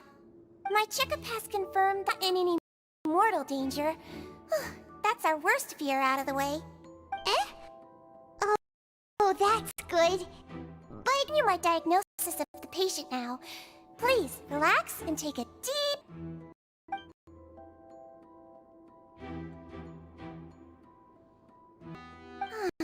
Don't sense serious damage to your organs either. Does it hurt when I press here? And here? Huh? But based on my initial checkup, there shouldn't be a problem here. How strange. What about here? Does this hurt? Oh, I understand. So that's what it is. I just ate something that disagreed with you. That's all. Nothing too serious. Outside of a pretty bad stomachache when it decides to act up. So that's what it is. Thank goodness it's not anything more serious. And there have been other inmates complaining about the food recently. I'll inform our head chef, Mr. Wolsey, if this problem is suitable. Congratulations! The health risk is incredibly low, so you should recover within a couple days. Why don't you take a rest here while I go get some medicine for you? Miss Lorvine, I'll have to trouble you to help me look after this new patient while I'm gone. Very well.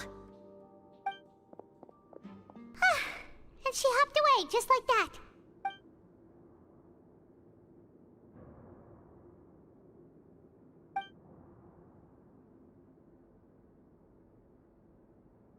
Hello. So how are you feeling now?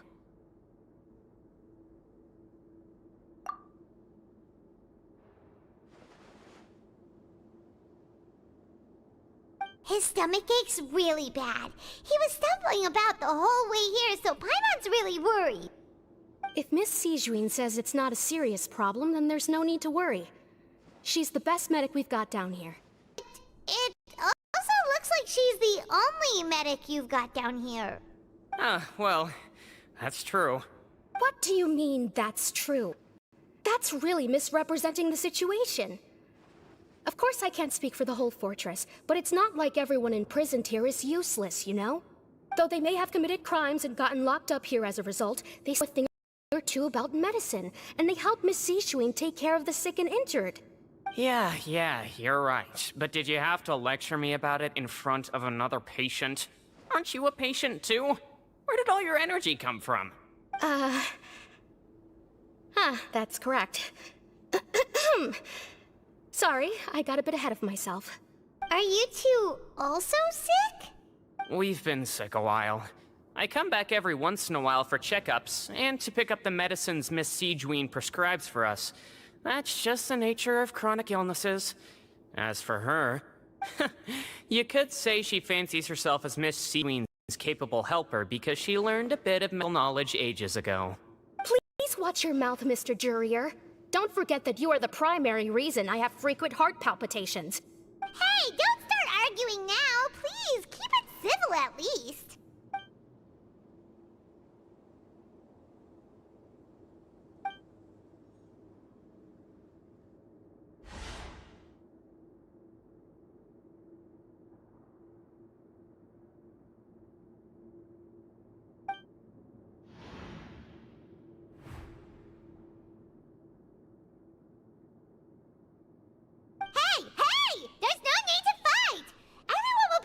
Someday, so there's no need to argue over silly things like this. But... Release. It's way too early for us to even think about that. And who the heck knows if we'd even be able to continue our previous lives?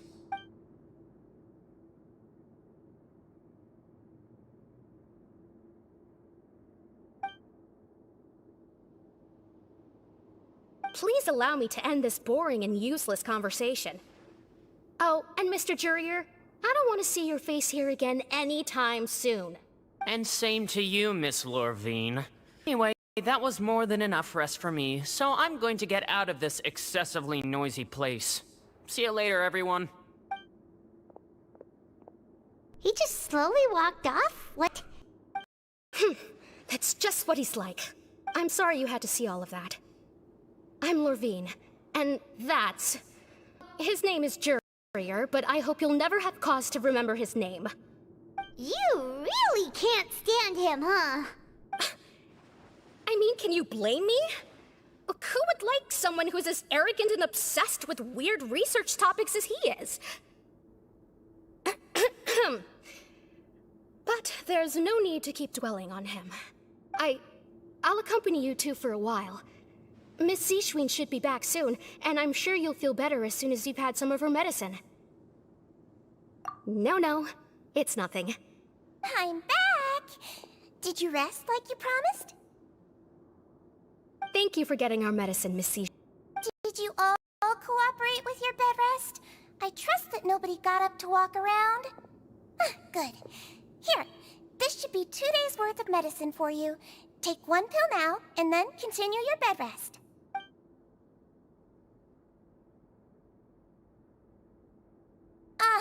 Miss Lorvine, I left in a bit of a hurry just now. Do you still remember if we discussed the color of the pill that you should be taking today? I remember. You said it should be yellow. Yellow, huh? I understand. These are yours. Please, make sure to go to bed early after taking them tonight. You'll benefit from a good night's sleep. All right, then I'll also be on my way now. I hope you feel better soon, too. See ya! I'm going to fill out your medical record now. You're widely known as the Traveler, right? I just want to double-check a few details, if that's all right with you. Those two made quite the commotion just now, so why don't we let the Traveler rest? Paimon can answer the questions instead. So his primary symptoms are abdominal pain with secondary symptoms of nausea. Is there anything else? That's it. All right then. Is there anything we should know besides to take the meds? No, his base constitution is quite good, so I'm sure he'll recover quite quickly after taking the medicine. Please make sure to stick to bland or less stimulating foods, and don't stay up too late at night. Got it! Paimon will hold the traveler to that for sure.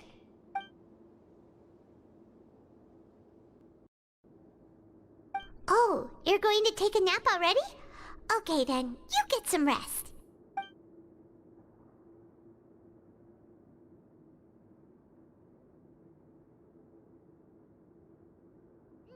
We've been to lots of places together. He may look a bit under the weather now, but he's actually super strong. So you're the best of companions. Well, don't worry, he'll recover soon. Ah, you're awake. How do you feel? You slept for a really long time, but we never left. Well, now you can go back without a worry in the world. Remember to take the meds regularly, and don't forget, bland foods. Thank you, Miss Sijuin! You really are something. To be able to fall asleep like that and even sleep talk the entire time, you scared Paimon half to death! No, but you kept mumbling things along the lines of, Tyron, don't take my grilled fish, and put down the Adeptus Temptation now! Paimon talked with Sijuin the entire time you were asleep. She seems like she's just a sincere nurse, and Paimon didn't notice anything unusual in the room. Are you sure we're not going off track with the infirmary?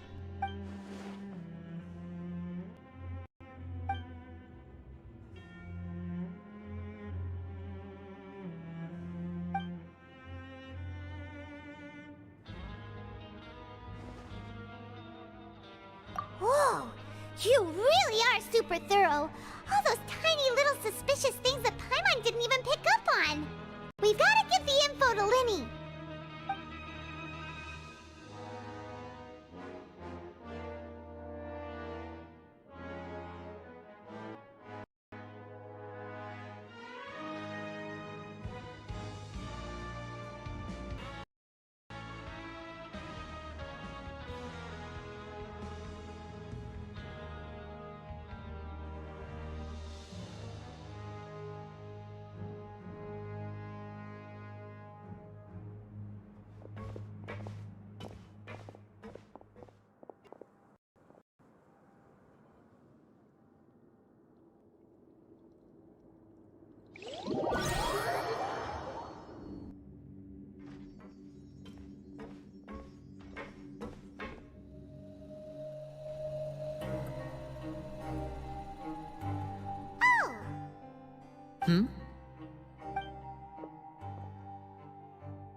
Did you two run into any trouble over the past few days? No, we just worked our shifts according to the schedule. Nothing weird happened. That's good. That means you didn't raise any suspicions when you infiltrated the infirmary. We've taken a look at the slip you've sent. Fremine successfully left the grounds via the pipes 2 days ago, and as of last night, Lynette has also infiltrated the infirmary after faking an illness. Wait, why is she getting involved as well? You already went above and beyond when you scoped out the infirmary. To put it more bluntly, even if we were to view that as something you did in exchange for Fremine's help, you've already done more than enough. Infiltrating a guarded stronghold is a different kind of job from a one-off investigation. We want to avoid using the same faces over and over and reduce the amount of suspicion that will fall on any given person. Lynette also felt like you have already taken the first step for us, so she should be the one to finish the job. So that's what Lynette thinks. Oh, Paimon hopes everything's going well for her. Perhaps that's true. You're both very good people, and we've come to appreciate that more than anyone else. Unfortunately, there's still one thing that could get between us, lest you've forgotten. The matter of our respective loyalties. You've mentioned before that you've had some run-ins with the Fatui. I can understand that feeling, so I assume you're just helping us out of the kindness of your hearts? Well, everyone could use some more friends. We'll be counting on you to help us in the future, too. Since I see you as friends, then it's even more important for us to protect you from any peril. Fremine and Lynette feel the same way. Glad to hear it. Then, let's go check on Lynette before Fremine returns. If everything went well, then she should be wrapping up her investigation right about now. Is now really a good time to go over? According to my observations, Sigewinne always spends around half an hour away from the infirmary right before lunch. Lynette knows this as well, so this should be a good time to meet up with her. Also, I'm her brother, remember? It's only natural for an older brother to care about his younger sister's well-being. Okay, then let's head over right away! Lynette should be here right now. Huh. Strange. Lynette? As expected, Sigewinne isn't here, but why isn't Lynette here? No, Lynette rarely deviates from the plan. We agreed that if she were to make changes on the fly, she'd find a way to let me know. Unless... Let's see if there are any clues around here. We can look while we wait for her. Who knows? Maybe she'll be back soon. Okay. There are some books here and a few files. They all look like medical records. Advanced nursing, how to raise the spirit of your patients, a quick guide to the psychology of emotions, and the meaning of laughter. These sure are some interesting books. Who knew Sigewinne would be interested in these kinds of things? She even has books on understanding people's motivations and feelings. Is it because she's a Melusine? Or does she have a need to understand her patient's emotional state? Seems quite normal to me. These are skills that would come in handy for a nurse from time to time. None of the beds have any signs of having been slept in, except that one over there. That's the one Lynette must have used, right? You said she was pretending to be sick. She would have said her migraine was in a particularly bad flare-up. Generally speaking, the head nurse would then ask her to lie down and rest, while she left to retrieve the medication. Which means, either the head nurse didn't return the entire time from when Lynette laid down up until she left the bed, or the nurse intentionally left it this way.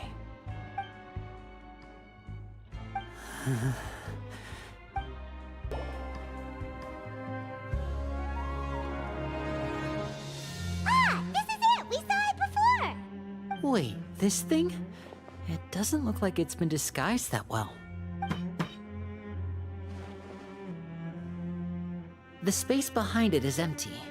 From its size, I don't think it's an entrance that is meant to be taken apart. There's probably a mechanism around here somewhere. Could Lynette have tried to get inside? But if that's the case, she would have contacted me for sure. Let's look around here for some more clues. Don't pass.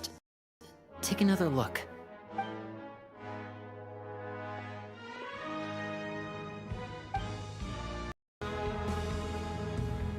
Hey, you guys, there's a slip of paper over here! A slip of paper? It's right over here, and there's a bunch written on it too. It reads, "Out of respect for your usual practices, I'll use a piece of paper or card as the medium to pass on my message. You may consider this as me giving you my best regards." This is... Is that all? The back. This is... Show me! Now! That look on your face. Paimon's reading it now. Would you care to guess where Miss Lynette of the Fatui could be right now? No.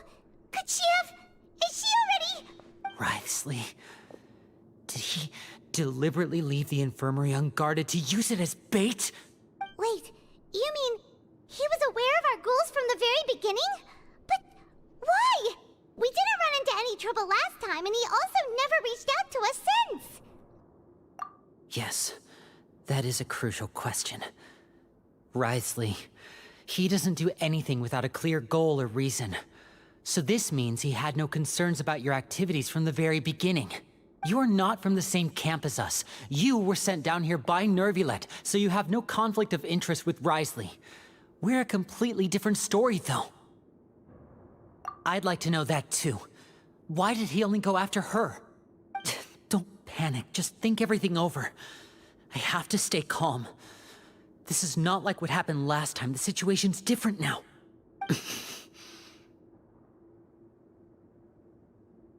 Wait, you're right. Wait, but that means the fact that Fremine was able to leave the grounds. Could Wriothesley have let him go as well? But what does he gain by letting Fremine leave like that?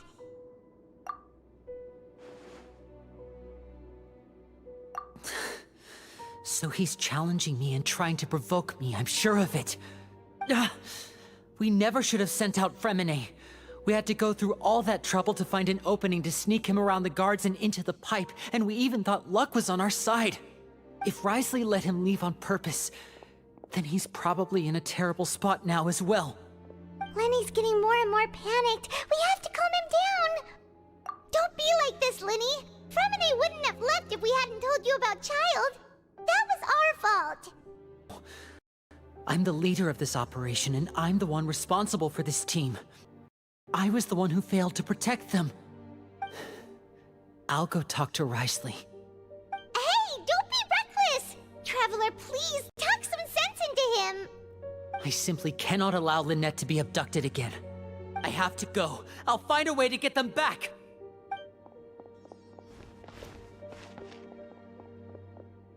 He's rushed out the door! After him!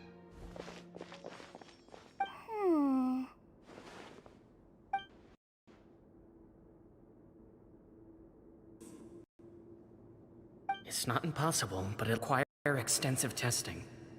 Is that so? Very well, and please be mindful of the time. Huh? Is someone? Pack everything up. Whoever's outside is eavesdropping. They'll probably come in once we stop talking.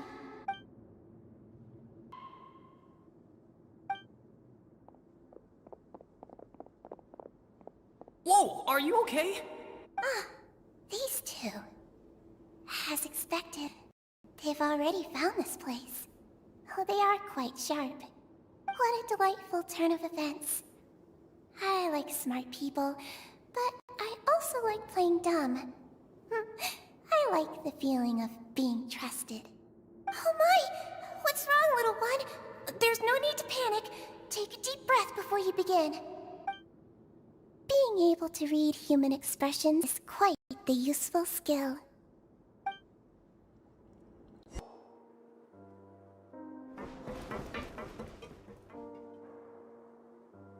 Come out and face me, Wriothesley! Aren't we at an administrative office? Why don't you at least try to follow even a couple rules from the Fortress's indoor management regulations? What did you do to my sister? I ran into the young miss at the infirmary. I'd heard that she was suffering from quite the migraine, so I decided to invite her over for a cup of tea. I do have some teas in my collection that can work wonders against such an illness. Stop joking around! Where did you take my siblings? I have also heard that your performances are quite the spectacle. Miss Lynette would sometimes enter a box filled with water, only to emerge the next second from another place altogether. Maybe she'll appear behind you right now if you were to turn your head. Is he trying to trick me into turning my head? No, he's probably not looking to attack me right now. All of the hostages are in his hand, and he's even in the mood for small talk. That means Lynette is probably still alive. You knew we were investigating the infirmary from the start, so you deliberately aroused the Traveler's suspicions and baited us into continuing our investigation, just so that you'd be able to kidnap Lynette. As for Fremine, no, you probably didn't even interfere with Child's escape. You let him go, so you could purge the Fatui members that we had planted into your ranks. There was no need to do so. The Fortress of Meripede is a pretty pleasant place. Most people enjoy their lives here. The only ones who act differently are those with personal agendas. It was quite easy to identify your colleagues. You removed our original members and spread the news of Child's escape so Father would assign our team to come down and investigate. Fremine has also fallen into your hands, right? If you're oh so omnipotent and so in control, why would you need hostages? One correction. Lynette is in my hands right now, but Fremine is not. He's not? What do you really want? Lenny! Oh, wonderful. Everyone is here, so I'll only need to say this once. Thank you so much for cooperating with me. Eager and to the point, I see. Alas, only Miss Lynette is currently having a cup of the fortress's finest tea. Although, as per your original plan, Mr. Fremenet should also have returned to the fortress by now. But he has neither shown up within my gates, nor been taken into any kind of custody. So where do you think he may be right now? Wait, you can't mean you locked him outside in the sea? I closed the fortress's gate to the outside world. That's all. Fremenet's a star diver, so he should be fine, right?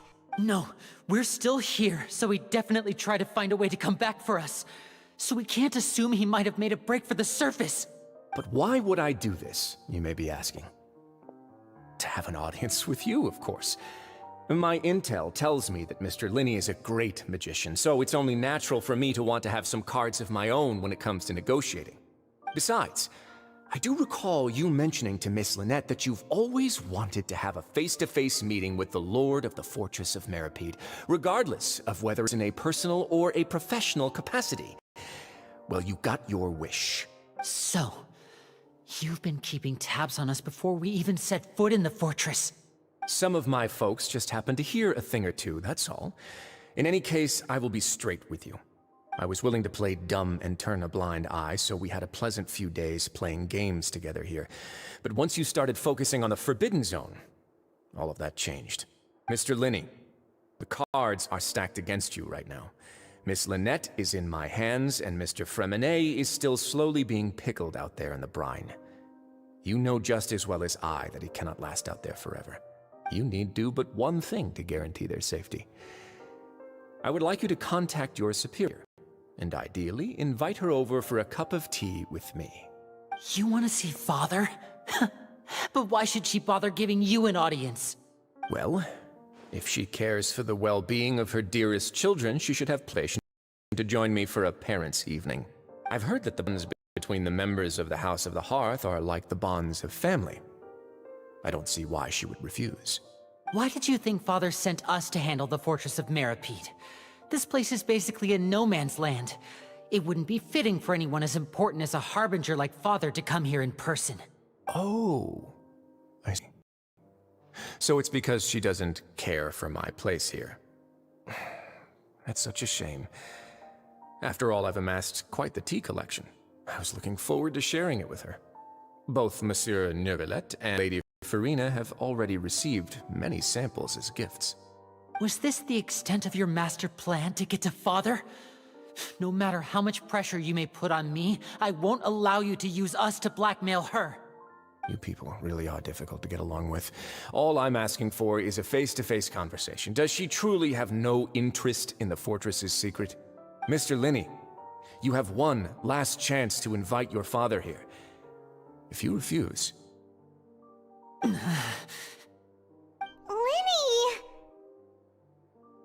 Instead of asking why I'm doing this, why don't you try to see things from my perspective for a second? From the very beginning, the Fatui has been actively infiltrating my fortress. I gave you a warning by cutting off the first few operatives I found, but that only caused you to double down. Had you given up on the fortress then and there, I'd have no reason to want to talk. Mr. Fremenet left the fortress on his own, and Miss Lynette tried to pry out my secrets right in front of me. No matter how you look at it, the responsibility for this falls on you. I shouldn't ask Father to do anything because of us. 6, 5... Wait, 2, 1. Time's up. It really is a shame, Mr. Linney. Risley! Negotiations have broken down. Please leave, ladies and gentlemen. It's time for my afternoon tea. Yeah, listen to the Traveler. If you can't talk to Linny, can you at least talk to us? You do realize that I'm only letting you go because of Neuvillette, yes? You're here helping him out, and I've already done my best to stay out of your way. But that doesn't mean you can just do whatever you want. The fortress may be small and remote, but it still has its own set of laws.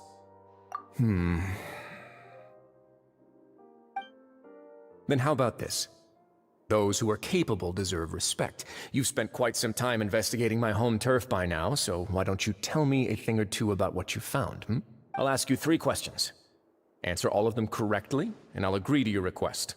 Question 1. Regarding the hidden rules of the production zone, what is the truth behind the one about not being allowed to work for 3 days in a row?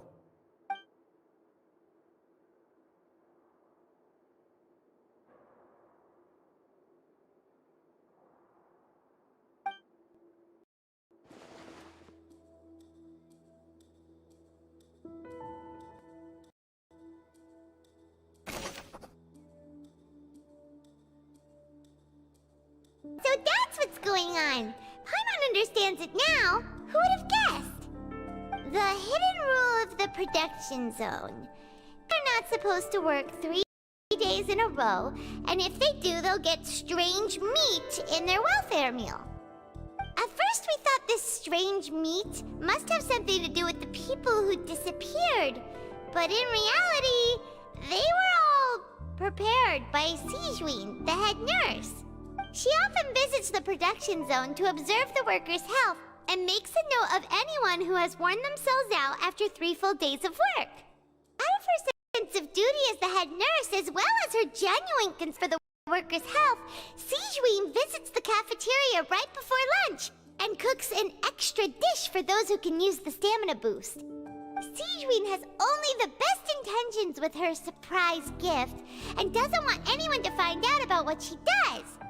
However, unfortunately, Melusines as a race perceive the world differently from humans, and their sense of aesthetics is even more alien to us.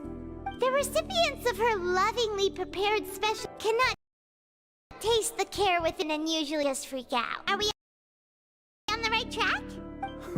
Not bad. You've uncovered Sijween's secret and even guessed her intentionally as well.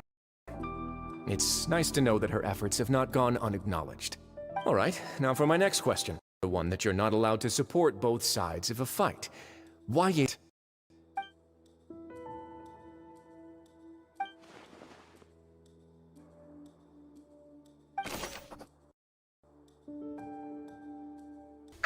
Paimon gets this rule too now, so there really was nothing to be afraid of. That hidden rule of the Pancration Ring is about how, people are not supposed to bet on both boxers at the same time. And if they do, they'll receive a package containing a strange, blood-colored liquid. People get scared when they see it because they've subconsciously begun to associate it with the missing boxer. It's just a bottle of the latest yet-to-be-named and packaged new Fanta trial product. A blood-red drink. It's no wonder even Fanta's own staff were questioning the company's decision-making. The company, facing backlash from its own staff, decided to try to trial the product on a smaller scale, to see how it might be received by customers. They came to the fortress of Meropide and offered to sponsor the Pancration tournament if they could push their new product. But the Duke completely refused to even entertain the idea. The Duke, knowing how valuable coupons are in the fortress, knew that only total idiots who didn't understand their true value would bother buying a Fanta product here. And so, only those who proved their stupidity by being dumb enough to bet on 2 opposing sides of the same match were selected to receive the drinks. I acknowledge the effort you've put into bringing the truth of this mystery to light. Although, based on your description, that Fanta promoter is a bit too careless with his words. I may just reconsider my collaboration with the company. All right, and here's the final question. What's the secret behind our head nurse and all of her patients in the infirmary?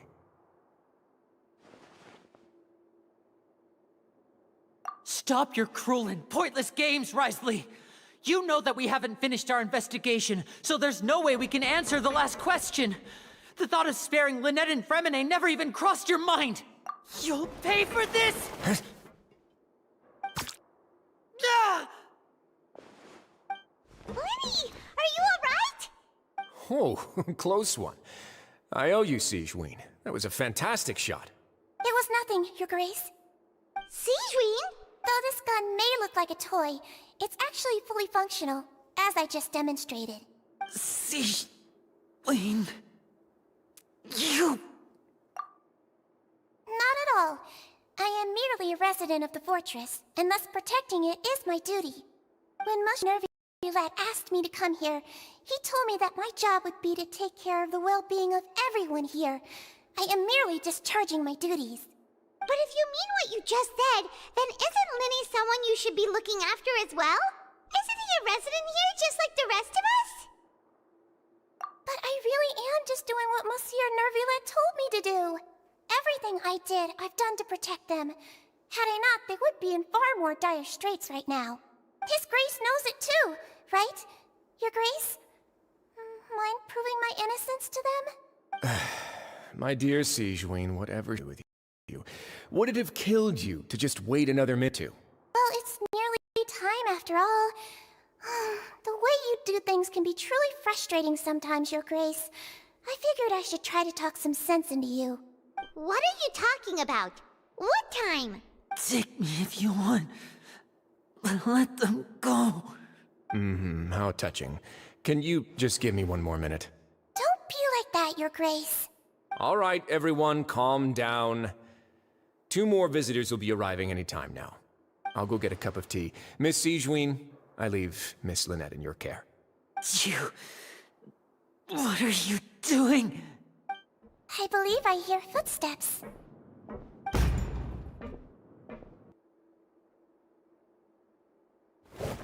Some space, please. Ah, Miss Clarande. My door.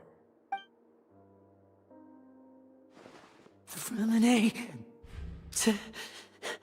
Fremine... What's going on? What is Clarande doing here? Work. I'm sorry about shooting you, Mr. Linny. The tranquilizing effect will begin to wear off soon. Please take it easy in the meantime, though. What happened to Fremine? Wasn't he diving just outside of the fortress? Why is he looking like this?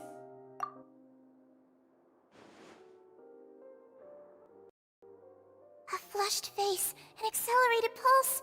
He must have consumed primordial seawater. What did you say? Please, make some space. I'll need to give Mr. Fremine a more thorough checkup. Your Grace, I'll leave the rest to you. I'll talk to Clarande while you get Fremine to where he needs to be.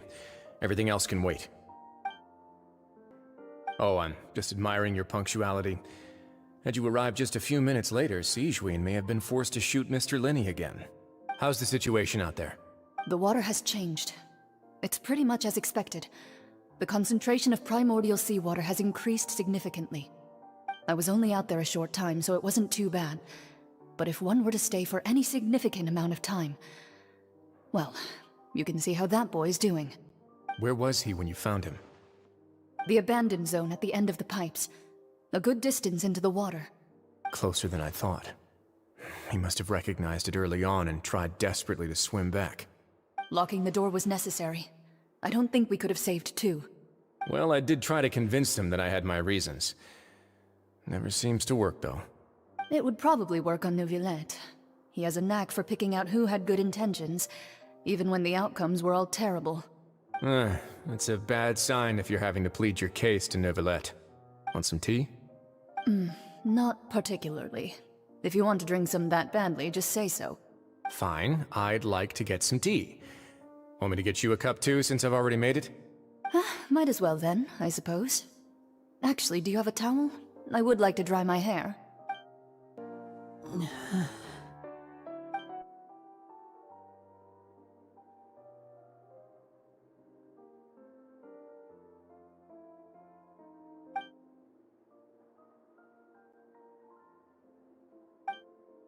How is he? These symptoms are probably caused by an acute ingestion of a large amount of primordial seawater. Still, his condition is not critical. Of course, it would be best if he stayed for further observation. But let's leave him here for now, and move him to the infirmary once he's recovered a bit more. Sorry. I am aware that the infirmary may not be your favorite place in the world at the moment. We do only have a single clinic in the fortress, however. Why would he ingest a lot of primordial seawater after leaving the fortress? How could that possibly happen? Please, look after Mr. Fremine for the moment. I'll go fetch some medicine and a respirator. Oh, I'll bring Lynette back with me. Where is she? How is she right now? Oh, she just took a nap in an empty room after I tranquilized her. If my calculations are correct, she should also be waking up right around now. You might not believe me, but His Grace and I actually made some snacks for her.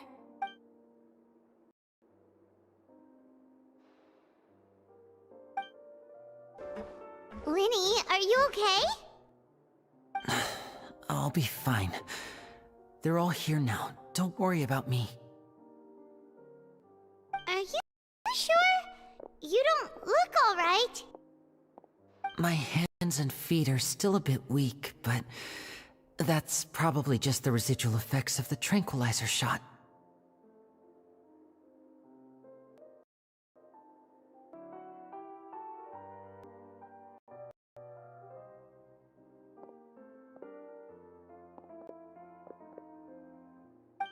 Lenny! Oh, Traveler, Paimon, you're here too. Fremine? Is he... He'll be fine. But for now, please help me lift him up.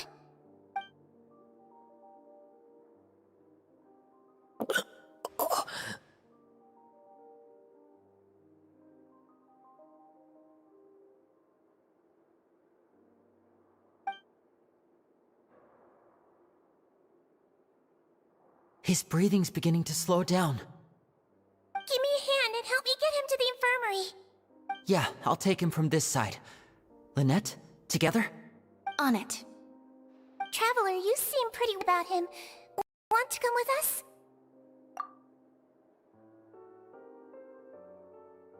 The Duke and Clarande are gone. They probably went to get some tea. The Duke will explain the truth in just a bit. Miss Clarande will need a break, since she only just returned from rescuing Fremine out of the sea.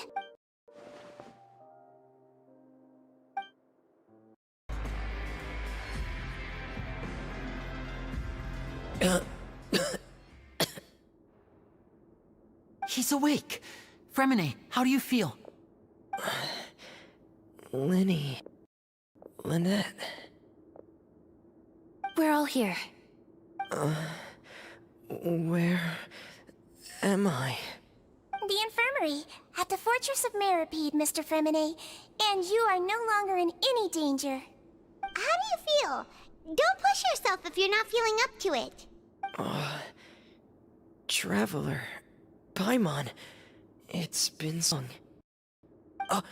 The sea! There's something wrong with the seawater. Shh, it's okay. We can talk about it after you've recovered. No, listen to me. This is really serious. There's primordial seawater mixed into the regular seawater. I don't know why it's there, but no one should touch it. Pipes. Right, the pipes. It's all coming back to me now.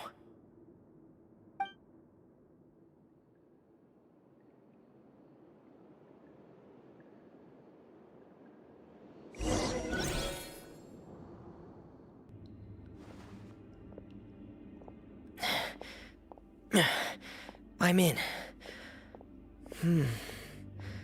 Seems like this pipe hasn't been used in a long time. It looks abandoned.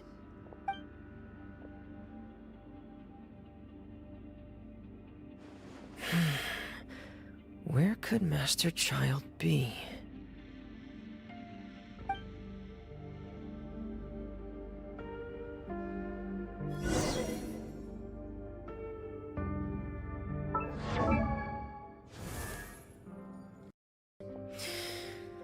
Okay. Master probably dived into the water. I'll go take a look as well. Wait. What the?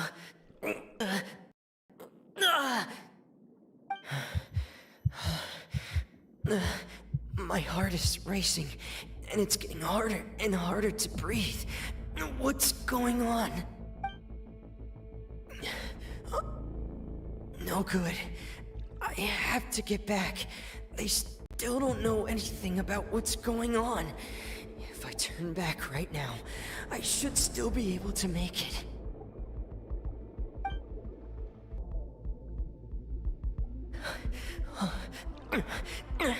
I can't die here.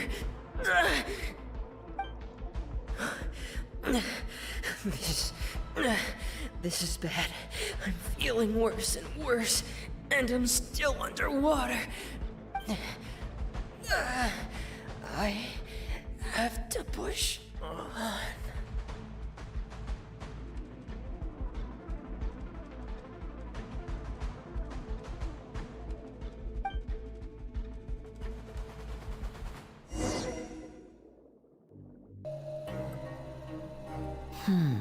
So, in other words, the trail you were following vanished, and you had no idea where Master Child could have gone. But there was also no obvious place for him to have disappeared to. That's right. I tried my best to swim back, but I had already put some distance between myself and the fortress, and I just couldn't find the strength to keep going. I probably passed out some time after that, and you know the rest. Miss Clarande brought you back, but we also don't know why she just suddenly appeared at the fortress, or why she went out to save you. Miss Clarande, you say? I must go thank her in person. You're still too weak, Fremine. You can go after you've had some more rest. Miss Lynette is right. I believe Miss Clarande will stay here as a guest for another few days, so there's no need to hurry. A guest? Then I can assume Wriothesley was the one who invited her to come down here? You should ask His Grace about that. He'll be able to explain better than me. Yeah, it's about time he actually told us what's going on. Wanna come with us, Lyney? No, please go on without me. I don't want to leave just yet. Lyney. The logical part of my brain is aware that we're safe right now, but I still can't bring myself to leave. Both of you are just in danger. Understood. Then let's just sit together for a while. In that case, I'll leave the infirmary to you. The Traveler and I are going to head out for now. As long as you stay in here, I don't think you'll be disturbed. Thank you.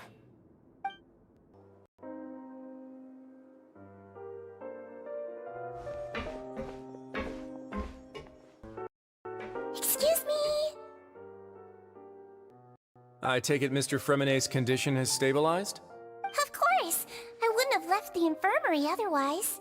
I've been expecting those two, but might I inquire as to the purpose of your visit, Miss Siegewien?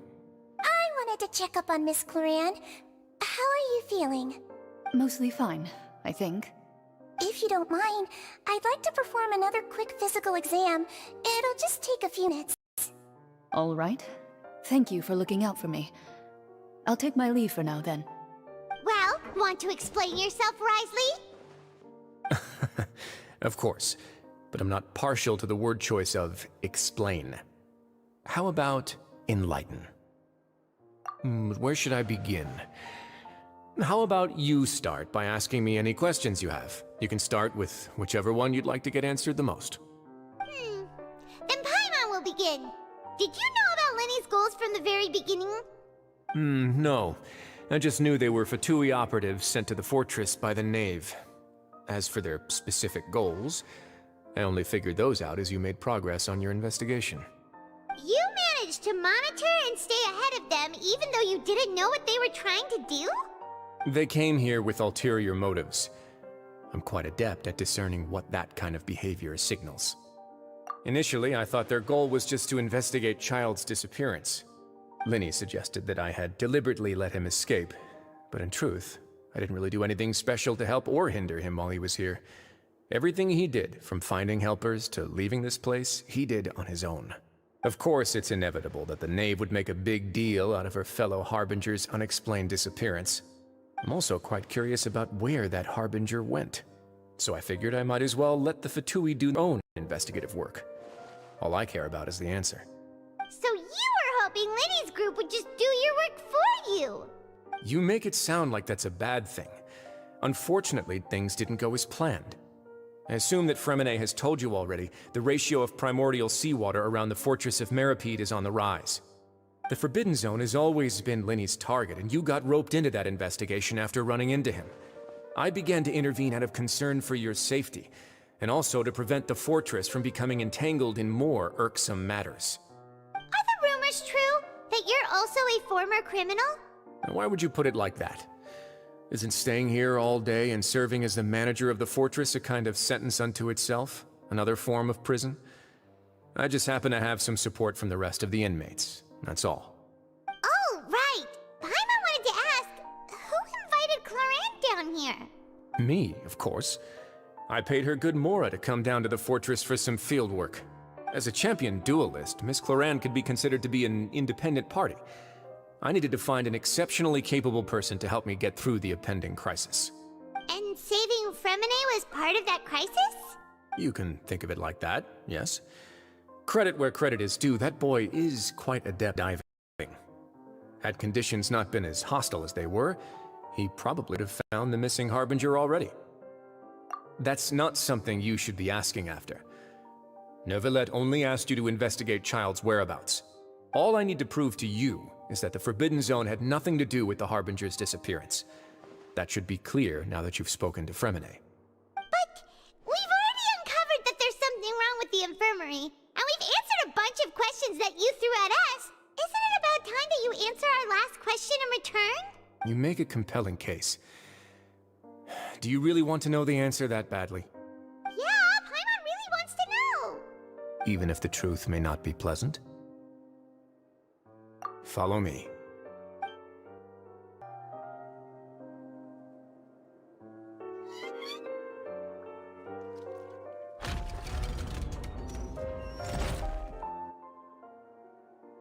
There's a hidden door here? And a whole basement behind it? Huh. You're pretty good at hiding stuff, Wriothesley. It seems you've forgotten just what kind of place the Fortress of Meripede is. Stand on the central plate. Wait, is there a secret mechanism or... Whoa!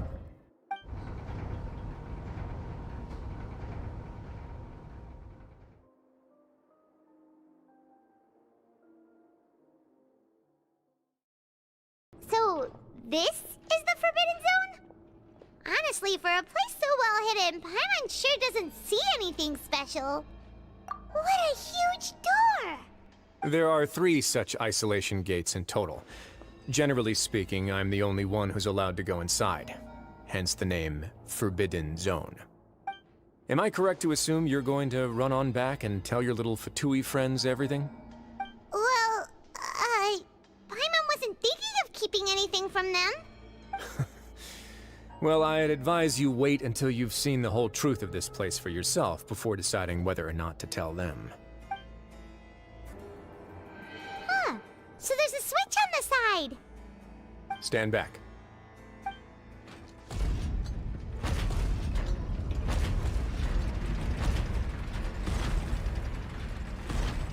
Whoa! They all just went up one by one!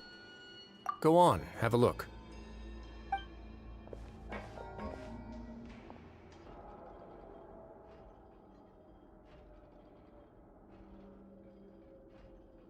I've been interested in what lies beyond that gate ever since I assumed leadership of the Fortress of Meripede. Of course, it would be unwise to recklessly open it, but it'd also be risky and negligent to simply ignore any potential danger that could be behind it. The readings on that dashboard have not budged since the day when I first laid eyes on this place. But over the past year, the needle has crept upwards from its original position, likely because some parameter it's been tracking has changed, if only infinitesimally. Normally, I would have ignored it, but I happened to have some free time when I noticed it, so I investigated. Any guesses what the reading could be tracking? Very reasonable guesses. I've considered both of those as well. Unfortunately, our dashboard is tracking something less ordinary. The temperature should vary with weather and climate changes, so for something that rarely shifts, the water pressure is more likely. We ran a few tests to increase the pressure from the outside, but the readings didn't change at all. Later on, a few more possibilities occurred to me, such as a potential connection with the primordial sea. I began to make a few preparations based on that hypothesis. Over the past few days, the needle has moved again. With that, and the symptoms that Fremine displayed after leaving the fortress, I can now confidently conclude that the readings represent the concentration of primordial seawater in the seawater nearby. The concentration of primordial seawater? But we're already under the sea! And that is precisely the problem. We're at the bottom of the sea, and now we're surrounded by toxic seawater. Somehow, primordial seawater got mixed in, and the concentration is steadily rising. Yes, that's very likely. But forget about the two of us. Not even Neuvillette knows where the primordial sea could be, much less where we could find and plug a leak. Oh. Oh! Seems like you've figured it out. I believe the primordial sea lies directly beneath this sluice gate. For some reason, primordial seawater levels have risen significantly, and it's now very close to us. The indicators are now red. Although the gate still stands, some primordial seawater has already leaked out and mixed into the sea around us. This continues. Soon it will no longer be able to hold back the primordial sea at all. Yeah, you know what the legends say. If this place falls, then everyone in Fontaine will be turned into pub span of a night. But that's just too weird! Why would the Fortress of Meripede be built right above a sluice gate for the primordial sea? Who built this place anyway? Your expression tells me you think this might be part of a vast, complicated conspiracy. To be honest, you might find the actual answer may be exceedingly boring. It's just that the secret of the Forbidden Zone had been long forgotten by the nation before I rediscovered it with my research. There's no single founder of the Fortress of Meripede in any traditional sense. What we know about its history has been left to us by the people who used to live here. When the previous Hydro Archon Egeria ruled the land, all convicted criminals from Fontaine were exiled. The people drove the criminals away like a wolf pack chasing away the banished. The criminals received no sympathy of any kind from the people. They were exiled to the desolate seaside, where they experienced only pain, struggle, and the bone-chilling cold. Some of them began to repent, and prayed to the Hydro Archon, asking if there was still anything they could do. The Hydro Archon took pity on them, and said, "You may go guard my secret, deep underneath the waves." And so, leaning on the power of the Hydro Archon, they gathered underneath the sea and began to build a fortress. They became a community down there in the deeps, and over the years helped it to grow. As the number of exiles increased, more and more people joined the community. When the first group of exiles died, they left the yet unfinished fortress to their successors. The Hydro Archon continued to lend her support, allowing the fortress and what it stood for to continue growing ever larger. Before long, this dark underwater fortress became the sinner's only home. And with that, the people here stopped referring to the fortress as a prison. They saw themselves as repenting sinners who would regain their freedom once they had sufficiently redeemed themselves. But as time went on, people also realized that the fortress was a lonely place. Once they had gotten used to life here, they could no longer feel comfortable living in the overworld. Once they had finished serving their sentences, some people left and some others chose to stay. They'd find some idle position and let their withered souls fade away with the ancient secrets of the past. After many, many centuries, few people still remember the reason for the fortress's founding. Now they just see it as an integral pillar of Fontainian society, as the place where criminals deserve to be sent. Now and again, researchers manage to break one law or another and live out their days in the fortress. I learned all this from an elderly historian. Everyone else just thought he'd made it all up. But now you know every part of that history is true. Indeed. It's just as the prophecy says. If this gate fails, then everyone will be dissolved into the sea. To be frank, not really. But sadly, that hasn't stopped this prophecy from proving all too accurate. Prophecies are troublesome things. Just hearing one will create the first wave of panic. Seeing signs of it will bring about the second, and actually witnessing it in real time, the third. Let's go somewhere else. I want to show you something. This is it. Your Grace, perfect timing. The results from our last round of experiments have... Wait, Jurier, he's not alone! Huh? Lorvine and Jurier? No need to panic, you two. I've already told them about our plan. What? After you warned us not to tell a single soul about any of this? I'm skeptical as well. Are you sure they are trustworthy? Results speak for themselves, don't they? These two may already know more than you could ever imagine. All right then, if Your Grace insists. They seem harmless enough, so I'll trust them for now. Well, how about some reintroductions? This is Jurier, one of the highest-ranked researchers from the Fontaine Research Institute. He used to work under Edwin.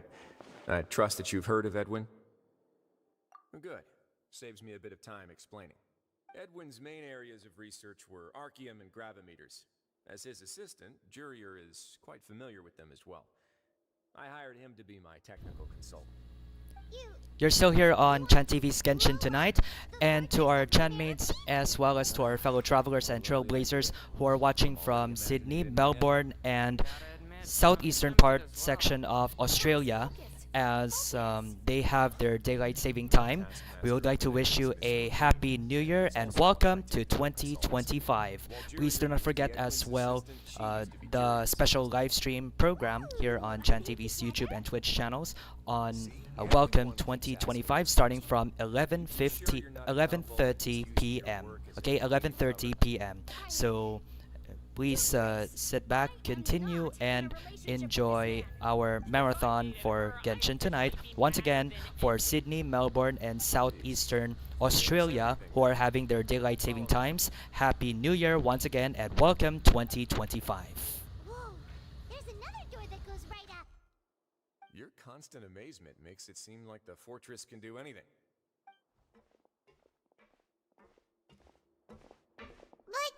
Paimon really thinks everything's super cool!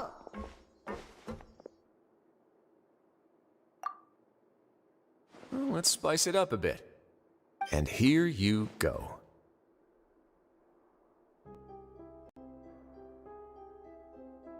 What a huge ship? This is also a production zone that Paimon's never seen before. What's going on? How much do you know about Fontainian history? Not much at all. Well, then maybe you haven't heard the story of ancient Lemuria. To give you a quick rundown, Fontaine used to be ruled by the Lemurian dynasty. According to legend, the Lemurian king Remus came to this land after being inspired by divine revelation and found the seer Sibila, who had taken on the form of a golden bee. Taking the golden bee with him and riding on a huge ship, the Fortuna, he created his nation above the surging waves.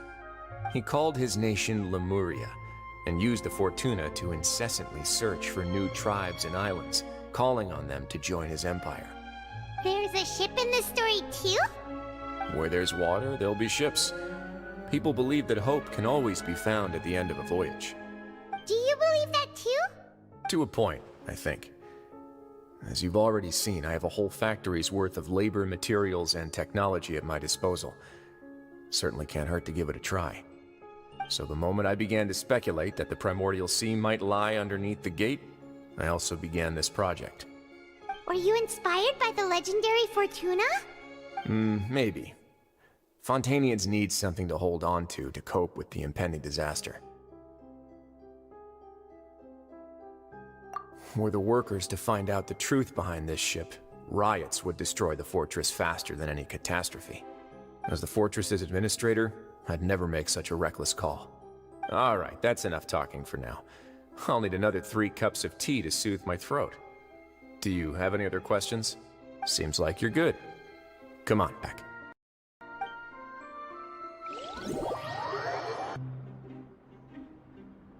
I'll leave you here for now.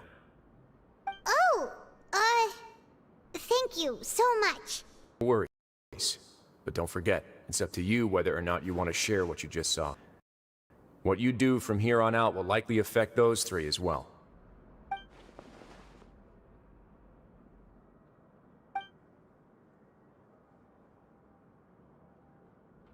Yeah, we'll put a lot of thought into it for sure.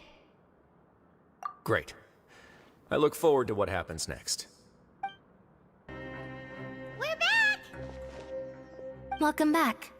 Do you want a cup of tea? How can you be so much like Wriothesley, always drinking tea? Huh. Actually, now that you mention it, I just remembered something now. While I was sedated, I could still barely hear two people talking next to me. They were discussing everything, from the leaves, to the water, and even the teacups themselves. Must have been Wriothesley and Sejuin. Yeah, I heard one male voice and one female, so it should have been the two of them. They really were just talking about brewing tea. I really can't make sense of this place. So, Traveler, Paimon, were you able to learn anything from Wriothesley? Yeah, he explained everything. Very well. Then, would you mind checking your answers against my speculations? Yeah, I took the time to rest, so I'm feeling a lot more relaxed now. Nobody else is around, and Miss Sejuin is also busy with something or other, so let's just talk here. All right, then I'll posit my theories. I asked myself 3 questions. Firstly, why was Fremine affect primordial seawater? It was because he dove into the sea. My theory is, the long-lost primordial sea is probably very close to the fortress of Mirapede. Ooh, he's good. He got that right on the first try. That's our Linny. Secondly, Wriothesley's attitude changed dramatically during the course of our stay here. He ignored us completely at first, then suddenly roadblocked us. Why? I spent quite a long time thinking about this.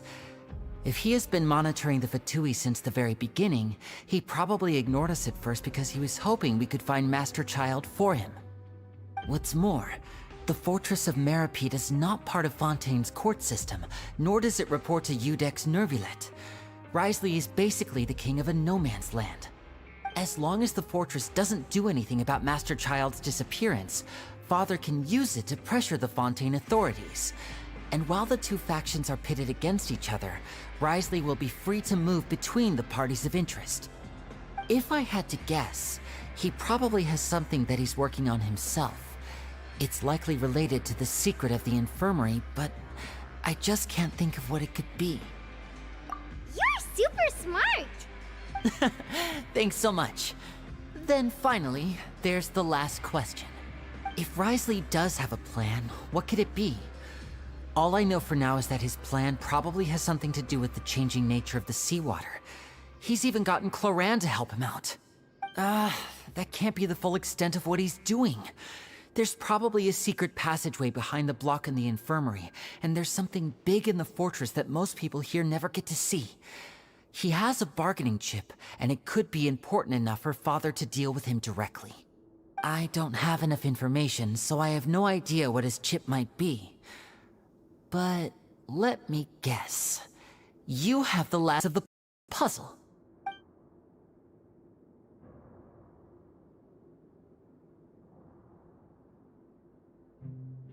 I can't believe it. The sea will engulf everyone. Just like the prophecy said. Could Wriothesley have wanted to meet Father to figure out a way to deal with this crisis? If you remember, I once mentioned that Father sees the House of the Hearth as her base of operations, and she truly wants to resolve the crisis. But how could Wriothesley have known that? Or perhaps he didn't know, and just wanted to bring Father over to his side? Which could be why he said he just wanted to negotiate. Yeah, that makes sense to me. I understand your concerns as well, Traveler. I'll figure out a way to pass this on to our father. No matter what, we're on your side. The two of you have already aided us far too much. We probably wouldn't be standing here right now if not for you. If you ever need anything else going forward, please come to the House of the Hearth at any time. Though you may not share the sentiment, after all that we've gone through together, the three of us basically see you as family now. You have my gratitude. Thank you for protecting Linny when it really mattered. And thank you for sharing the secrets of the fortress with us. We didn't think you were going to do it. Why are you being so formal all of a sudden? Given your strength, you might not need our help at all. But if you are ever in danger, we will try our best to protect you. Aww, the sound of that makes Paimon feel all warm and safe inside.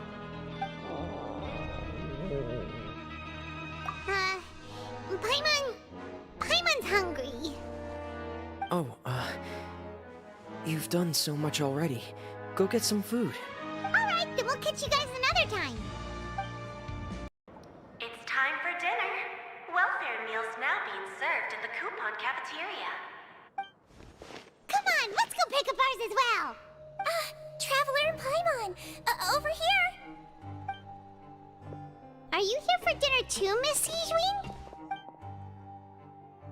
And I'm taking the opportunity to prepare Miss Cloran's dinner as well. Huh. You're right. She's actually sitting in the fortress cafeteria. What would you like to eat? Yep, you can. I've already talked to our chef, Mr. Wolsey. It's all on me today, so you can get whatever you'd like. Me too! Don't forget Paimon! No problem. Just leave it to me.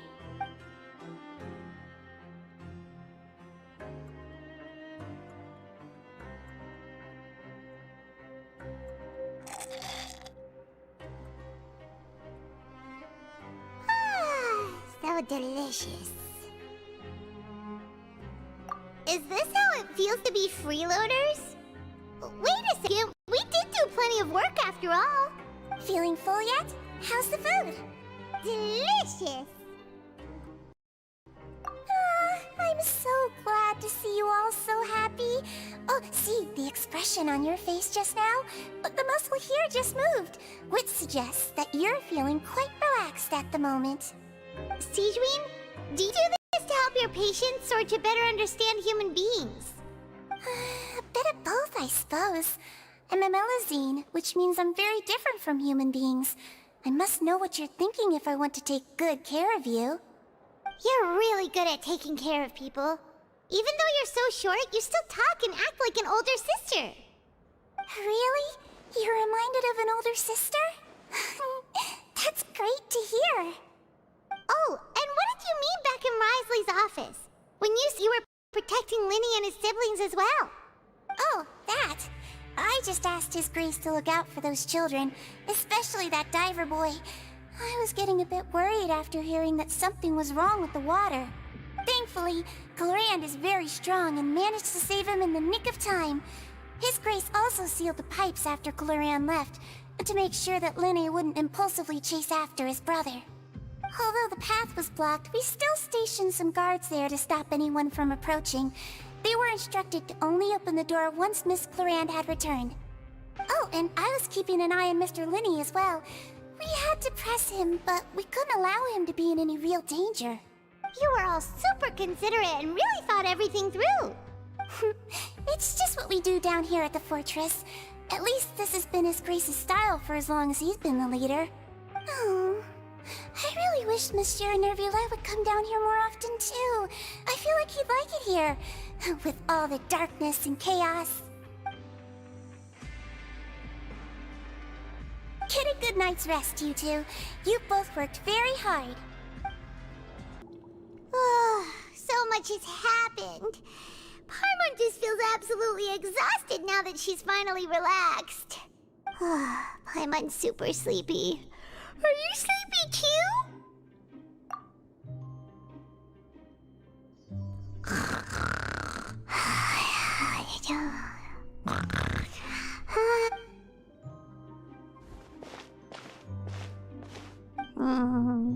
Delicious.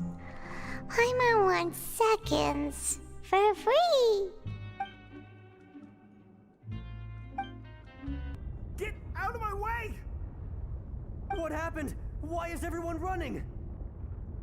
No idea, but something must have happened. Stop asking!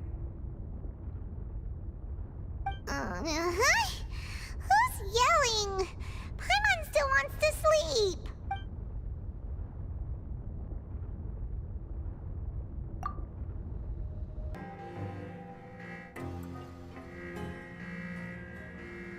What happened? Why is everyone running out? Hey! What are you doing? No time to explain, mate. Goodbye! Hey, wait!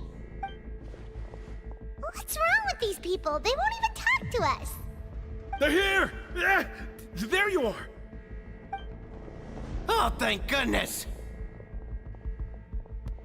Quisto and Laveroon, do you know what happened here? We came here especially to inform you. Something seems to have gone terribly wrong just now. His Grace is telling everyone to evacuate and get out of here. Laveroon was saying you two are new here and you don't have many friends, so you might slip through the cracks. Haven't you heard all the stories like that? An evacuation is successfully completed, yet you only find out once you do a head count that 1 or 2 people are missing. Wait, weren't you the one who brought that up? Why is it suddenly my idea? Hey, shut up! Okay, whatever. The point is, you should come with... Yeah, he said to get as far away as possible, upwards and outwards. Oh no, it can't be that thing! Whoa, wait, what? What? Hey, where are you going? We have to go find the Duke! You two just go and get out! Go on without us! Hey, hey! Be careful!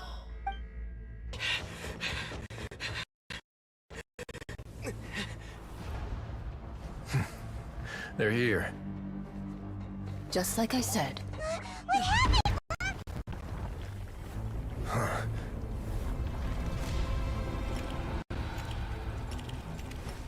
You're just in time. But be ready to run.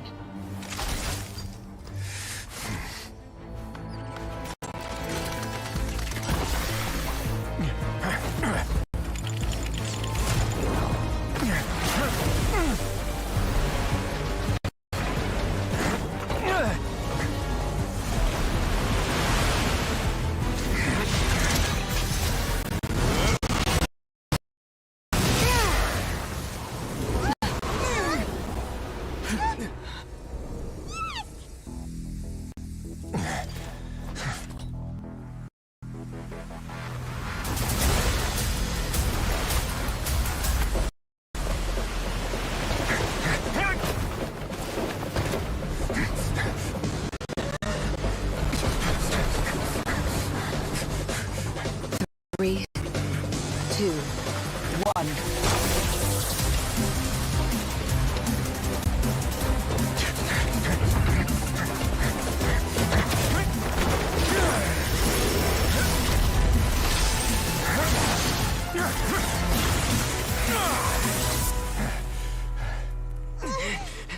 This won't hold it for long. Find Neuvillette. Tell him the defenses are about to collapse. Then what will happen to you? Until he arrives, we're the last line of defense.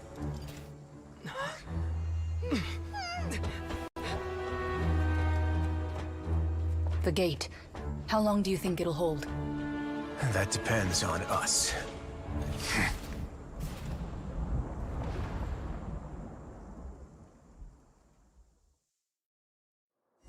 The damn... Traveler, I need you to head to the Opera House immediately. Farina will soon be meeting with the knave there. You must protect Farina, and make sure she doesn't spend too much time alone with her. Will do. You have my sincerest gratitude.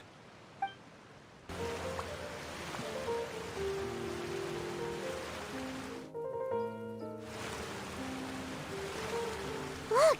There are a ton of Fatui Palais Mermonia people over there! The knave is probably here already. We need to hurry! Are you two the Traveler and Paimon? Monsieur Neuvillette has left instructions. Please follow me. Though I'm sure he's already explained, this should be a mostly cordial conversation, unlikely to give rise to violence. But it would be most appreciated if you could protect Lady Farina to the best of your abilities.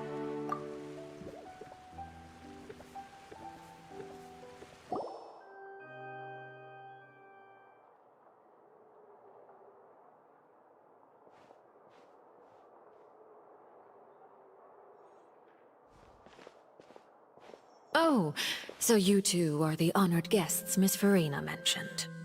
Of course, of course! How could they not attend a meeting such as this? I must always have 2 or more guests at my dessert table. Otherwise, the occasion would be too lonely and unbecoming of my station. It is my pleasure to make your acquaintance, Traveler. I have heard much of your accomplishments. I am the Knave. one of the 11 Fatui Harbingers.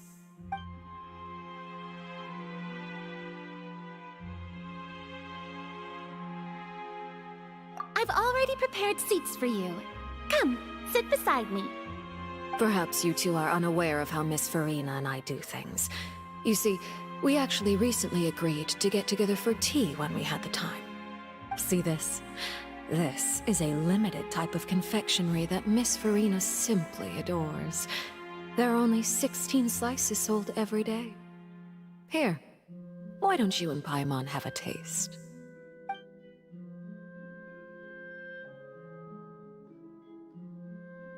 Traveler, what do you think of this cake? That's good to hear. So what Child said was on the mark after all. You do share a taste in desserts with Farina and I.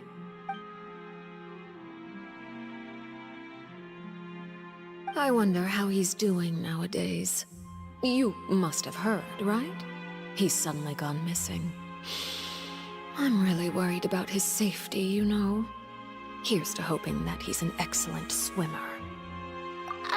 Since we're talking about him, I feel like I should add something. His martial prowess really looked certainly pretty impressive, yeah.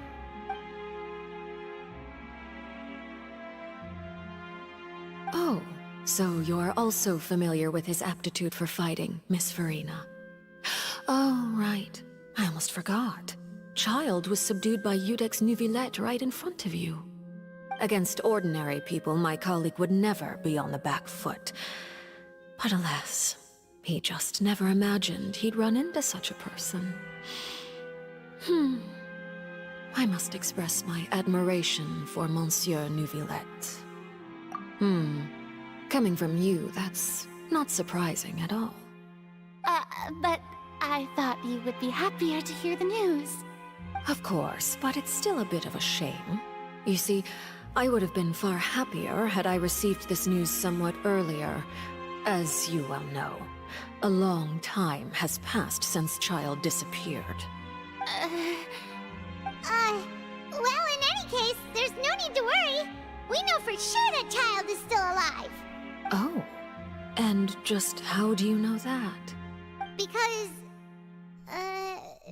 we found evidence that proved he left the Fortress of Meripede. And where did he go after leaving the fortress? Well... The Fortress of Meripede lies deep beneath the waves. Unless he pranced right out of the main gate, he must have had to swim for it. Do you have any proof that he surfaced safely?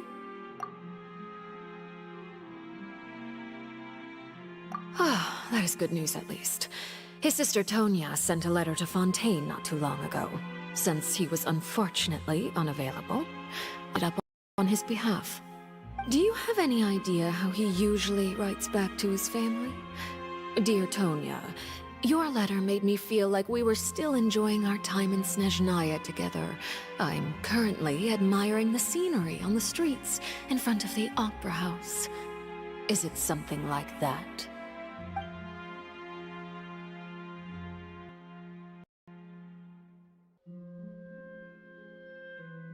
All letters tend to follow the same few formats anyway, right? As long as the contents are accurate, it doesn't matter so much how it's written or how it's worded. Hold on. The water in the teacup is shaking. I suppose this is also a sign of things to come. Miss... I don't quite understand what you're trying to say. Have we entered into the next stage of the prophecy?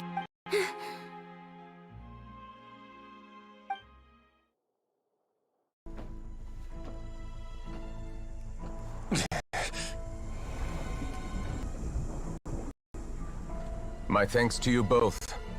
I will take it from here.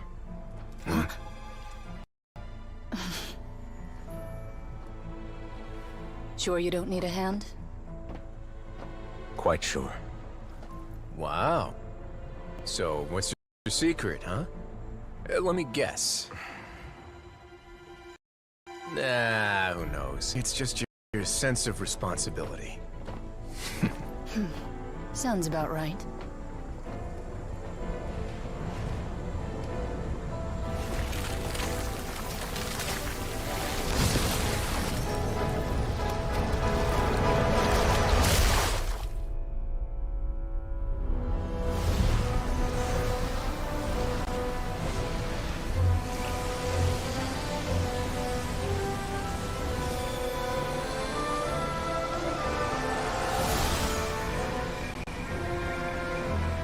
A day may come when the prophecy is fulfilled, and the waters burst forth. But it is not this day! This ancient power could easily obliterate an entire race. A tsunami of fury would unleash endless catastrophe.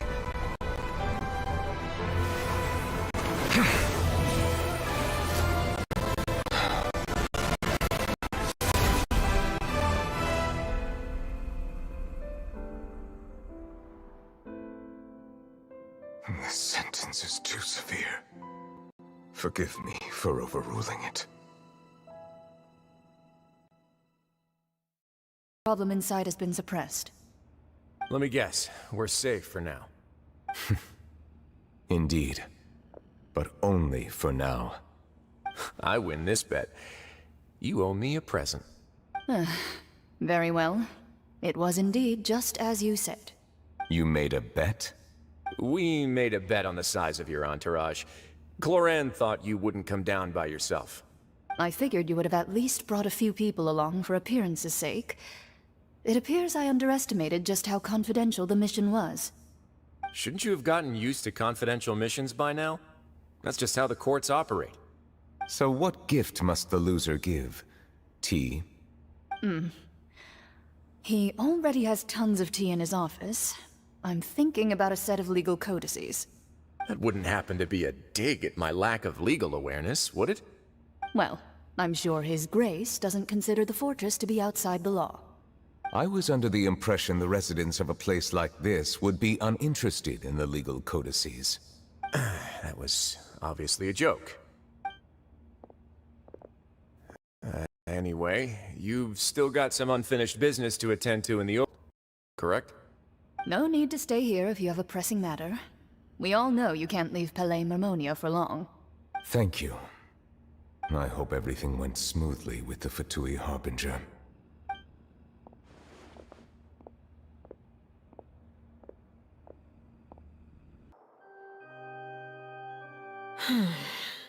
I must say, we've spent long enough playing house.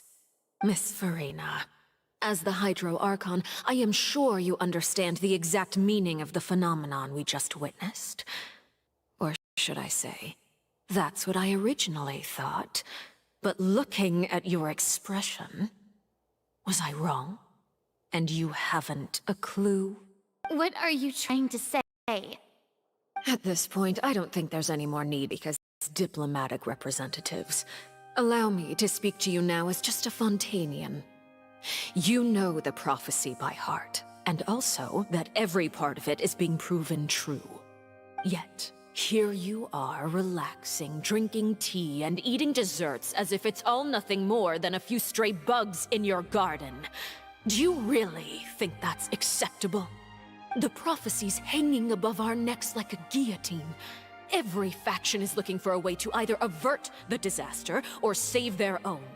Even the orphans of the House of the Heart have devoted everything to saving their homeland. But you? It beggars belief just how nonchalant and carefree you have been. From the very beginning, you, the god Focalor, you have utterly failed to take action. You're wrong. I've never ignored the prophecy, nor have I just been passing the time in self-indulgence. Retract your accusation and stop doubting the wisdom of the gods with such conjectures. I am not alone in my doubts, you know. All the children of Fontaine may be harboring the exact same thoughts right now. Oh, great Hydro Archon. How are you to save them? Save us?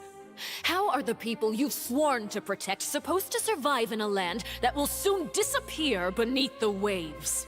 I have my ways, and I've been working on them for all this time. Even if you look down upon me, you have no right to judge me. Fontaine will be saved. Even if I still cannot see the true future right now, as long as I continue on as I am, I will be able to hold my head up high!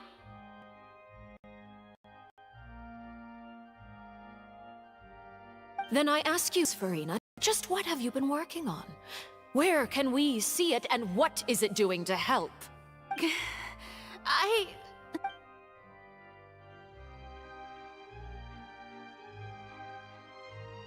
My machinations are just like the prophecy itself. They will only reveal themselves at the fated time. It is just that beings like yourselves are unable to perceive them as of yet. I see. As a god, the proof of your labor always lies beyond prying mortal eyes. Allow me to be so bold as to ask another way. Would it be possible for you to tell us the parts of your plan that are not confidential?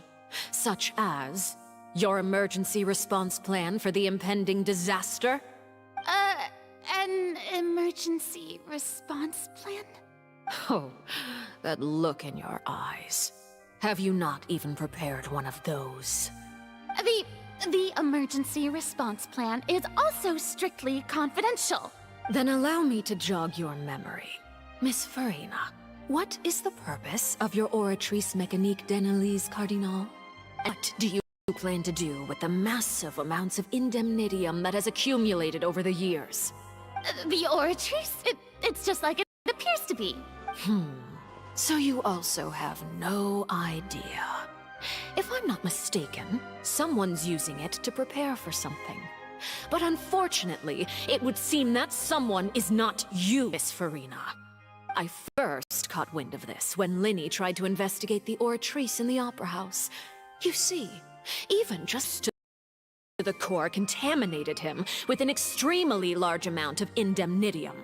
But even if that had nothing to do with you, then what could you possibly be working on, oh great Hydro Archon? Oh, right. I almost forgot. Udex Neuvillette is not at the tea party with us today. Miss Farina, I suppose you must have ordered him away to take care of some troublesome business. Yes, that's exactly right. Please keep it a secret for me. Of course I will. Although, I must say, Miss Farina, you seem quite insecure without the Udex by your side. Oh, very well.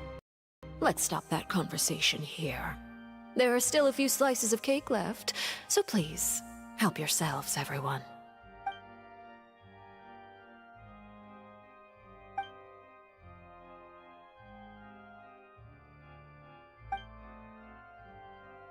Traveler, I heard that you were recently commissioned to handle a few matters on behalf of the Udex. Why don't you take an extra slice of cake? Those who work hard deserve gratitude and praise. You too, Paimon. Thank you. I'll take you up on that offer.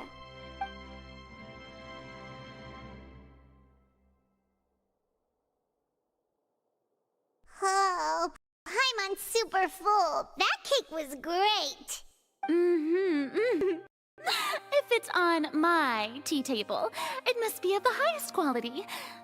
Yes, and we must thank the knave for bringing these over as well. You're welcome. The cake also felt greatly honored to be featured at Miss Farina's table, and I was merely catering to Miss Farina's tastes, seeking a chance to chat over tea. It is getting late. Why don't we call it a day? There are still a few matters that I need to take care of, so I must take my leave now. Very well. We'll end it here. Mind seeing me off, Traveler? We could use the opportunity to discuss Child before I must be on my way. Paimon's coming too!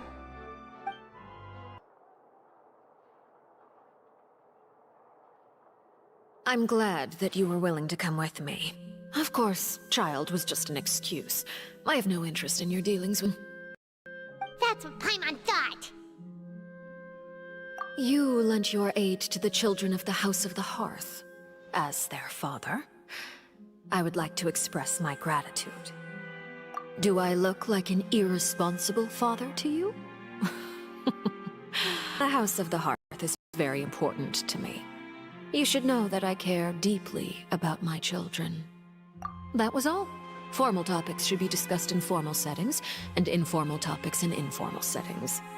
I know you just returned from the fortress of Meripede. Relax. I have no intention of trying to get anything out of you. Linny, Lynette, and Fremine are still there, and I trust their judgment and abilities. They've all been working very hard and have always done all they can to fight back against anyone who tried to stop them, especially Linny. You mean Ridesley. He's a tricky one to deal with. It's unfortunate that Linny's so eager to prove himself that he can't learn to rely on others, including me.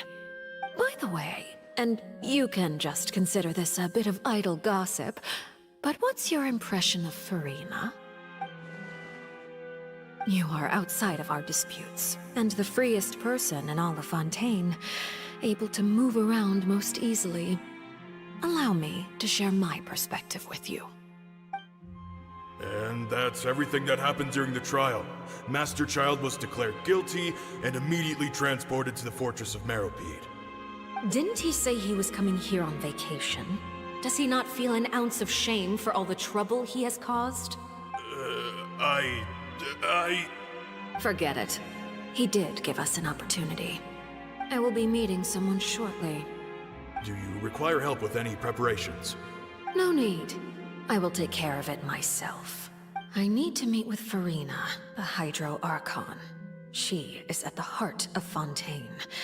But what's fascinating about her is that she seems more like a celebrity than a working Archon.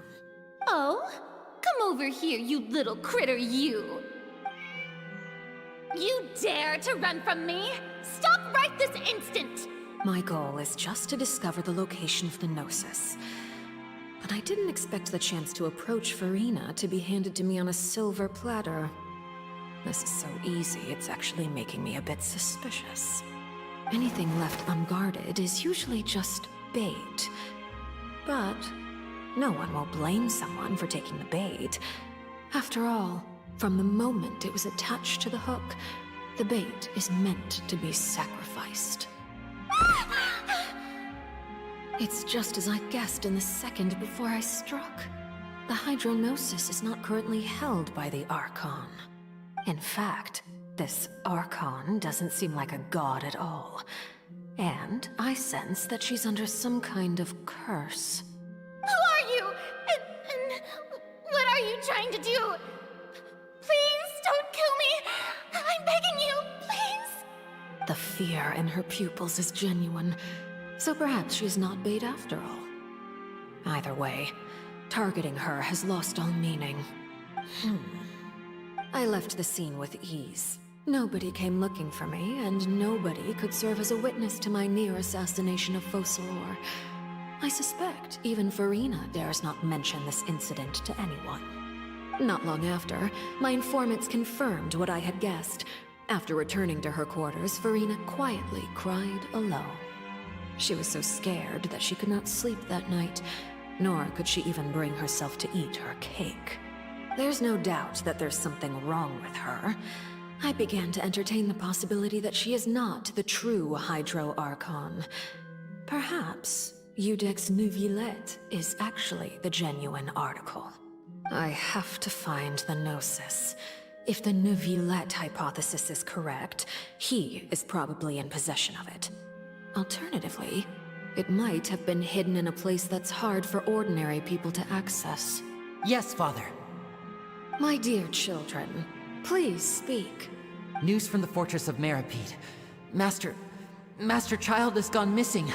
On top of that, the contacts and guards we bribed at the fortress have all gone quiet as well. Probably the handiwork of that Ridesley. I'm afraid so.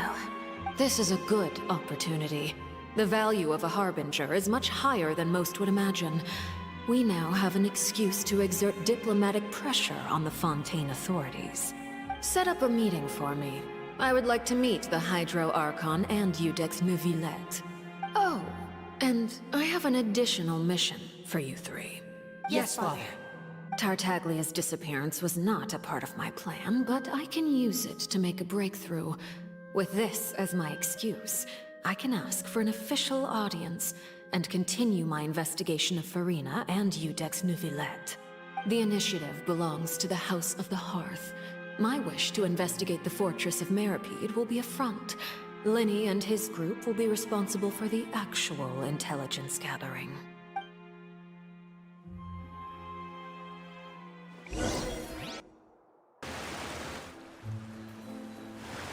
You should know the rest. Linny's group is quite close to you, so they wouldn't have hidden anything from you. You attacked the Hydro Archon? It wouldn't mean anything, even if you shouted it from the rooftops. After all, even Farina herself is still pretending that nothing of that sort ever happened. Alright then. I've now had 2 chances to enjoy tea with Farina. I have to say, the leadership of Fontaine is even more inscrutable than I had imagined. I once surmised that Iudex Neuvillette must be the Hydro Archon, but now, that doesn't seem right to me either. I am a servant of Her Majesty the Tsaritsa. Over my years of service, I've learned how a real Archon conducts and carries themselves. Whether Iudex Neuvillette or Farina, neither fits the bill. It's hard to imagine either of them as the Archon. Of course, that is all just how I feel. Gut feelings often do not require justification. It is, however, quite amusing to me that after all my years working in intelligence gathering, I've come to realize I am at a complete loss regarding the identity of the god of the land of my birth. Don't you think Fontaine is quite intriguing? A catastrophe looms, yet many secrets have yet to rise to the surface.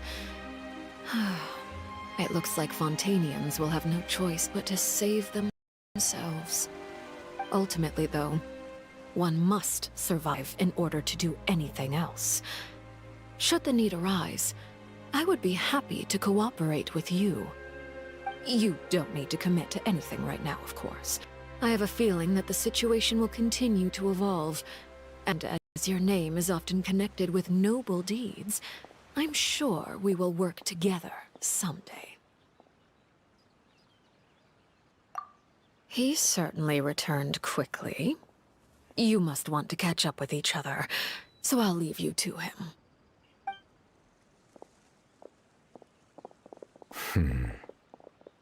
Neuvillette, is it over? For now, yes. But this issue will prove quite thorny in the long term. I'm concerned that sooner or later the prophesized events will occur.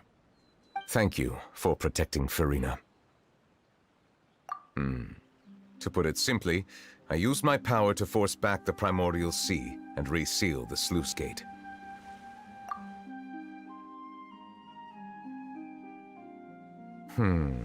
So as expected, the knave has turned up the pressure on Farina.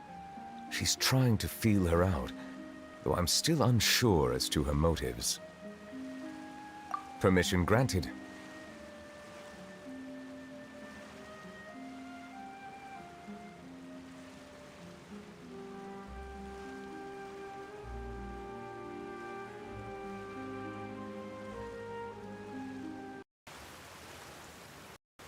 The Dragon Sovereign of Water who lived through that era perished a long time ago. As their successor, I know far less of that part of our ancient history. In any case, I believe I will not be able to do much unless the Archon disappears and returns their elemental authority to me. Given the status quo, however, I would recommend finding another way to deal with the prophecy. Oh, so even you can't solve it. I still have some urgent matters to attend to at my office. If you have any more questions regarding ancient history, you are welcome to discuss them with me at a later time. Please go right ahead. There's a place that Paimon wants to go too. Traveler, why don't we pay another visit to the Meripede? Paimon is a little worried. Take care.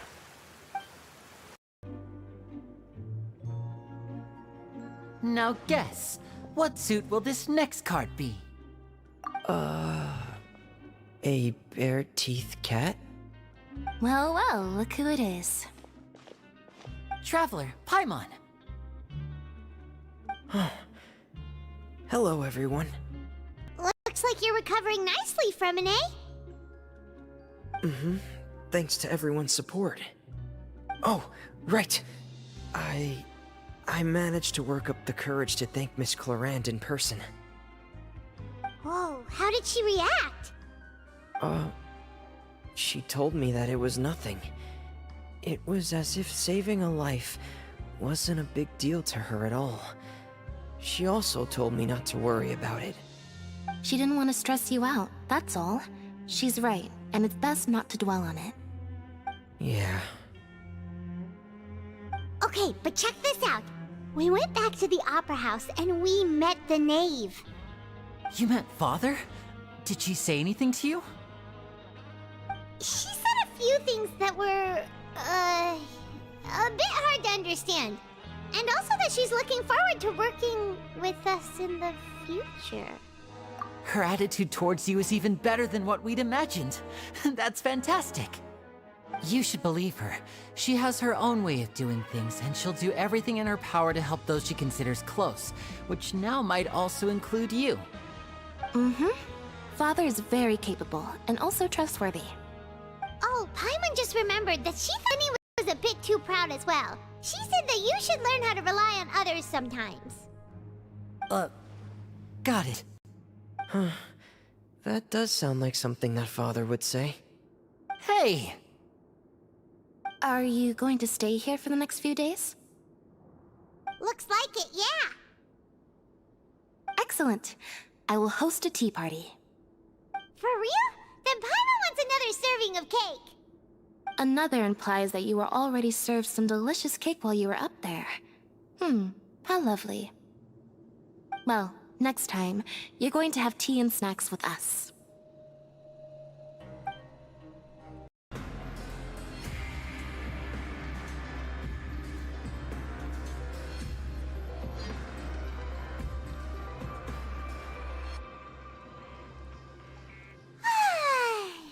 Now for a little rest after breakfast. This is the life. Wait a sec. Isn't something important supposed to happen today? Oh, today's our big day! We're supposed to leave the Fortress of Mirapede! Come on, we've got to go complete the release procedures now!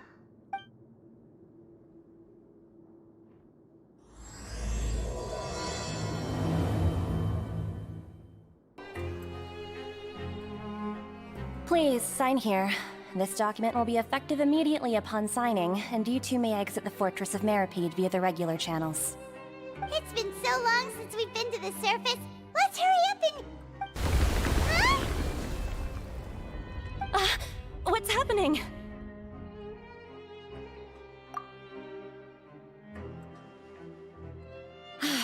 I'm fine, thanks. But I wonder what that tremor was just now. Let's go ask the Duke. Your Grace? Ah, good to see you two. Is there something you wish to see me about? Yeah, what was with that earthquake just now? Ah, that. The tremor didn't originate from the seafloor. In fact, it seems it came from the surface. Over the years of serving as the warden here, I have developed a sense for distinguishing between what occurs on the surface and what occurs underwater. Besides, the seal that Monsieur Neuvillette set in place won't fail so easily. So the fortress is okay? If you recall our last incident, if there really were a problem, there would be crowds of inmates in a panic right now. Huh, you've got a point. Okay, seems we need to get back up to the surface and ask about what happened. By the way, do you know what day it is today? I believe today is this month's pipe cleaning day. Wait, seriously? Ah, yes. Have you completed your release papers? Yep. It's you two. Are you leaving now? That's right! Today is our last day in prison! But now that Paimon says that it doesn't feel like we were confined here. It's actually been pretty nice. Oh yeah, Paimon feels fond of this place now. Then be sure to come back and visit. I'll miss you. If you've signed the release papers, then you're free to go. The guards will escort you out. You're not going to see us off? I knew you'd ask. All right, sure. Let's go. Well, you actually agreed. No worries, you must be busy. Paimon was just joking. Ah, so you do have a polite side, I see. After being down here for so long, I imagine you must feel like you're lacking companionship. Shall I come along too? Yeah, don't worry, we'll come back to see you. Paimon really likes the cafeteria here. The chefs sure do know how to make good grub. I hope you won't be here as convicts the next time I see you. We'll do our best to stay out of trouble. Well, it seems our work in the Fortress of Meripede is finished. That's the end of another chapter in our journey. And since Nervalet was the one who asked us to come here, we should probably go report to him now. Next up, the Palais Mermonia. You're going to see Monsieur Nervalet? Please pass on our kind regards. I'm sure just your regards will do, no? I believe it would be the polite thing to do. You're right. I've heard the Palais has been terribly busy these days. Tell him that I hope he hasn't been overwhelmed by the recent string of troubles. The Palais Mermonia sure is buzzing with activity today. Halt! Huh? Oh, it's you two. Apologies. Monsieur Nervalet did say you'd be welcome at any time. Excuse me, would you mind helping me take a look at this report? I'll be right there. Sorry, I've got my hands full here. You can see yourselves in. Everyone's so busy. Seems a lot has been happening.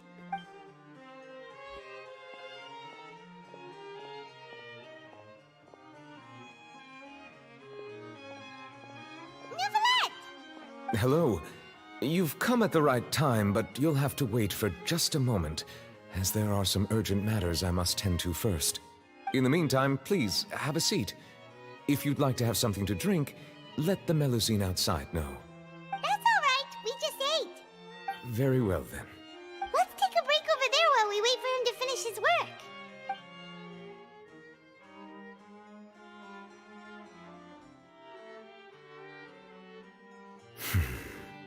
All right. I should wrap things up for now. Are you done with your work? Yes, sorry to keep you waiting. Today should be the day you were released from the Fortress of Meripede, and it appears that you've managed to complete all the release paperwork. That's right, and we came here to see you right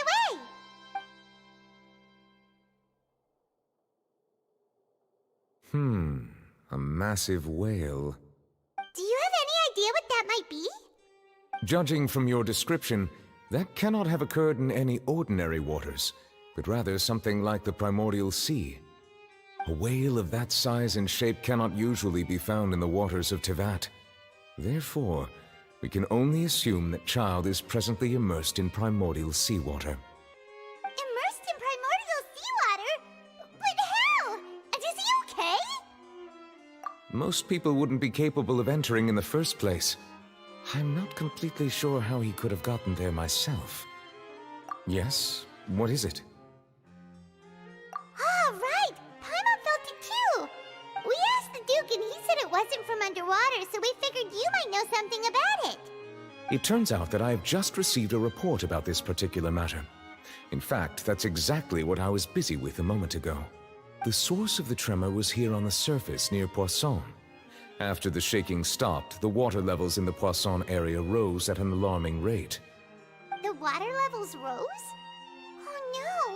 What about all the people there? Fortunately, the water levels only rose for a short period of time, and have already returned to normal now. However, I still have a bad feeling about the whole phenomenon. If the change in water levels is connected with the leaking primordial seawater, then the situation in Poisson may be much worse than it appears. Navia should be in Poisson, right? We need to go check on her! I would also like to go there as soon as possible, but I'm afraid I can't leave just yet. We must immediately formulate disaster prevention plans for the surrounding coastal areas to avoid potential catastrophes. I'll have to ask you two to go to Poisson first. I'll meet you there to check on the situation once I finish things here. There's no time to lose! Let's get going! Please be careful. Oh no! What happened here?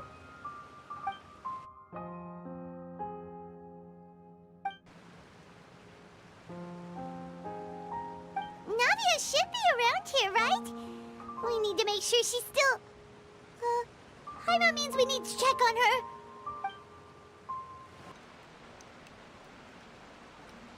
We haven't seen a single soul all the way here.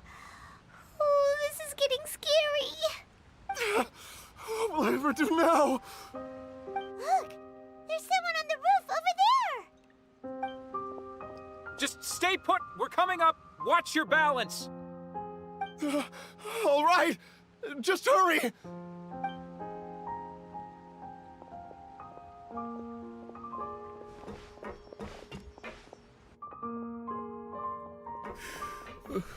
I'm not young anymore.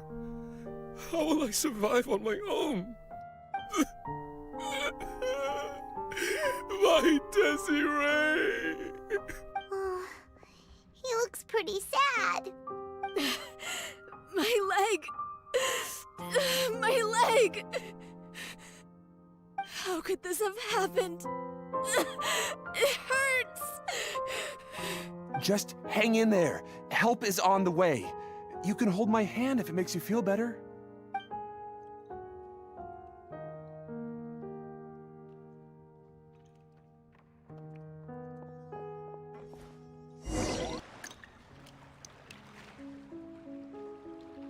Oh, it's Navia. She's over there. Hey, Navia, are you okay?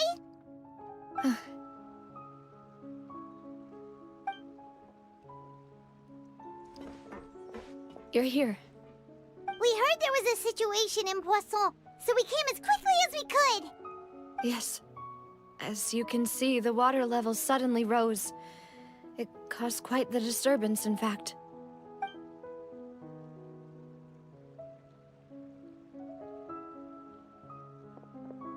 Demoiselle! There was a resident next to a building southeast of here. We've already transported him to safety, but we've run out of medical supplies. He's wounded? How badly? He fell, so it's probably a broken leg. He's pretty shaken up. When the water level rose, he desperately climbed up to the roof. Once the water receded and he saw the ground, he became terrified and eventually... He jumped down then. Find the leader of Squad 1, and tell him to take the wounded resident to see a doctor. He should know where to go. Understood. I'll take over his search and rescue mission in the meantime. All right. You'll be in charge. I'm sorry. Where were we? The situation in Poisson? Right. Allow me to explain. A little earlier, we suddenly heard a loud noise. At first, everyone thought that something might have exploded on an aquabus. But before we knew it, water started pouring out from everywhere. The rushing water seemed a little odd, almost like the unique color of primordial seawater. Some people didn't realize the danger and thought it was just ordinary water, leaking from somewhere. Everyone on the street who happened to be close to the water didn't have a chance to escape. As the water levels rose, they suddenly disappeared. They were all dissolved. Those who realized what was happening started to flee in a panic, desperately trying to get to higher ground. Many were injured in the stampede, and some people fell from significant heights. The Spina di Rosula initiated rescue operations as quickly as possible, but there have been a lot of casualties. Fortunately, the water began to recede after some time, and the chaos came to an end. The water that flooded the area contained primordial seawater, so the lower levels of Poisson are still hazardous. To ensure everyone's safety, I've asked the people there to leave as soon as possible. No one knows if this could happen again. All we can do for now is try our best to help evacuate the residents. We still haven't completed the head count, but we'll have some numbers soon. How awful. And all of this just came out of nowhere. It was quite frightening indeed. I only wish that everything that just happened was a bad dream. Is there any way we can help, Navia? Thank you for being so willing to help in a moment of crisis like this. You don't know how much it means to me. I really can't express how grateful I am. Don't say that, Navia. That's what friends are for. Demoiselle, we've got a situation here. Alright, to our genmates watching this on Brisbane and whole of Queensland, as well as eastern parts of Australia that doesn't have a daylight saving time, we would like to wish you a happy new year. And we would also we'll have to stop it here because in just about 90 minutes from now we will start the stream to count down for Welcome 2025. So let's go first for a break. Thank you very much for watching, and this marks the final episode here on Genshin tonight. Of course, we should remain ready for anything and continue doing our best to rescue others. I'll be sure to have everyone at the Spina di Rosula ready to render assistance. Traveler, Paimon, would you two accompany me to my father's grave for a moment? Huh? Right now? Thank you. I've definitely heard the other forest rangers mention somebody dressed like that before. I see. Then it looks like my suspicions are correct. Who do we have here? Traveler and Paimon! Huh? Oh! Kaya and Klee are here too! Alright, and we are just 2 hours away before we bid goodbye to 2024 and we say hello and welcome to 2025. Thank you very much for all your support over the days that we have been watching this show all over here on Genshin tonight. Until next time, until we see each other again, unless until after when technical issues have already been solved. Once again, this is Chanoshino. For the last time, your fellow traveler here on Genshin tonight, although I will still do some Genshin here, either if it's offline, although hopefully I could win when wish all of us luck, not just for a happy new year, but to those who are aspiring to get Mavwika as well, either Mavwika or Citlali. I wish you all good luck. And before we go, we'd like to greet a happy birthday to Zhongli, who happens to be the last birthday celebrant in Genshin before we say goodbye, and he is the what we call it as the New Year's Eve baby here. Thank you very much for watching. This has been Genshin Tonight. 2 years of storytelling from the world of Teyvat as we continue to explore and witness every story counts across 7 nations. Once again, thank you so much for watching, and we wish you all from here on Genshin Tonight a happy new year to all our Genmate travelers and everyone watching. Thank you very much to all.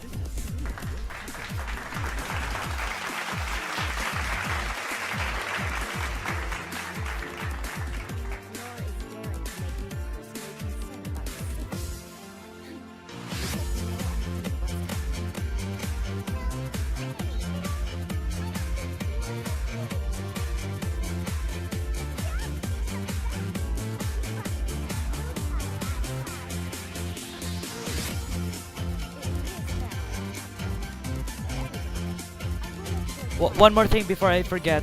Please do not forget, Welcome 2025 special live stream tonight at 11:30 on the same social media pages. So I will see you then. Good night, everyone.